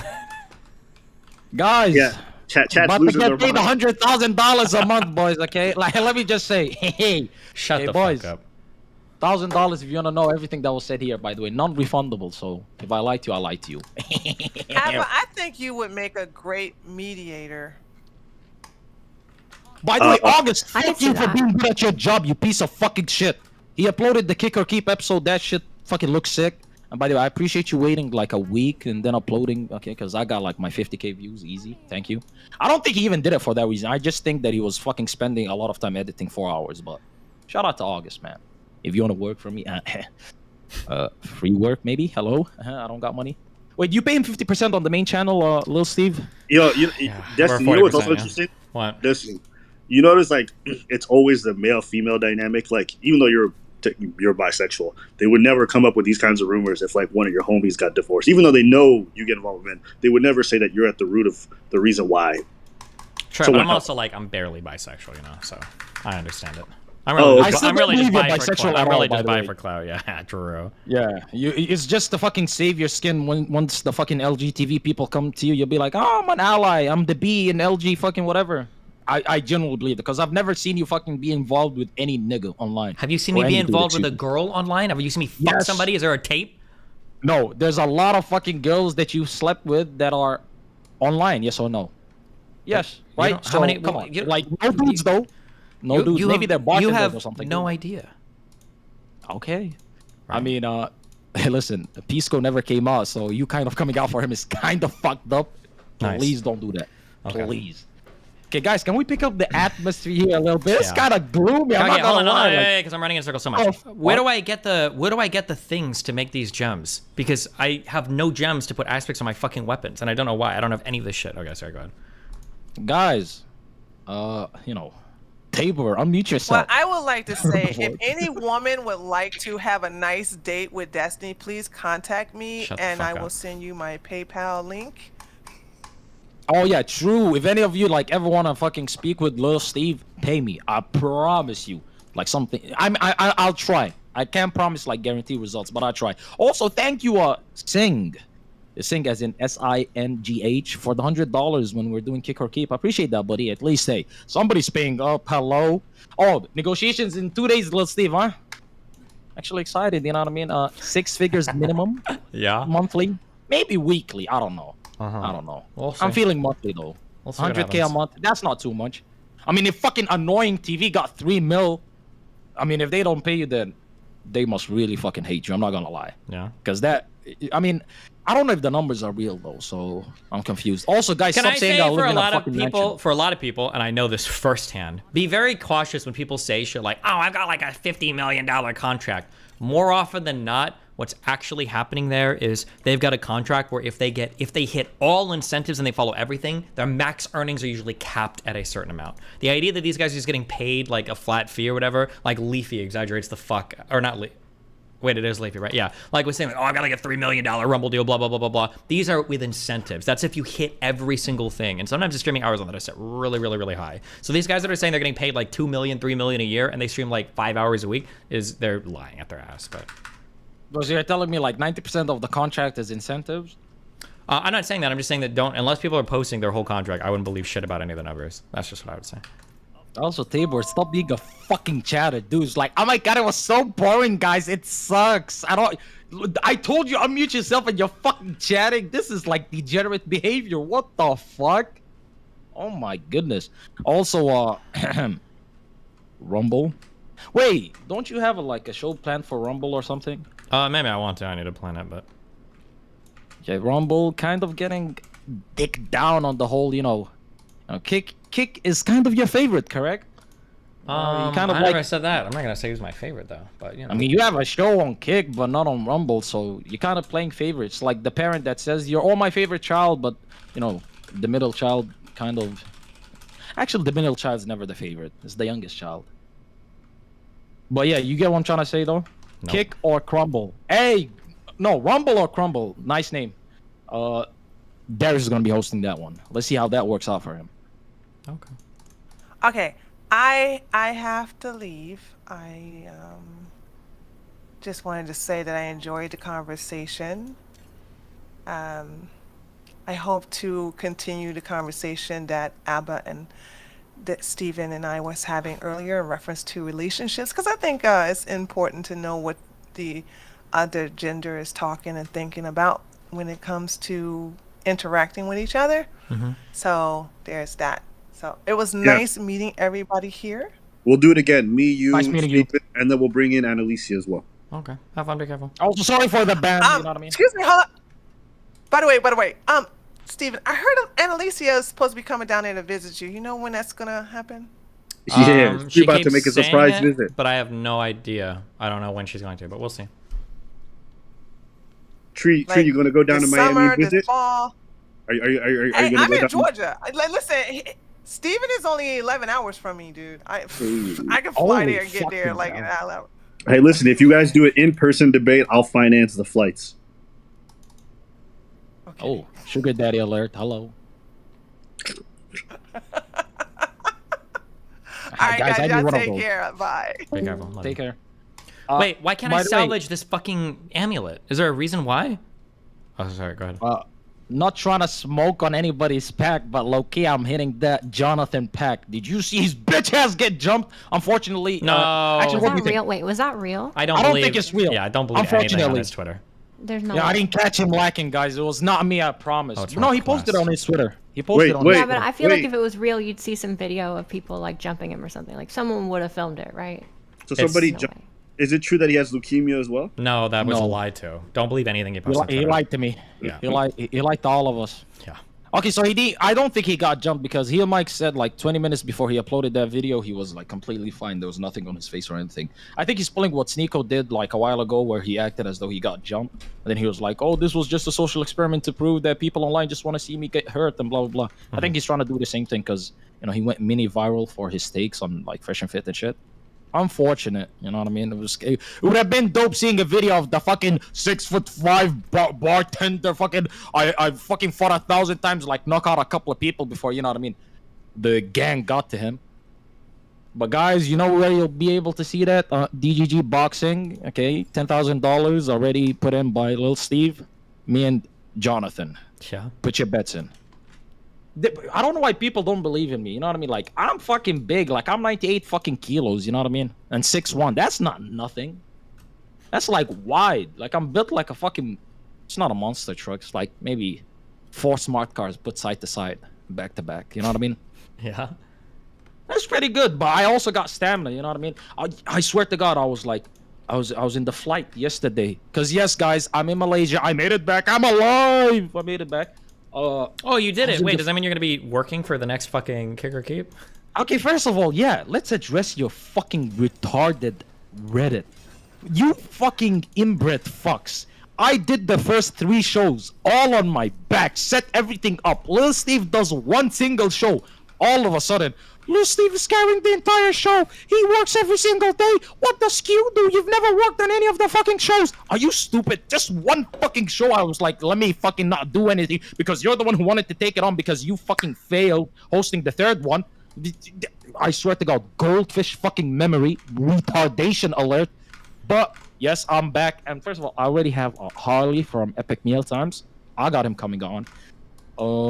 I reached out to Gross Gore, but Gross Gore is very he's very occupied. Let's say he loves his job.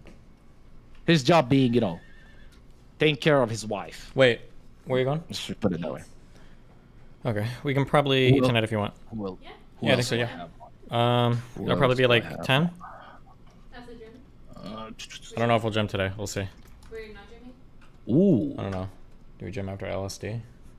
Guys in chat, you know who Damo is from Let's Keep It a Buck podcast? Do any of you? We might tonight. We'll see.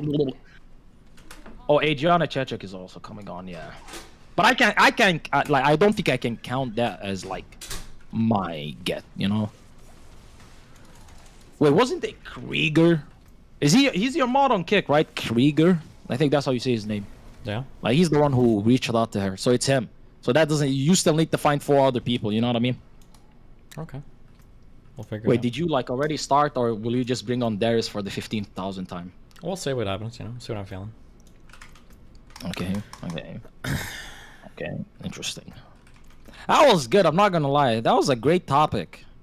That was a Joe, great fun. topic. I'm glad. I had a lot of fun because you've been trying to get off a lot of shit.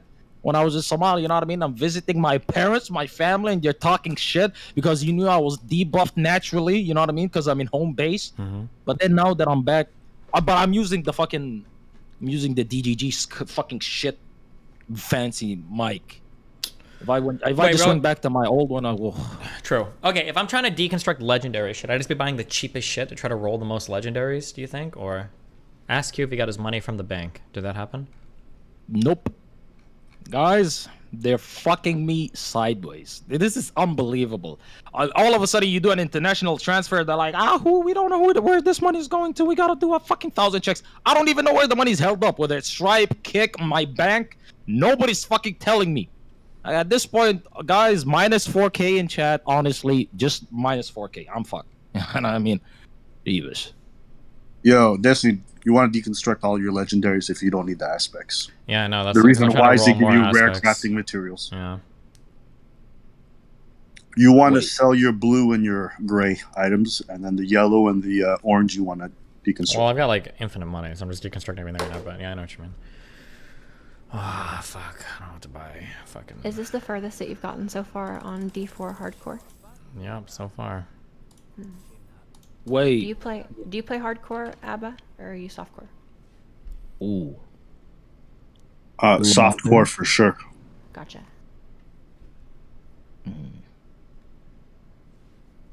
Not that I'm going to go into this deep, so let's see if you don't need to fucking go crazy. Be like, stop talking about somebody else's fucking private personal matters. I'm fucking don't do that. Just saying, I got a couple of screenshots of Mr. Avalon being disrespectful to my faith. So low key, I felt really bad for you. Now I feel like 60% less bad for you. Still feel bad for you though, because this is rough. Ugh. Yeah. I feel like you might take a break from the internet forever, but we'll find out. Hey, would you come back if that happened to you? Fuck no, come on. Come on. Hell no. Hell no. Hell no. Okay, would you, yes or no? Would you? Like, generally most of my shit, unless it involves other people, like almost all my shit is usually public. So like there's not much generally for me to like hide from. So it's hard to imagine being in that position. But this is why I usually don't mind like stuff being public, because it's whatever, unless other people's shit is involved, I guess. If something like that was happening, I'd probably just like leave a relationship, right? Like if I was in a situation where like Melina was like doing really fuck shit to me, I'd be like, okay, well, back to Sweden, bye. Like, yeah. I mean, the green card has already been acquired, so I guess it's not back to Sweden. It's back to, $4 million. Wait. I'm pretty sure it'd be back to Europe. I don't think she would live in the United fucking States. I don't think many people from Western Europe would like choose to stay here, unless you're like doing work in like LA or some shit. Low key, I think this whole EU being so or specifically, Scandinavia and like Western EU being so fucking great, I think that's slightly overblown. Like, people act as though it's fucking utopia, you know what I mean? Like, oh my god, why would you ever move from Finland to like fucking LA rich neighborhood or like fucking Miami rich neighborhood? Come on, please. It's not that it's not that it's a utopia. It's that if you like, for instance, like if you enjoy traveling and you like doing like social stuff like that, it seems like Europe is just a way more fun place to be than the United States. So like, for instance, no. Okay. As a fucking foreigner, you know what I mean? I'm outside of both places. I could fucking easily. First of all, in the United States, it's one country. 50 fucking states. You're getting 50 different things each place. Yeah, and in the European Union, you've got the free travel zone, right? You can travel through most of Europe without like passport control and shit. But like, you're not gonna find places. You're not gonna find fucking Paris. Nice one. You're not gonna find places like in fucking Rome or like places in Italy or Capri or like in Southern Europe. Like, you're not gonna find a place like this in the United States. And any place that is pretty in the United States is gonna be crowded by 50 trillion fucking people everywhere. You're not gonna find super beautiful uninhabited beaches or like really old architecture and be able to travel without like a driver's license throughout like all of the United States. God, your national parks are pretty fucking nice. I mean, the national parks are okay, but there's something different about like, this is a fenced fenced-off area that we have in the United States that's supposed to look pretty and you can go and walk through it, versus like walking through cities that are sometimes hundreds or thousands of years old that are still like living and breathing and everything. Like it's a way different experience. Okay, to you it's like the history is factoring in a lot to your fucking. Well, wait, hold on, wait. For me, no, I don't give a fuck. I just want to live in a place. So why are you arguing that shit then? They argue for this is what Melina would say. This is what Melina enjoys when she's traveling. Melina has never, and for other people I talk about travel a lot, I've never heard anybody like, oh my god, I really want to travel through the United States. Like, there's beautiful stuff here for sure, but there's a lot of like not beautiful stuff in between. A lot of the cities are kind of like literally copy pasted. I'm sorry, but have you ever been to Paris? Me? No, I don't think so. But why do you keep bringing up Paris? Like it's no, because when you talk about Europe, you think Rome, Paris, London. Whoa, you think about the like no. Hold on. Places. You're. I don't. Okay, hold on. First of all, wait. I'm sorry. Have you been to Europe? Have you been to fucking France? I don't know why we're using that argument. I don't know why you're bringing up like Rome and Paris and London. Like all three of these places are the same thing. If somebody's going to Europe on like a fucking European tour, they're gonna visit these cities. Hold on, you're not arguing in good faith. Okay. Wait, yes or no? What the fuck? Wait, are you retarded? Are you stupid? Melina is somebody that likes to go to countries and travel and see things, not somebody that likes to go on a guided fucking tour of London and fucking Paris. You fucking retard. Okay, I'm sorry. If you want to be, you're giving me. Hold on, no.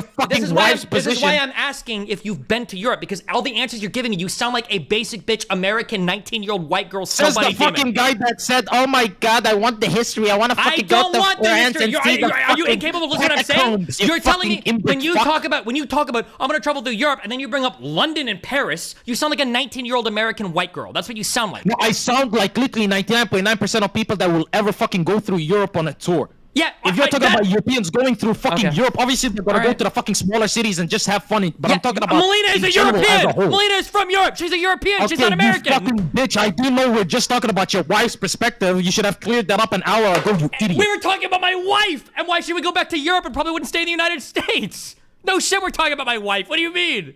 I don't care about traveling. Sorry. Okay, so does she need like $4 million for like Europe? I'm just confused. Where is she getting $4 million from? Where is this number coming from? Assuming, you know. That's the rest of the inheritance. Yeah, the inheritance. You left $1 million to Nathan, right? Yeah, you left $4 million to your blood son and $4 million to your wife, right? Because apparently your reasoning was if your son can't make it on $1 million, then he didn't deserve it. But your grown wife needs the $4 million. So it's funny the way that you look down on a grown woman and the baby boy. You know what I mean? Hey, he can make it.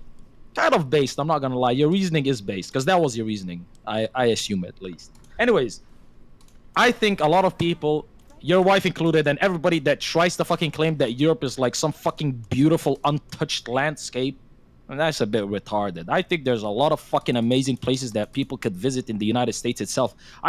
First of all, fucking United States is bigger than the entirety of Europe, so there is 100 the billion problem with the United States, and I love my country, especially defending against disgusting Europeans, but the problem with the United States is that every single beautiful place in the United States has 50 trillion fucking people. That's the only issue. There are a lot of beautiful places in the United States, but if it's beautiful, there's a fuck ton of people there. Like the beaches, in my opinion, some of the coolest, nicest looking beaches that I've seen, some of them are strewn along Southern California. So I think it's called the Pacific Coast Highway or whatever. But if you drive up north from like LA to west past Malibu, every single fucking square foot will be covered with car after car after car after car after car after car after car after car to car of person, right? There are people everywhere in the United States. There's something pretty in the United States. There's a million people. Compared to places in Europe or like fucking New Zealand, where it's like cinematic masterpiece scene after cinematic masterpiece scene and nobody's there. It's totally uninhabited. You can walk and go anywhere. It's just a different type of feeling than in the United States where everybody's everywhere. It's just a different type of feeling. New Zealand is pretty cool. New Zealand's pretty cool. I like New Zealand. It's also really nice to be able to travel through large stretches of land without having a car, and you can do that through most of Europe. Every time you bring up New Zealand, I get PTSD on behalf of our fallen soldier. RIP to that man. Guys, everybody. God. Yeah. You miled easy. Like today, you just smiled it like crazy. Like what happened? You good? Yeah, just chilling. Like this is easy. Like I'm not even on my based mic. What the fuck? Like how was your acid trip, by the way?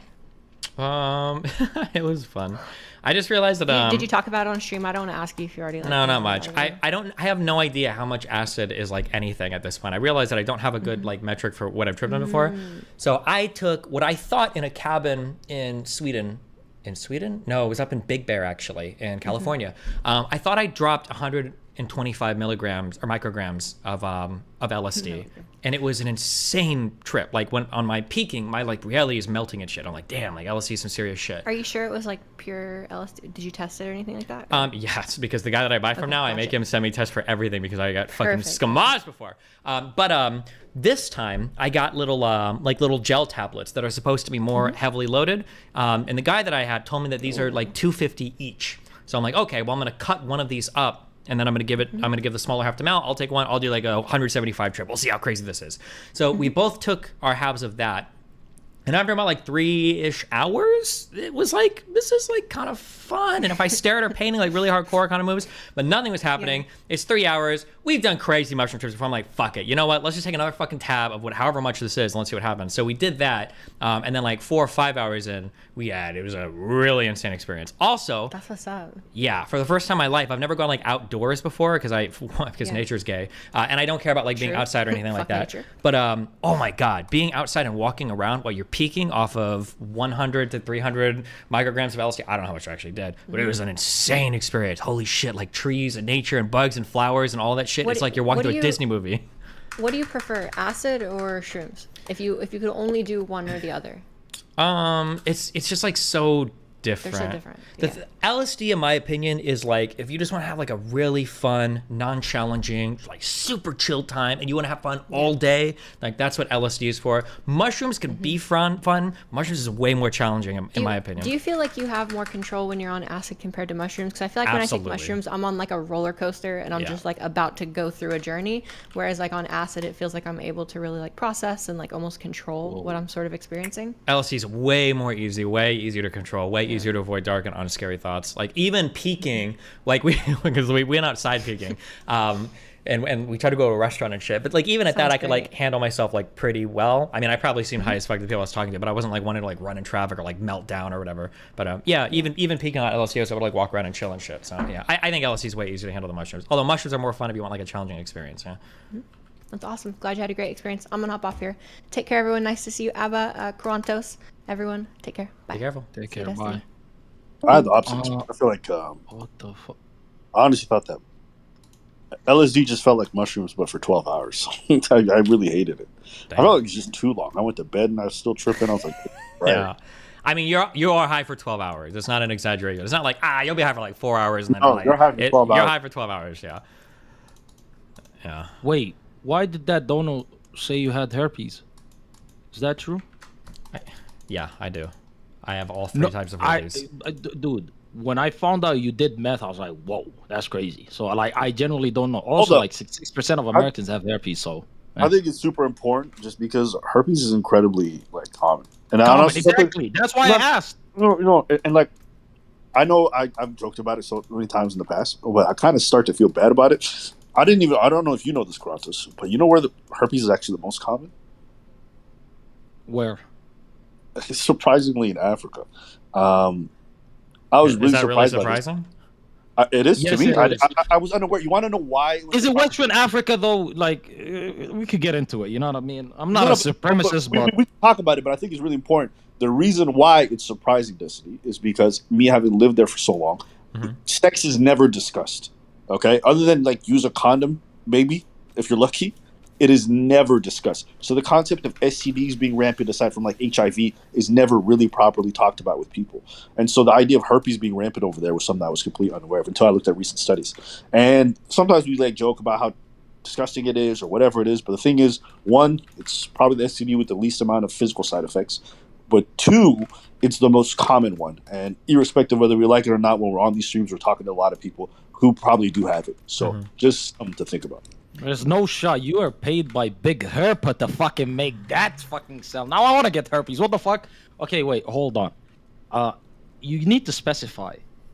Being a proud Somali over here, can't be bringing shame onto my beautiful country since it's part of Africa, you know what I mean? Even though, we don't claim to be Africans, we just claim to be Somali because, that's the superior I mean, there's group nothing of wrong people. with that. There's nothing wrong with that. I feel like Somalians are very What, prideful. herpes?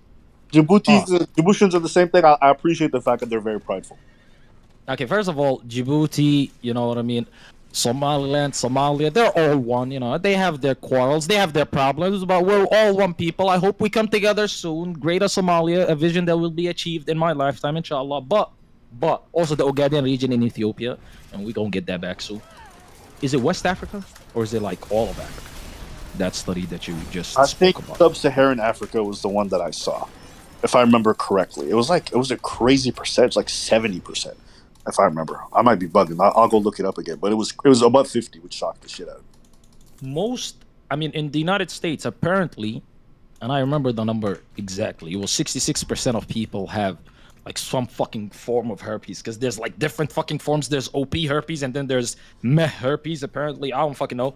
And a lot of people get herpes because some fucking dickhead took a sip from like somebody's cup that has herpes, and now they get herpes. I don't know if herpes normally transmits that way. But that's where most people get it from, according to that study, though. I don't believe that's true. I wouldn't believe like if that. if somebody's probably like fucking breaking out or something, and they like drink from a straw and then they pass it to their friends and they drink from that straw too, then boom. If there's like actually like hardcore breakouts and they're like slurping all up on a fucking thing, then maybe. But like in general, people probably get herpes from other people that have herpes, like direct contact. But you can't get herpes if you're not breaking out, though, right? And you sleep with somebody that has herpes. Okay, let's do the thing. Okay, sorry. Okay, there are two forms of herpes called HSV1 and HSV2. Okay. Yeah. I think HSV1 is normally oral. HSV2 is normally genital. I think. However, either of these can be transmitted from one to the other. If you've ever had a cold sore before, cold sores are herpes. It's not a different type of herpes, or I think that is herpes. I think it's likely HSV1 if you have oral herpes. Now, if you get a cold sore and you give head to somebody, they can then get a genital herpes, even if it's HSV1. They can get that in a genital region.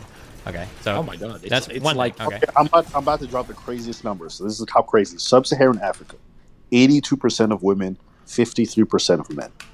Get the fuck out of here! Wait, what? Yes. Okay, hold on. So another thing. 82% of men. Yep. Okay, another thing. Okay, you can have herpes. Okay, but you could have only one breakout your entire life, or none, and not even realize it, and still be a carrier. Number one.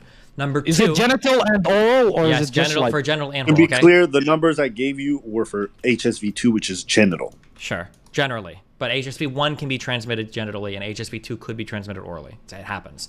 Okay. Number two. Number three, herpes can only spread while the virus is actively shedding. So people tend to avoid each other when they have breakouts. However, the virus can also be shedding without you having a breakout. So it's possible that somebody has herpes, doesn't know about it, and then you mess around with them, and then you get herpes, and they didn't even know about it initially. They were shedding it, and they weren't having a breakout, and then you can contract it that way. Okay, all of this. There's stealth herpes. Yes, because you're not always having breakouts. That's the thing with herpes. So like, there's people who take medications to suppress it a tremendous amount, but the truth is, doesn't matter if you using a condom can reduce the odds, but even that can't protect you from it 100%. And so there's just always a percentage. And so I don't know. There's a lot of stigma around it, but the truth is, like, yes, it's viral. I am so fucking confused at this point. Like, does everybody have herpes at this point? That's what I'm saying. That's why I was bugging out. Sometimes you're like, yo, this person got herpes. Like, we don't realize, especially for the place where we come from, it is super common. Yeah, I've seen estimates anywhere from like 20% of everybody has some form of herpes to like 85% of people have some form of herpes. So it's hard to say for sure. But the thing is, in the United States, it's so common that they won't test for it unless you specifically ask them to test for it when you go get an STD panel done. And you have to do a blood test for it. So if all you've ever done is gone and peed in a cup or whatever to get cleared for chlamydia or gonorrhea, you have no idea if you have herpes or not, unless you've specifically requested that panel. So the next time somebody asks you what's the GOAT STD, you say herpes off top, because everybody has it. That's so fucking crazy. I mean, it depends on how you define goat. Is it goat just because it spreads a lot? Because it's definitely not the goat. I think for me, there's just way worse STDs. I think if you got herpes in a weird way, it's the permanent one that nobody wants because it's permanent. Yeah. But in another weird way, it's the one that has the least side effects. If you get chlamydia and it goes untreated for a long time, you can stop. You lose the ability to reproduce. Gonorrhea can fuck up your entire urinary tract. Syphilis, I'm pretty sure, can kill you, as it's killed like so many people. HIV, if you don't take the right vital medication, which a lot of people in the world don't have access to, it'll kill you. So yeah, a lot of these diseases are way worse. But you talk about the one that's best at spreading and that's incurable as of today, that would be herpes. I think, because again, I gotta go back to defend my people real quick. There's no shot 80% of my fucking people have herpes. No way. I think they're talking about the Congolese brothers or something, because there is no shot. I will never buy it. Okay, Q, you want? We'll have a real conversation. You and I both. There's know. No way. I can't believe. I'll tell you exactly how it happens, and I'm gonna say it. You can be like, okay, true. You know that. Okay, you hold up, because you already kind of feel it, right? You know all these men have horse. Yes. No. Okay. Okay, I feel bad, but like I lived there 3 years. Like I lived in Somalia 3 years. And like I know people move crazy sometimes. Like people move crazy. No, don't say sometimes. Don't say sometimes. No, but it's frowned upon. Like, okay, I'll say this story, right? There's literally a group of people that it's like the police, but they're not the police. They're like decency police, morality police, or whatever, and they fucking drive around looking for people, like just banging like animals, like hiding somewhere. Like they literally just look for people trying to fucking get it on type shit. So I know it. Like if it wasn't necessary, it wouldn't be there, right? There's a reason why those fucking people drive around looking for like fucking motherfuckers going crazy. And so, you know those 80% no shot. You know those police officers. You know you just give them a bit of money and they look away, right? I mean, it's Africa. Yes. Okay. Africa, I'm gonna tell you how fucked up this shit is. How many people do you know that got it made? Oh, yeah, most people. Okay, Africa, most people have a maid. How many of those maids getting fucked? I mean, from the people that I deal with, and no, this is not copium. Do not put it in chat when I say this.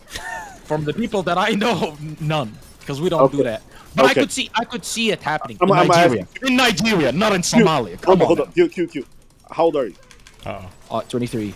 23. Okay. I'm gonna tell you some real shit. Me, when I hit 30, the amount of family secrets I started to learn about blew my fucking mind. A lot of this stuff happens all around you. Everything is just hush hush. That's just how it is.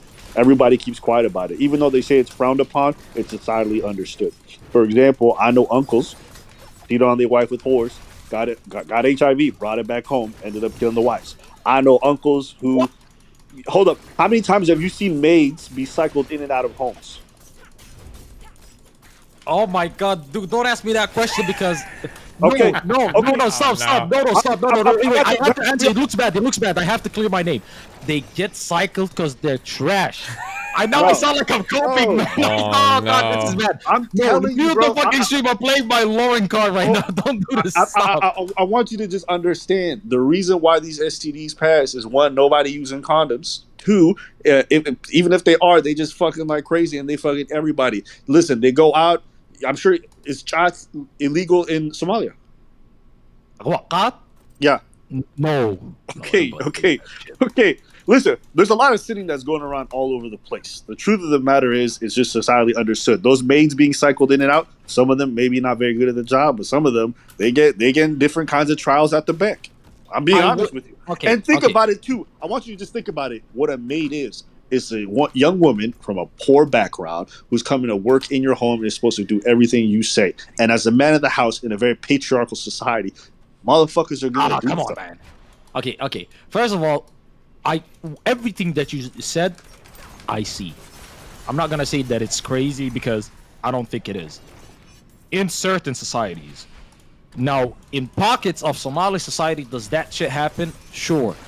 To the clip of 80%, everybody's just walking around herped up because they fucking been going crazy on the maid and they fucking pass it on to their wives and blah blah blah. No, I can't see that. Not one bit. Do you have older brothers?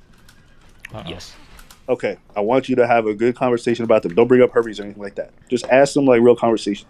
Have you seen a lot of cheating? Ask them the real stuff that's happening behind the scenes. I'm telling you, this is something I've just realized with African families. As you get older, you start peeling back the layers and realizing how many uncles and aunts and cousins and all this other shit around you is fucked up like crazy. Secrets. We don't need to cheat. You just get another wife. It's that simple. You don't need to cheat. And it's cheap maintaining another wife. You just find her a place. Well, it ain't gonna cost you shit. I mean, I know I'm talking like a rich nigga, but it's not something that is, at least from where I come, from my family's position, from where we're at. I know I'm not no rich nigga, guys. Okay, chandeliers, they're not fucking Versace Gucci'd up. Relax. All I'm saying is, from where I come from my family, they wouldn't need to do what you're talking about. But I could 1,000,000,000% see like other families getting into it that couldn't afford to just get a second, third, or fourth wife. I could see it. There's certain places, even in Somalia itself, there's certain places where like, you know, going to the clubs and getting drunk and, you know, fucking doing drugs, like that's popular and shit. Yeah, Like, yeah. Are there whores in Somalia? Yeah. Oh, brother. Okay, who do you think? Can I ask you? Do you think the men who are getting whores are all single? Probably not. I tell a lot of them are young though. I tell a lot of them are young. I tell a lot of them are like 25, 30. Bruh, right? I'm telling you this right now. That's just not a fact. I'm just telling you this right now. No, it is a fact. I'm telling you. Go ask the whores. Somali society, maybe in Ethiopia is different, but Somali society, I'm telling you, man, it is. I'm telling you right now, it is. Like it's the young guys that are getting down. So maybe I'm busted. All I know is all the apples I know over here in Canada. They be outside. Oh, by the way, if you're in Canada, okay.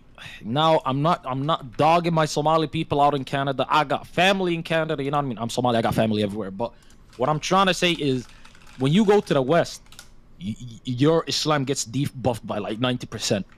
And I used to judge. I swear to God, that's the case. And I used to judge when I was younger. I used to judge, but then me and my brother, my twin brother, we sat down. I was like, bro, why are we judging? Like, we live in the UAE. It's like a Muslim country. I could go order whatever food I want without worrying whether it's halal or not. Like, everything is good. I don't have temptations around me. If I was fucking born in Toronto or like fucking New York, and all around me, like my best friend since I was a kid has a girlfriend that's a baddie, and like there's this girl that I'm feeling, but I like obviously I'll fucking be more open to like just fucking being with her and like just committing premarital sex and doing these things just because it's so normalized around me. So to them, I'm like, it's a different struggle, it's a different journey, it's way harder, and the failure rate is way fucking higher.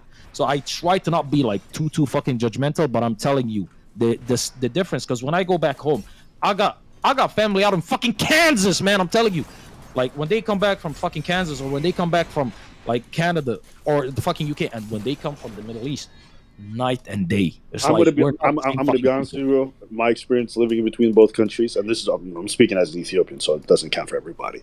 Okay. There's no difference in the degeneracy. You know, the people it's just less out in the open. That's the only difference.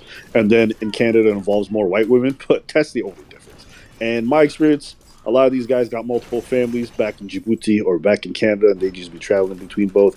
They've been womanizers before they landed in Canada, and they just kept doing it since. I don't think it's because of Canada or the Western involvement. I just think it's in them. That's my personal. But no, we're talking about the young. Wait, we're not talking about like the young guys though. Like you growing up, the friends that you had, like. I'm talking about first generation immigrants, so or like not first generation. So first generation is generally the people who landed, and then their kids are second generation. So the first generation people. Okay, first generation is not to me. Yo, I'm it's telling not you right crazy now, if you have two families. It's not. This is true for even other cultures, man. You know how crazy it was? First generation people would come here, and then they just started being women from different cultures, and all of a sudden they became even more disgusting. I'm just from what I've seen. Just to go back to the original topic, which is like the whole herpes, and it's just sexual discipline is not at all encouraged in Africa.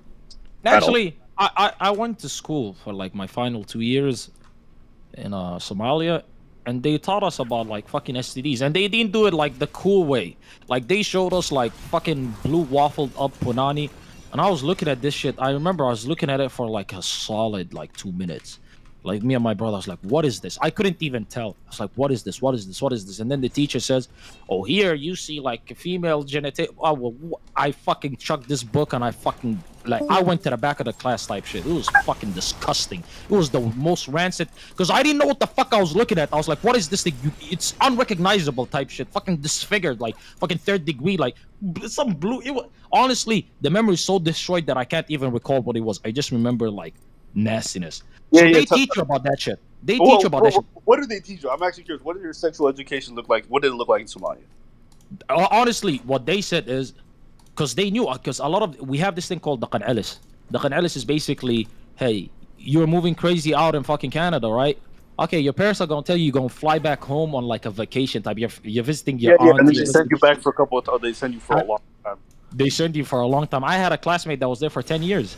So like, so a lot of these kids are just crazy. Like they're fucking gang members, like the craziest niggas. So they tell them, listen, we know like you're gonna be on some fuck shit, and there's a lot of fucking places that you could go that you could get like action and shit. So they tell them, wear protection. If you're gonna fucking be retarded, right, and go against your faith and go rot in hell, wear protection. You don't want to wear protection? Alright, fine. Look at your book. Look at the screen. Bang. There's all sorts of fucking STDs and the shit that it does to you. It was terrible. Honestly, like I was already a virgin, but I became an omega virgin after that class. I was like, I'm good, my nigga. I am so good. What the fuck? Like, and I'm not gonna wrap my shit in fucking plastic. You know what I mean? If I'm gonna sleep with somebody, I'm sleeping to make a baby or 3. You know what I mean? That's what I'm fucking doing. No shot am I just gonna fucking go around because, oh, I just wanna fucking have fun. What the fuck? Wait till you get a maid. It's over. First of all, okay. I've had a maid. And the maids that we have, a lot of times they're just like poor family members. Kind of sounds dark, huh? But like, you know, it's let's say a cousin that, you know, my auntie is nowhere near, you know, what we're able to do. So like my mom brings her in and she's like, I'll provide you an education, housing, clothes, everything you want. You just help me around the house. So that's how it works with us. Like usually we don't go outside of the family, and when we did, one of them was actually possessed. Like I kid you not. Wait, like, I'm not joking. You mean like legally? Possessed? No, possessed as in like exorcist, like fucking. Oh my god. No, you joke, like you act as though it's nothing, right? But I swear to God, she was in the kitchen. It might be mental illness, I don't know, but it's a hilarious mental illness that makes you do that shit. Like you are normal for so long, now all of a sudden you're like something just fucking clicks. Like is it like instant spawn fucking schizosis? I don't know, but she was in the kitchen. She was like, Wait, how old were they? Was this person like in their early mid-20s or what? Oh, they were probably like mid-20s, yeah, mid-20s probably. And I was like just going crazy. And I just honestly, imagine if she was just getting her back blown out and they just never went to check. Okay, dude, like she was on the floor. Like I stood in front of her and she was just like, I was like, okay, like, what the fuck? What sort of fucking demon possessed this chick? It was weird though. It was very weird. So that was one time. The other time, my fucking maid as a child tried to poison my family like 1 billion times. So I dislike the idea of maids. I am very much against maids. And I also grew up in the UAE. A lot of my friends, at least the locals, the Emiratis, they had maids. It was always weird because their maids is like, you know, Filipinos, or sometimes it'll be Ethiopians. Oh yeah, there was that case, the Ethiopian one that was dangled from the roof. There's so many of those. That's on video. We covered that shit. That shit was crazy. Oh yeah. When you said the maid tried to poison your family, was that your whole family or just try to poison your mom? Just curious. The whole family. No, my mom is a very sweet person. Yeah, my but she might have been in the way, too. if you know what I mean. Okay, dude, relax. No, but no, genuinely though. Actually, I honestly think one day you're gonna get blacked. You're gonna find out the truth of these societies, and you're gonna realize like the goodness that you thought you saw was like a lot less. Albert, you need to understand this. I know the degeneracy that happens in my country. I'm a very prideful person, but when I talk to my people, I always tell them, you niggas are fucking up. You niggas embarrass me, you know what I mean? I try to fucking... It's the type of shit where you speak up with your friend, but when you go behind closed doors, you tell him, like, you're stupid for what you did. You get what I'm trying to say? Like, I'm not completely fucking blind to what's going on in my country. I've lived there. I fucking walked the land. I just came back from there. I know what's going on. I see how the people act. But at the same time, to like... And I know a lot of the young niggas is fucked. A lot of the, like, the young dudes, like, under 30, they are fucked. And the older dudes, there's quite a few of them that are fucking off guard, just fucked up like mentally and probably do engage in degeneracy. But for the most part, and maybe I'm speaking from a position of like, I'm not the quote unquote average Somali, right? So maybe I'm not exposed to like the average person and the type of shit that they go through. But where I come from, my family, what we deal with, It's nothing crazy. It's not like, oh, your uncle fucking slept with like the maid, blah blah blah. No, your uncle wants another person to sleep with. Go marry that person. Go have a second home. Go have a third home. Go have a fourth home. That's what we do. And you know, we could afford it. We could afford it. So if that's the case, why do that instead of fucking going to find like what, like some maid to sleep with? A bit nasty. But the fucking maid I had, the one that tried to poison my whole family and beat my sister up, my brother up, me up. I have fucking, like, I can't watch horror movies because of that fucking creature, number one. Number two, I'm telling you, I told this to my mama too, you know what I mean? I said, hey, she might have Me Too'd me. She might have fucking Me Too'd me. In the back of my head, I remember going to the back of the house, and then my memory cuts out. And the second memory is my father, like, fucking throwing a shoe at her head. Like long distance style. I'm like, how the fuck do I remember the beginning and the end and not the middle? How the fuck does that work? You know what I mean? Like, I know I'm like BBC Junior, but at the same time, like that's fucked up. Like, I was fucking, dude, little Steve, I wasn't even 9 years old, so you can't even play that joke. You know what I mean? Jesus. So it was crazy. I don't remember though. I don't remember anything. I just tell. Although I did tell my parents, if I ever see her again, I am beating the fuck out of her. Squad W chat. I am beating. My mom was like, no, don't do that. It's okay. I'm like, no. She has kids. I'm beating them niggas up too. I don't give a fuck. I'm taking my revenge on the bloodline. She dies. I'm going to the grave. I'm pissing on it. I'm digging it up. I'm taking a shit. Probably beating the skeleton. I'm covering it up again. Mean son of a bitch. Why the fuck would you hurt kids? You know what I mean? I mean, she tried to hurt my parents too. I mean, I do have a problem with that. You know what I mean? I do have a problem with that. But like, you know, adult on adult violence, it happens a lot. You know what I mean? But the kids? What the fuck did I do to you? You know what I mean? But yeah, that's why no mates for me. No mates for me. I don't give a fuck if I'm Bill Gates level rich. Like, if somebody's gonna come to clean the house, you're coming once every like 3 days. Which is the fair way to do it. You know what I mean? Or you're gonna be Filipino. I'm sorry. I like Filipinos. You know what I mean? I like you enough to pay you 10 times probably what the Emirati dude that paid you. So shout out to all my Pinoys, okay? Shout out Jollibee. Jeez. Okay, guys, stop saying trauma dumping. There's no trauma if I don't remember it, dickhead. That's number one. Number two, I don't think it happened, but I'm very sussed out. Why the fuck can't I remember it? Okay, yarhamakallah. But why can't I remember it, though? Why can I not remember it? Guys, any free psychology fucking major dudes in chat that could explain it? As a Filipino, that's fair. First of all, it's not as a Filipino, it says that. Filipino. I'm kidding. Shout out to all my Filipino homies, though. Nice. All right. Anything else for us, or?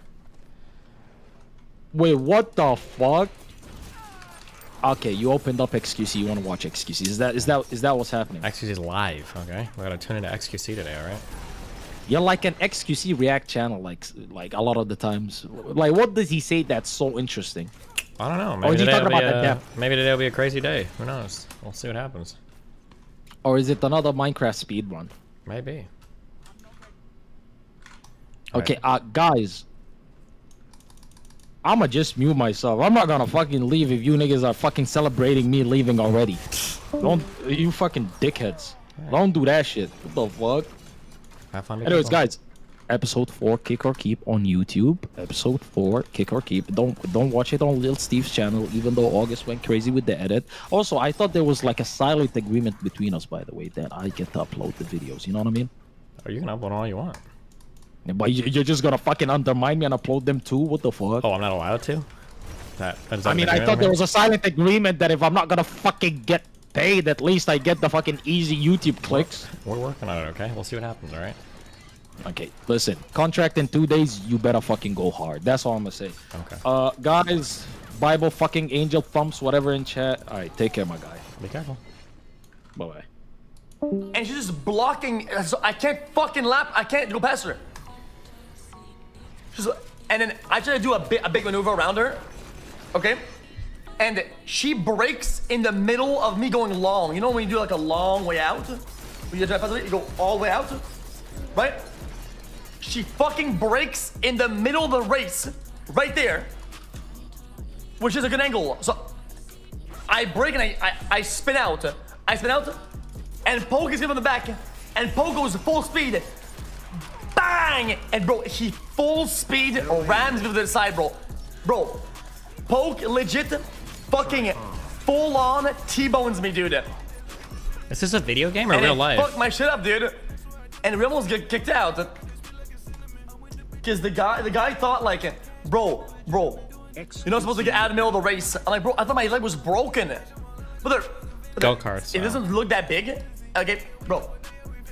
You see the call on that? Brother, the thing is just, bro, it was just like, it was that whole body thing, bing. And it was crazy. Anyway, bro, it's just starting to change color. It hurts like crazy. Yeah, I retired, but I'm unretired now. I had a lot of fun though. It was a lot of fun though. In on my return, what is that? Oh, we tried it already. Is that Sunday? As if she likes Friday already. Ah, yikes. Ah, yikes. Retirement was fun though. Chat, retirement was fun though. What did I do outside? I went out. I went to karaoke. I biked. I went out. I met people. It was fun. And I did a lot of like really important shit I had to do. In my parent life, a bunch of shit. I had to do a bunch of adult shit. And yo, I'm chilling out. Shit, we're going in, boys. Yeah. Oh, Destiny chart. I'm not gonna That's lie though, me. there are some things that like, just overall, chat. You know exactly how I am, okay? I like to go all in on my days, like all in, right? If I do something, I want to do something all day. Do you guys get it? Like I like to go all in on my days, okay? And having to do stuff in the morning, okay, that like adult stuff, you know, it's just trash. And overall, the way it's been is like, yeah, I didn't go live, but How far through the campaign are you? I had to wake up early every day. I think like on Act 4 or 5. Maybe I should just finish the campaign. I was trying to collect like renown, but maybe that's a mistake. I don't know. And stream games. And I haven't Should been I able try to to in the speed run morning the rest of the campaign? And in the afternoon, and I always had something. But I'm out of the woods now. We're good. It's just because that's just how it is. Like I wish you understood it. It wasn't really about like not streaming it. It was just about not wanting to fucking do dog shit. I get it. Yeah, dude, this is like normal life. I get that. Okay. I want to give you actual good shit, not some fucking, oh, guys, like, man, today was shit. I don't want to be like that. I don't do like that. I don't do that. That's just garbage. Guys, what is that? War Barak. Welcome back. Like, what the fuck is that? War Barak. Are you high? What the fuck is that? Chat. What the fuck is that? War Barak. Help. I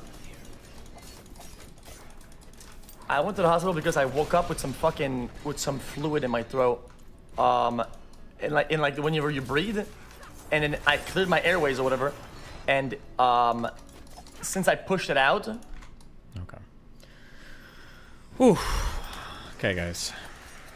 I'm not sure what we're gonna be doing here. My apartment is slowly getting hotter and hotter, and it's I don't know why. Who lives in Miami? Is it like exceptionally hot or?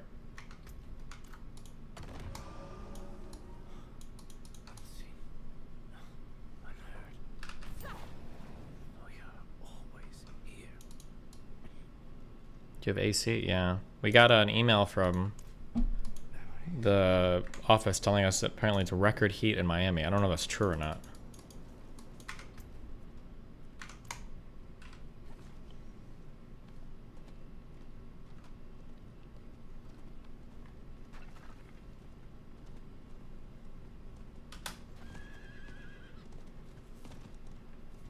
You aren't opening your windows or not? No, I do. I have all my windows open, you fucking retard. ETF for Farha? I think I said 5 o'clock for her.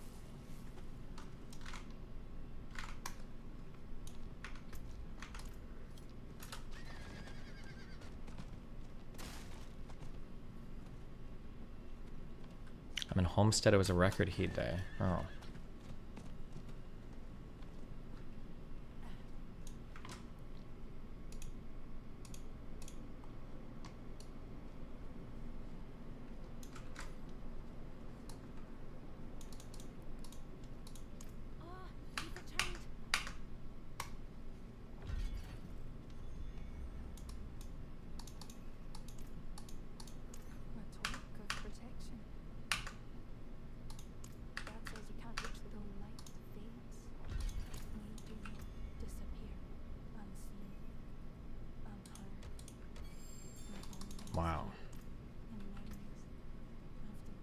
Does your unit face the sun? Yeah, but I put all my window things down.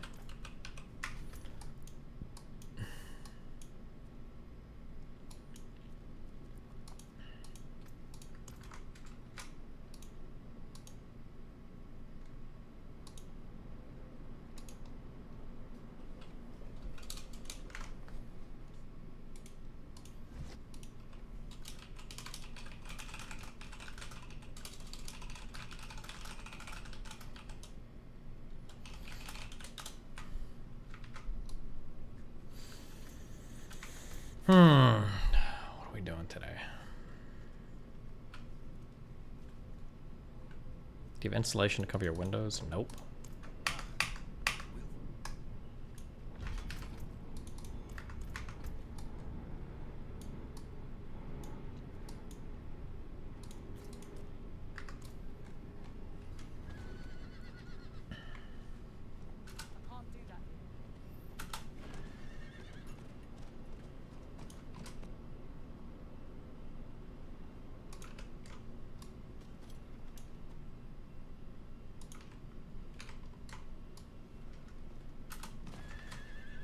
Is your AC off? No, I'm pretty sure it's on. I think the building is probably just really stressed right now. That'd be my guess.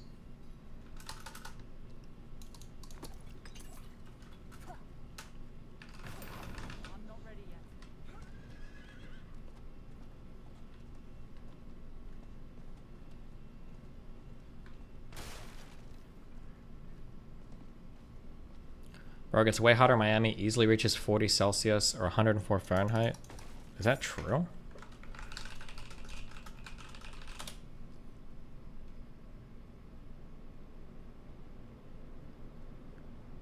You're just making shit up. The record high temperature is 100 degrees Fahrenheit. Oh, this says the hottest day was 102.6. I don't know what you're talking about. I don't know if you're a guy that doesn't live here and you've heard Miami is hot. The reason why Miami and Florida weather is hot is because it's humid as fuck down here.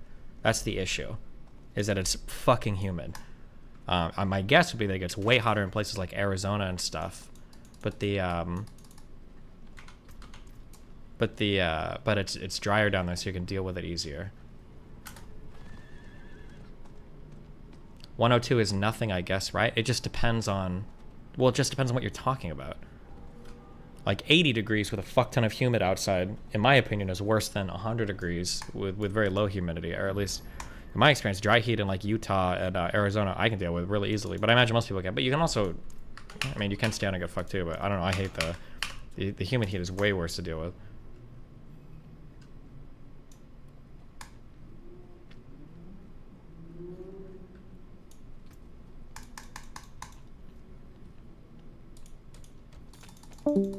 Good. Get out. Got him.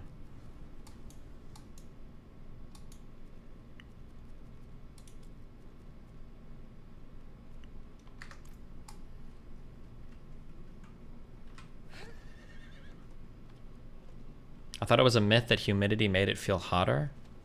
Well, no, of course humidity makes it feel hotter, right? I think humidity makes it hotter because, if I had to guess, it's because one, your body has a harder time dissipating heat because it's moist outside, and two, it's probably easier to transmit heat through your from like more humid air to a human body as well. That'd be my guess.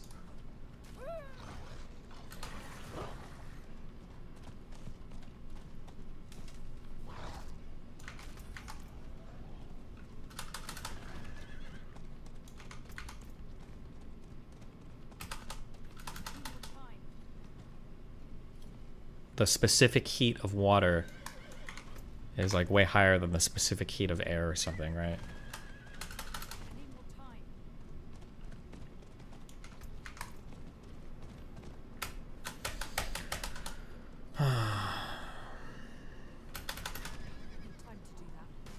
Do I get...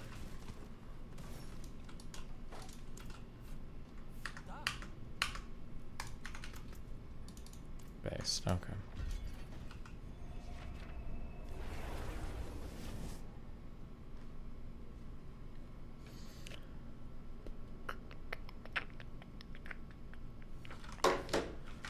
Oh, what are we doing, guys?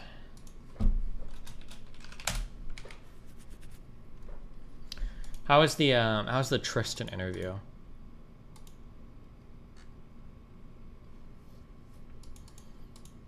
With PBD. Is that interesting or boring?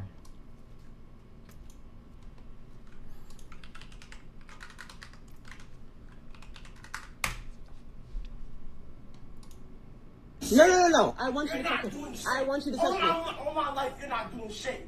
Stop playing, you're not doing shit. So what are you gonna do? What you gonna do? You see. You see? No, do it! Nigga, beat my ass! Beat my motherfucking... Go ahead, beat my ass right now. Go ahead. Listen, go ahead, beat my ass.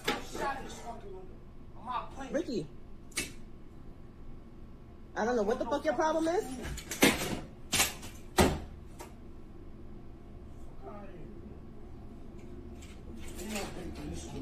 You wanna break the gun? Go ahead, break the other one. You wanna do that? I don't know what the fuck your problem is. But go ahead, yeah. Yeah.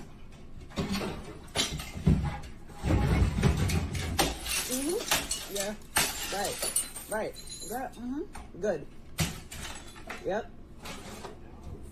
You don't give a fuck? You're not touching me. I'm not touching you? You're not touching me. And then what? No, Ricky, beat my ass.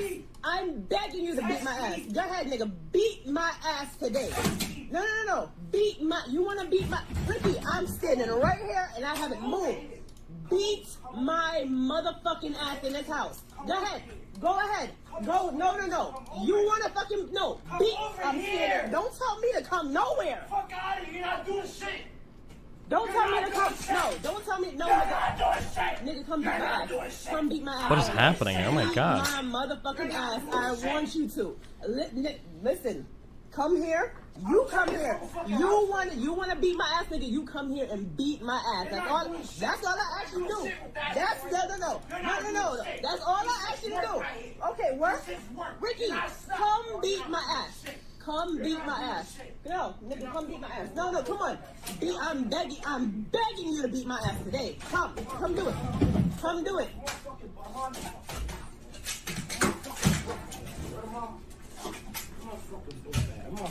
No, you're not leaving this house. Watch out. No. Watch out. No. Watch the fuck Nope. Watch out. No, beat my ass. Go ahead. No, beat my ass. Go ahead.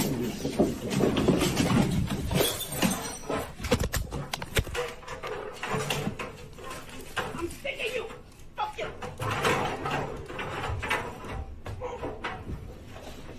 Jesus.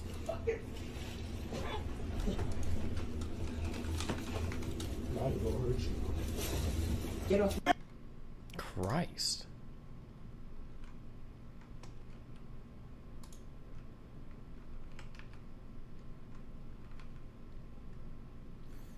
U.S. intelligence prepare for COVID. Lav leak reveal. Oh my god.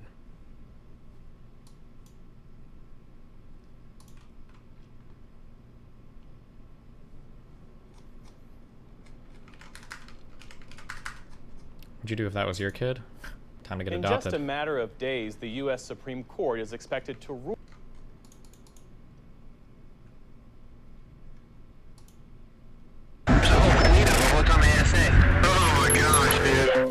Jesus. Oh, dude, fuck. It's actually getting. I'm gonna go like shut all my windows and everything. I'll be back. Hold on. Maybe I should just not play Diablo. I wonder if I'm like outputting too much heat because of the game too. Holy fuck. Are you gonna join the Reddit blackout? Yeah, bro. Epic. I'll be back 1 sec. Jesus fuck.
I feel like I'm not gonna be able to stream in the fucking summertime. Or like maybe I should like 12-hour flip my schedule and we start at like 10 o'clock at night.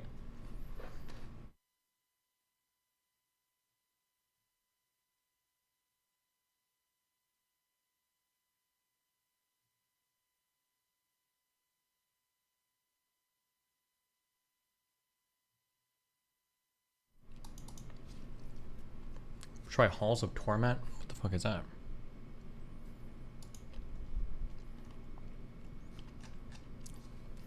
Put a 40 FPS cap. The issue isn't I don't think it's Diablo. I think the issue is because I went outside in the hallway and checked and shit, and this apartment building is like really hot. Like if I go into the hallway, it's like 5 degrees hotter out there.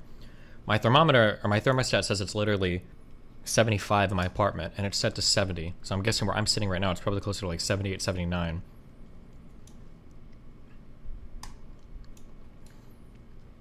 You didn't actually have a window open, right? No, you fucking retards. How the fuck would I have a window open?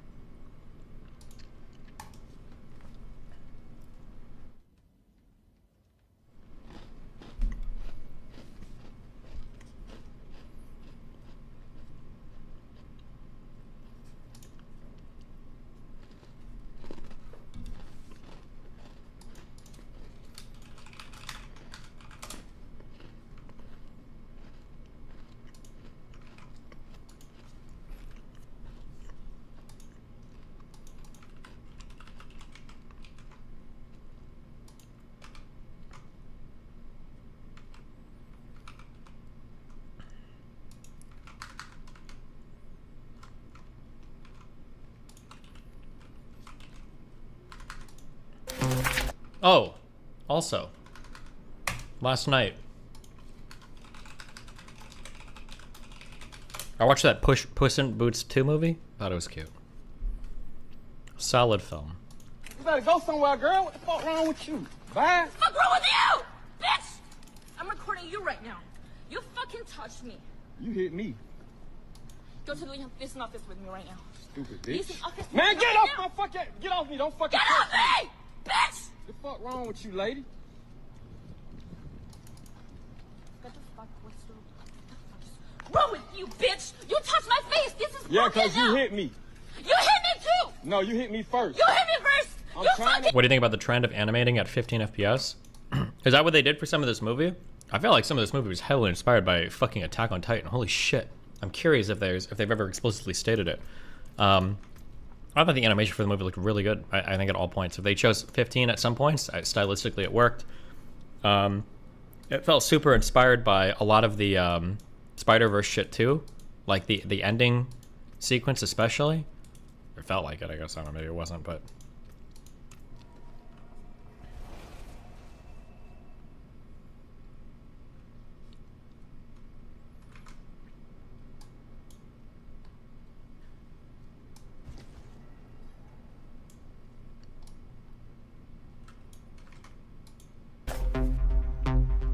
It's November 14th, 2004, about 100 miles off the coast of San Diego, California. The USS Nimitz, one of the US Navy's largest aircraft carriers, is preparing for deployment to the Persian Gulf. But the radar technicians aboard notice something weird. The military report from that day says that they noticed, quote, multiple objects descending from around 60,000 feet down to 50 feet in a matter of seconds. Very high velocity. 60,000 feet. A reminder that commercial airplanes fly at like 36,000 feet. The report goes on to say that these objects, quote, hover for a short time and depart at super high velocities with, quote... Oh, wait, is this the guy? Oh, do I trust this guy? Advanced acceleration capabilities. At first, these radar techs thought that their fancy new radar system was messed up, so they recalibrated the radar, but the signal remained. Something was up here. They're telling us they have a contact on their radar. They don't know what it is. They just have a blip. Well, they've been watching these things, and what he told me is they had been looking at these things as we're driving. He says, sir, we've been tracking these things for about 2 weeks. We had been at sea for 2 weeks. He goes, this is the first time we've had planes airborne. We want you to go see what these are. So they sent out 2 FA-18s to investigate. The report from that day describes a day of blue skies, no clouds, and unlimited visibility. These 2 Navy pilots arrived to the scene, each with a weapons officer in the back. They look around and notice something strange in the water below. So as we're looking down off the right side, the backseater in the other airplane, Jim, he says, "Hey, Skipper, do you?" And that's about what he gets out of his mouth. And I go, "What the hell is that?" It looks as if some cross-shaped object the size of a massive airplane is submerged right underneath the surface of the water. And above it, it appears to be boiling. And just above the boiling water, an object is hovering. And we saw this little white tic-tac looking object, and it's just kind of moving above the whitewater area. Like no predictable movement, no predictable trajectory. Yeah. It was just like a ping pong ball. No acceleration. Very, very random. The Navy report describes this object as, quote, an elongated egg or a tic-tac that was uniformly white across the entire body. It was approximately 46 feet in length. One of the pilots, with his weapons officer in the back, wanted to get a closer look. So then I go, "Hey, I'm gonna go check it out." So he turns his jet down towards the object, the other pilot staying back to get a wider view. So I'm coming down, and as I get to 12 o'clock, as the tic-tac's doing this, it's like it's aware of us, and it just goes bloop, and it kind of points out towards the west and starts coming up. So now it's obviously knows that we're there. Whatever this thing is, it knows that we're there. So I'm kind of almost coming out co-altitude as this thing's coming up. I'm gonna meet it, and it just, as it crosses our nose, it accelerates, and literally in less than, probably less than a half second, it just goes, and it's gone. And you saw no visible propulsion, no wings or anything to make it fly in our atmosphere. As these two pilots are heading back to their aircraft carrier, they get a radio call from one of their radar techs. And he's like, "Hey, sir, you're not gonna believe this, but that thing is at your cap." It showed back up. It just popped up. This is like 60 miles away. It just reappears. Within seconds, 60 miles away. Just like that. By the time they get back to the Nimitz, the object is gone. So they gear up and get ready to send another jet out to investigate. And this time, they make sure that an infrared camera is strapped to the bottom. With the camera recording, they found the tic-tac again. Okay, so now we're looking at real data, real evidence that we can analyze, get us away from relying on someone else's memory. What you're seeing is an object that is somehow flying through the sky. These infrared cameras will usually show a heat signature of exhaust or some kind of energy that shows how an aircraft is being propelled. Something. But here there's nothing. And yet suddenly this object, in the blink of an eye, blasts away. And to be clear, we just showed you the raw clip. We didn't edit this in any way.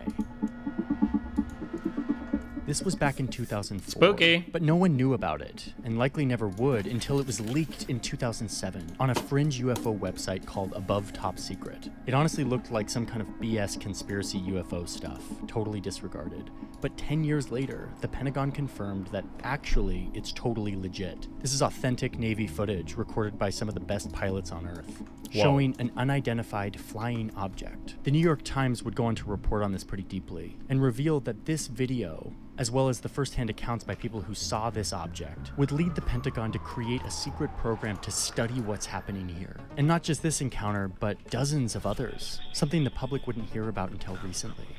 And that's what this video is about. US military officials have gone before a Congress hearing releasing once classified videos from private pilots' cockpits. 144 unexplained sightings. God, we're circling a lot of stuff on reports.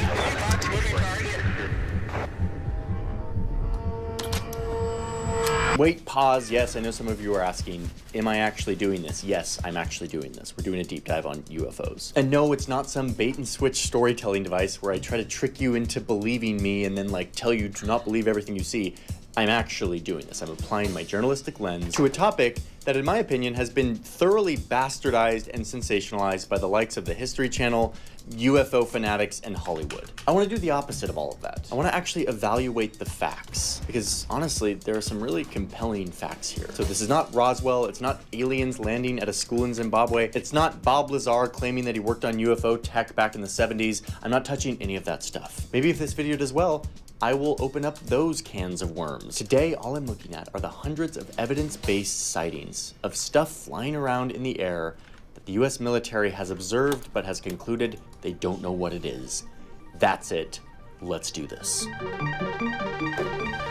Oh, and by the way, next week's video is live right now over on Nebula. You can watch it ad-free right this minute if you go sign up for Nebula. Link in the description. No code necessary. Okay, let's get back to it. In many Okay. ways, the 2004 Tic Tac event is the starting point for a new era of UFO investigations. And again, big props to the New York Times for breaking the news that the Pentagon had been investigating UFOs in secret since at least 2007. It was a program that Harry Reid, a Democratic senator from Nevada, had personally been asking for. Big alien guy, that Harry Reid, huh? The Times reporting also revealed that there were other videos. In 2014, a Navy jet was chasing XQC announcement.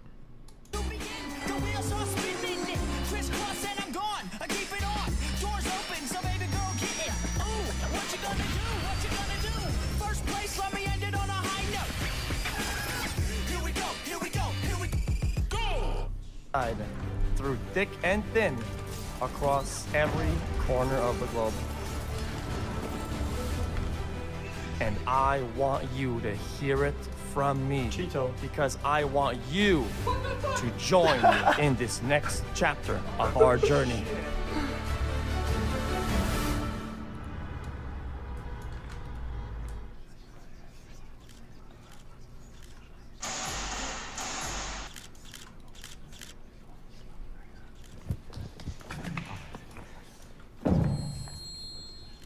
Thank you all for coming. Classic. XQC will just be a few more minutes. God, I can't believe he's doing this. I should have listened to Ludwig.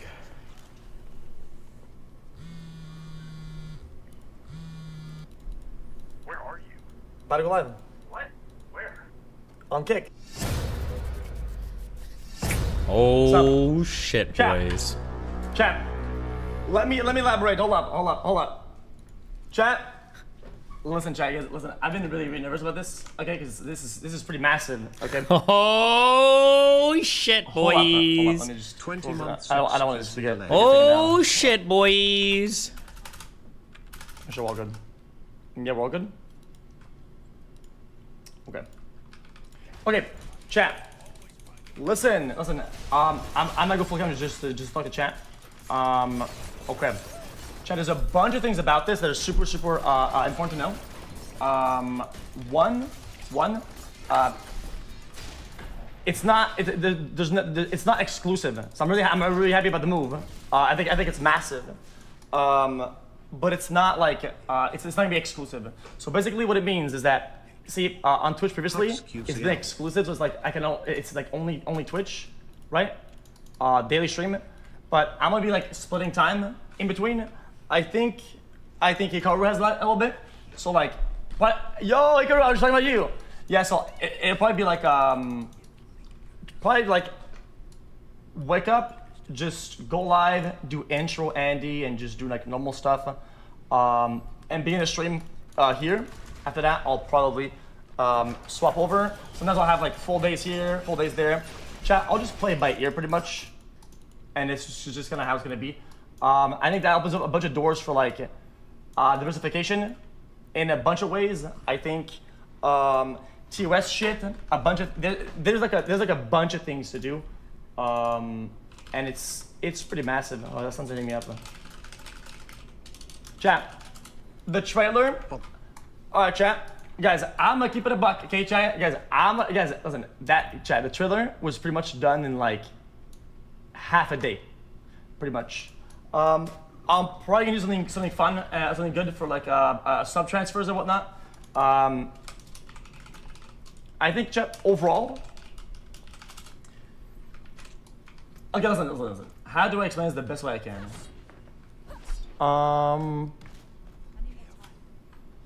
Yeah, there's gonna be some crazy transfers. Okay, guys, I don't wanna spoil it. I think the transfers coming up are fucking insane. I think it's gonna crazy. And on top of that, listen. I really enjoy that it's non-exclusive overall. So I can do whatever I want. I can go around and just kind of have fun and diversify and just kind of wing it. Try hard. I think it's a massive deal because at the same time, there's opportunity, other things I want to do also, and that's just kind of how it goes. Yeah, I've been working with Eddie and the people at Kick over on a bunch of things. Chat, it's gonna hard to unwrap it like all at once, okay? But there's a bunch of cool shit, such as in the past, it's been difficult to allocate time to do things that I really want to do. Like, I've tried to show before, I talk about like podcasts and stuff like that. There's a bunch of things that I really want to do, and I can't justify like putting a lot of time because the way that it is that overall, I don't want to say too much about like contracts and shit like that. But overall, it's gonna hard to dedicate time and still remain live all the time because I like doing both. And I think it's just been hard to justify it pretty much, right? And I'll have like the time and also the funding I need to actually anything I want. Pretty much quite. Listen, I've been working with Eddie for a good amount of time about this. Okay, yeah, I get it, chat. There's a bunch of changes on Twitch and people are like, oh dude, the Twitch is this, Twitch is that, Twitch is gonna fail because it's not like that. Like, okay, listen, this is very important, okay? It's not like oh dude, like Twitch is fucking up, dude, fuck Twitch. It's not like that whatsoever. It was never like that, and on top of that, Hi. Ever since the beginning of this idea, it's been a while. It's not like a reactionary, oh, this TOS, I'm moving to Kick it. It's not really like that. It was like a bigger project, and the way that it's gonna be, the way that I work with Eddie at Kick is that if I want to do a project and it needs funding and the project is like massive or whatever and it's like a big project, I don't really have to talk about like funding that much. They're just gonna fund it with me and do whatever I want. And that gives me like endless opportunities to good to know you're alive. To do literally anything that I want and just try new things. And I think people need to understand that like the height and the things that we could do could literally change the space as a whole. And people might not believe that because oh dude, they don't get. I think there are things that I really want to do that I can do now because of funding and because of time. And I can justify it, and and also, I get people have concerns. Okay, I'm not gonna chat. I'm gonna chat like always. People say Gamba this, Gamba that. I don't give a fuck. If this was about like Gamba shit, it would have been a different story. I'm sitting here, I'm chilling, and this is nothing different. We haven't done Gamba in a while. If I want to do it, I can. If I want to do that, there's gonna be opportunities to, but it's just not like that. Like. It was never part of the conversation. From beginning to end, it just wasn't. That's just kind of how it is. There's a bunch of stuff we could do, but yeah, like I said, no, I mean that 100%. It wasn't about Gamba, and probably won't be. I'm getting down the line. There's the things I want to do for sure, but like project and things I want to do. But overall, it's just kind of how it is. Yeah, it's kind of how it is. So it's gonna be like split time. I'm gonna give it a buck. For most viewers, it'll feel like nothing, to be honest, because it's gonna be split time and people don't have like fucking 20 hours to watch every day. That's just kind of how it goes. Other than that, yo, let's go, bro. Hope you good. Chat, I'm gonna be honest. First, when the idea came up, I was kind of like, welcome back. I was kind of like, eh. Okay, because I had a bunch of reservations. Back from retirement XQCL.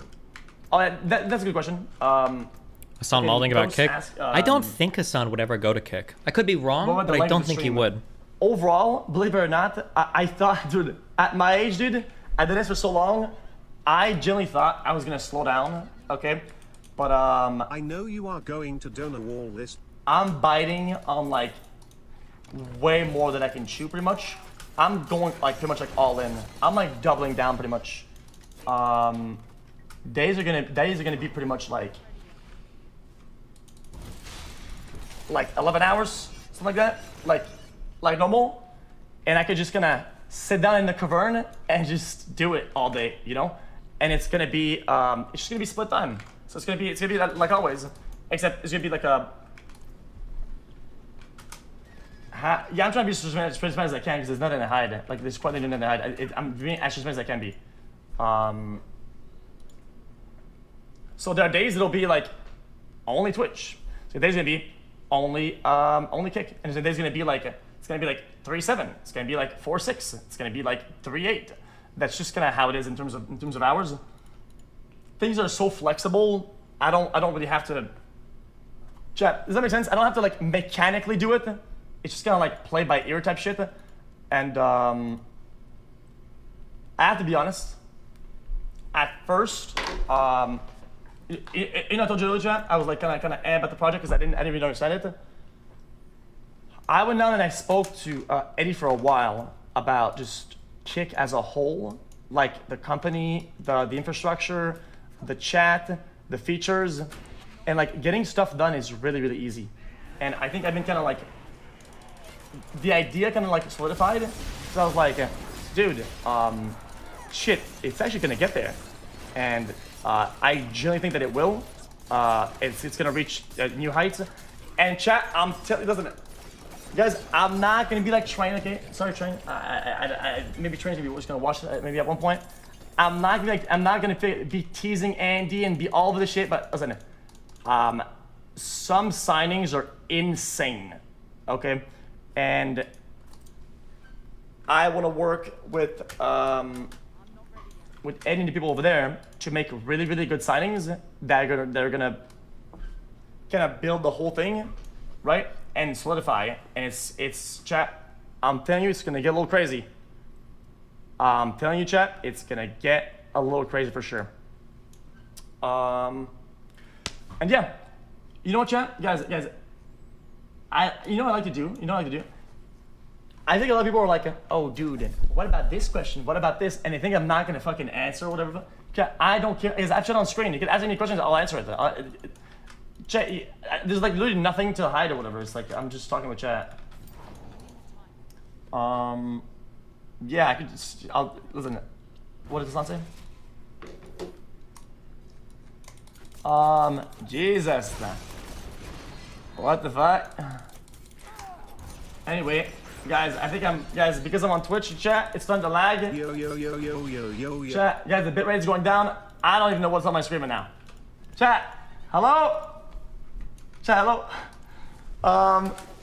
Anyway, nah, I'm just kidding. Chat, guys, I'm just kidding. Okay. I'm not gonna get crazy about it, okay? Chat, I don't wanna oversell it, okay? Guys, my job is done here, okay? But I'm not gonna oversell it. I think movies are pretty fun. Anyway, hopefully you can watch some cool shit together and whatnot, and do like really crazy shit. And you know, I criticized Aiden when he swapped because he's like, oh, I can do some pranks that are like TOS and shit like that. Yeah, chat, guys, the chat is gonna be unhinged for a little bit. That's why I didn't go live over there right now, because I want to wait to announce first and then do the infrastructure, because otherwise it would have leaked it. Right? Chat, the announcement would have been ruined if I set up the infrastructure ahead of time, because you guys would be able to see it in chat. Does that make sense? So I told them to hold on all the filters, all the moderation, all the systems, all the whatever. And I told them to wait until the announcements, and then whenever it's ready, boom. Yeah. And okay, you know what, chat? Elephant in the fucking room. Okay, that's massive. Okay, I'm gonna say it. Aiden is unhinged. Because I'm not gonna act because I transferred. That I'm blind and I'm fucking I'm dumb and stupid. The reality is, Aiden is unhinged. And basically, how do I say this? Chat, I really believe in what you're doing at Kick. I genuinely do. Okay, I've been talking to Eddie like to an insane amount. Okay, I get it, you get it, but I gotta say it again.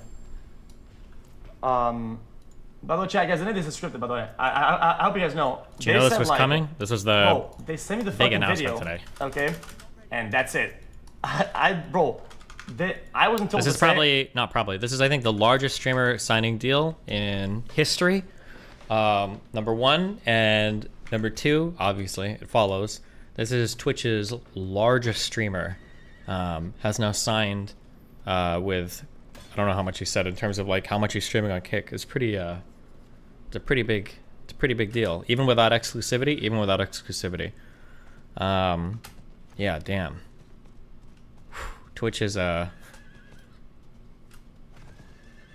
I'm not too sure what Twitch is doing right now. Jeez. I get it. Because of some events and some people, the brand was like kind of like tarnished in a way that like some people think. This is Mixer all over again. Twitch is fine. So again, bullshit theory. I'm stealing this mainly from Cake. Here's something that I wonder about with no evidence. I wonder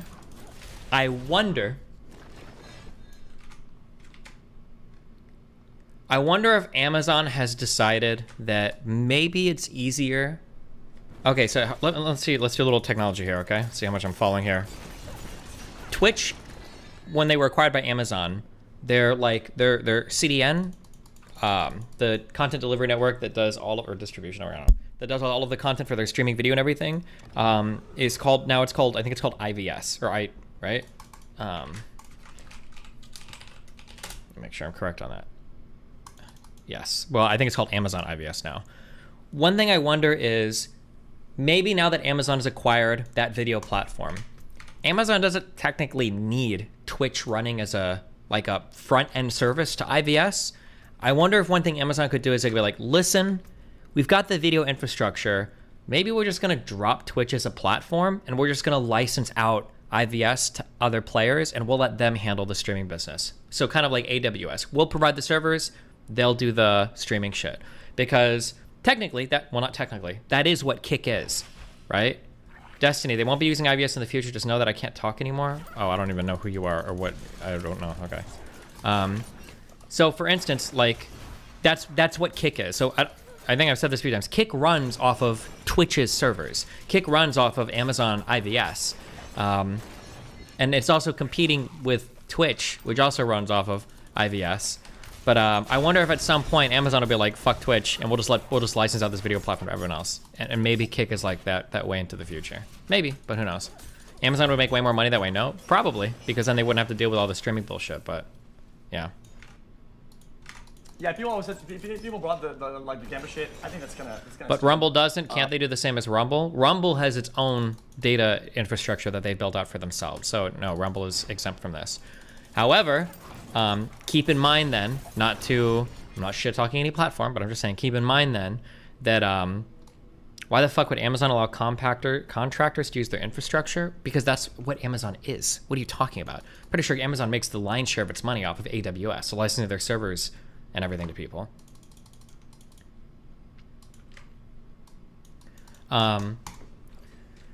Keep in mind something that would be interesting, or not interesting, something we have to keep in mind then is that all the future updates to Kick are also kind of subject to Amazon updating IVS, which is in some ways good, in some ways bad. They get to run off of all their servers, so you've got the stability and everything guaranteed by Amazon. But if you're looking for features like DVR that we keep asking for, likely those types of services or products can never be built out on Kick because they're kind of basically beholden to whatever Amazon's developments are on IVS.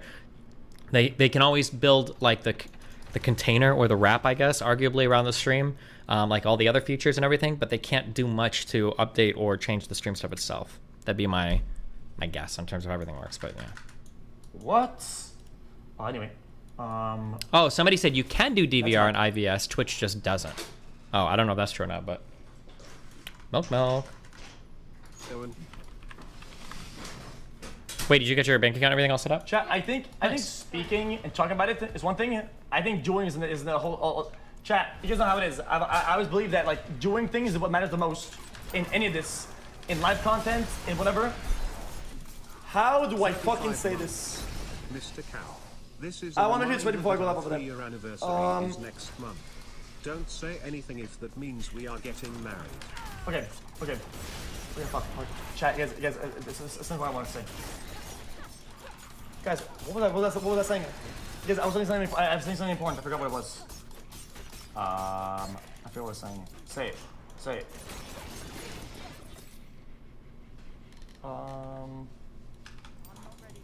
was that saying? What was you saying? How am I doing this? I should just go do. Talking. Yeah. So, okay, yeah. Like I said, I generally think that talking about stuff and saying, yo, guys, things are gonna be like that is one thing.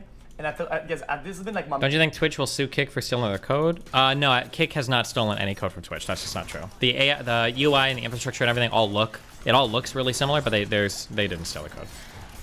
I thought that originally, but they absolutely did not steal the code for Kick or from Twitch. And we just sit down and go through with it. And it happens, you're gonna see the result, and you're gonna see what anything that I've said.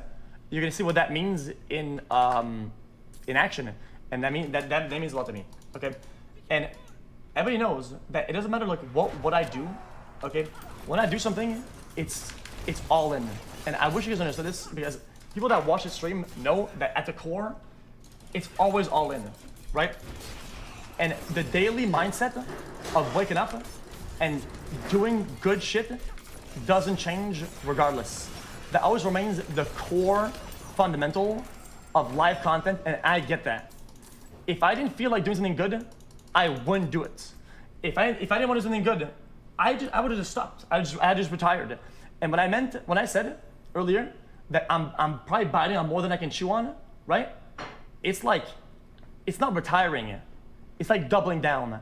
I feel like in the past like weeks, I've seen my life kind of go, right?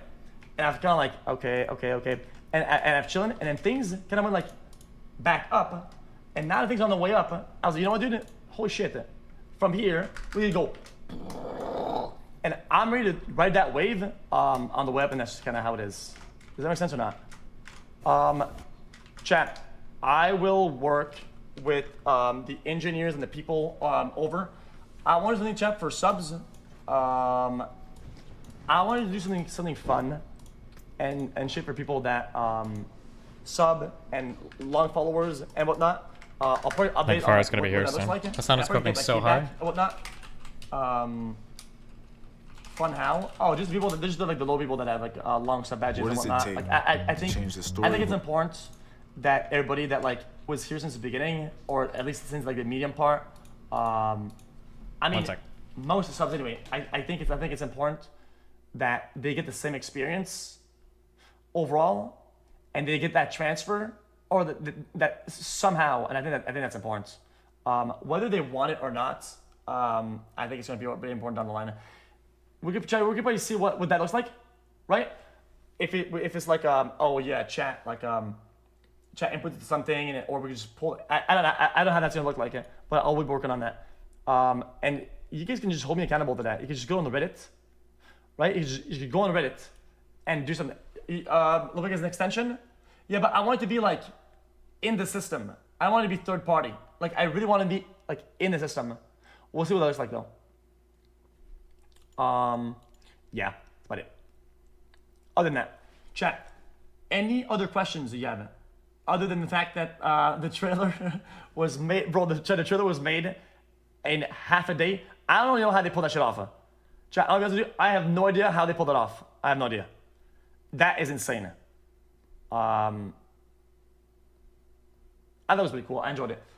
Chat, my idea was that, but like blown like crazy with a lot of like being there physically, but we didn't have enough time. It just kind of got squeezed up. I don't think chat's mad, bro. I'm being flooded full of a bunch of people, dude, that are like from like other chats or whatever. Please don't let your opinion swayed by actual rando Andes out of fucking left field, fucking schmalding when they have like a fucking 3-day follower age. Dude, these people are coming out of the fucking woodwork with their pitchforks. Like, who is this guy? I don't want to even address like negative endings about that. But I can tell you, chat, that one of the big things was the fact that okay. Chat, I want to be really transparent about this again, and I'm gonna say something, okay, that might let me in trouble somewhere somehow. Okay, when it comes down to like big creators and content overall, okay, across all services and companies that are in streaming, okay, it's been an arduous task to find funding for like things like shows and whatnot. Okay, like activities, shows, and things that take a lot of funding, Hey, right? chat XQCL. Whether it's people on YouTube, other creators, it's been legitimately difficult to find ways to fund that because one, sponsors pulled out, and for people to have it's been asked in other people's contracts. I'm gonna say who, but a bunch of people that I know to ask for funding from the company or from the platform to get stuff done and to get stuff on the way. And it's been like a big challenge, right? And when I said, yo, Eddie, if I have like an idea and it costs like that much, right? He's like, yeah, you don't have to think about it. Just like send it, and then we'll take care of it. I was like, huh? And then the way the discussion went is like, at that point, it's like we can do quite literally anything. And I genuinely hope that people were excited about that, and we could get good ideas and share ideas, and what that could be, and just have like community rant events, whatever that means, whatever that is. It's like endless, and yeah, that's about it. What else?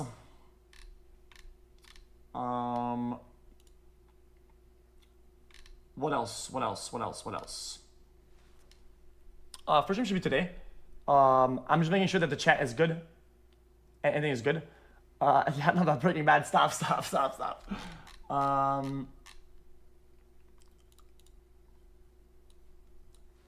Yeah, today, yeah. I'll probably do like a segment over there. Chat, there's a lot of chat, listen. There's a lot of infrastructuring that I have to do, like organizing the chat, the panels. So he can't stream on Twitch then? Basically, it was really hard for me not to leak it. Because I didn't want to leak it. Okay. If I did, chat, if I set up my stream over there, the largest contract people would have known, any streamer in right? history. People would have known, dude. They gave him a shit ton of money for non-exclusive I just streaming. couldn't do Yep, it. $100 million. He revealed that. So then, oh shit! Did he not say it? No, I'm just kidding. There's an article about it. Yeah. Oh, okay. All right, listen up, guys. Okay, I love you all very much. We're moving over to Rumble. Okay, come to Rumble. Things are less moderated there. Stay mad in chat. I know you're mad. That's right. I love you on my YouTube chat. Be careful.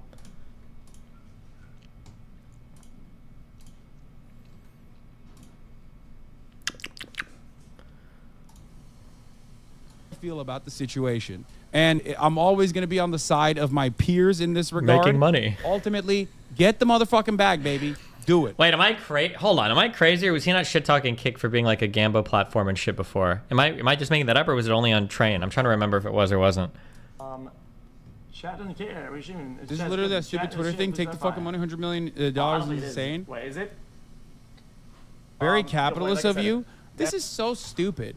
My own personal opinion on the. He's gonna be malding about this all fucking day. Oh, that's good shit. Always a good day when our good friend Hassan malds like a motherfucker. All right. Goodbye, YouTube. I'll be back tomorrow. I love you all very much.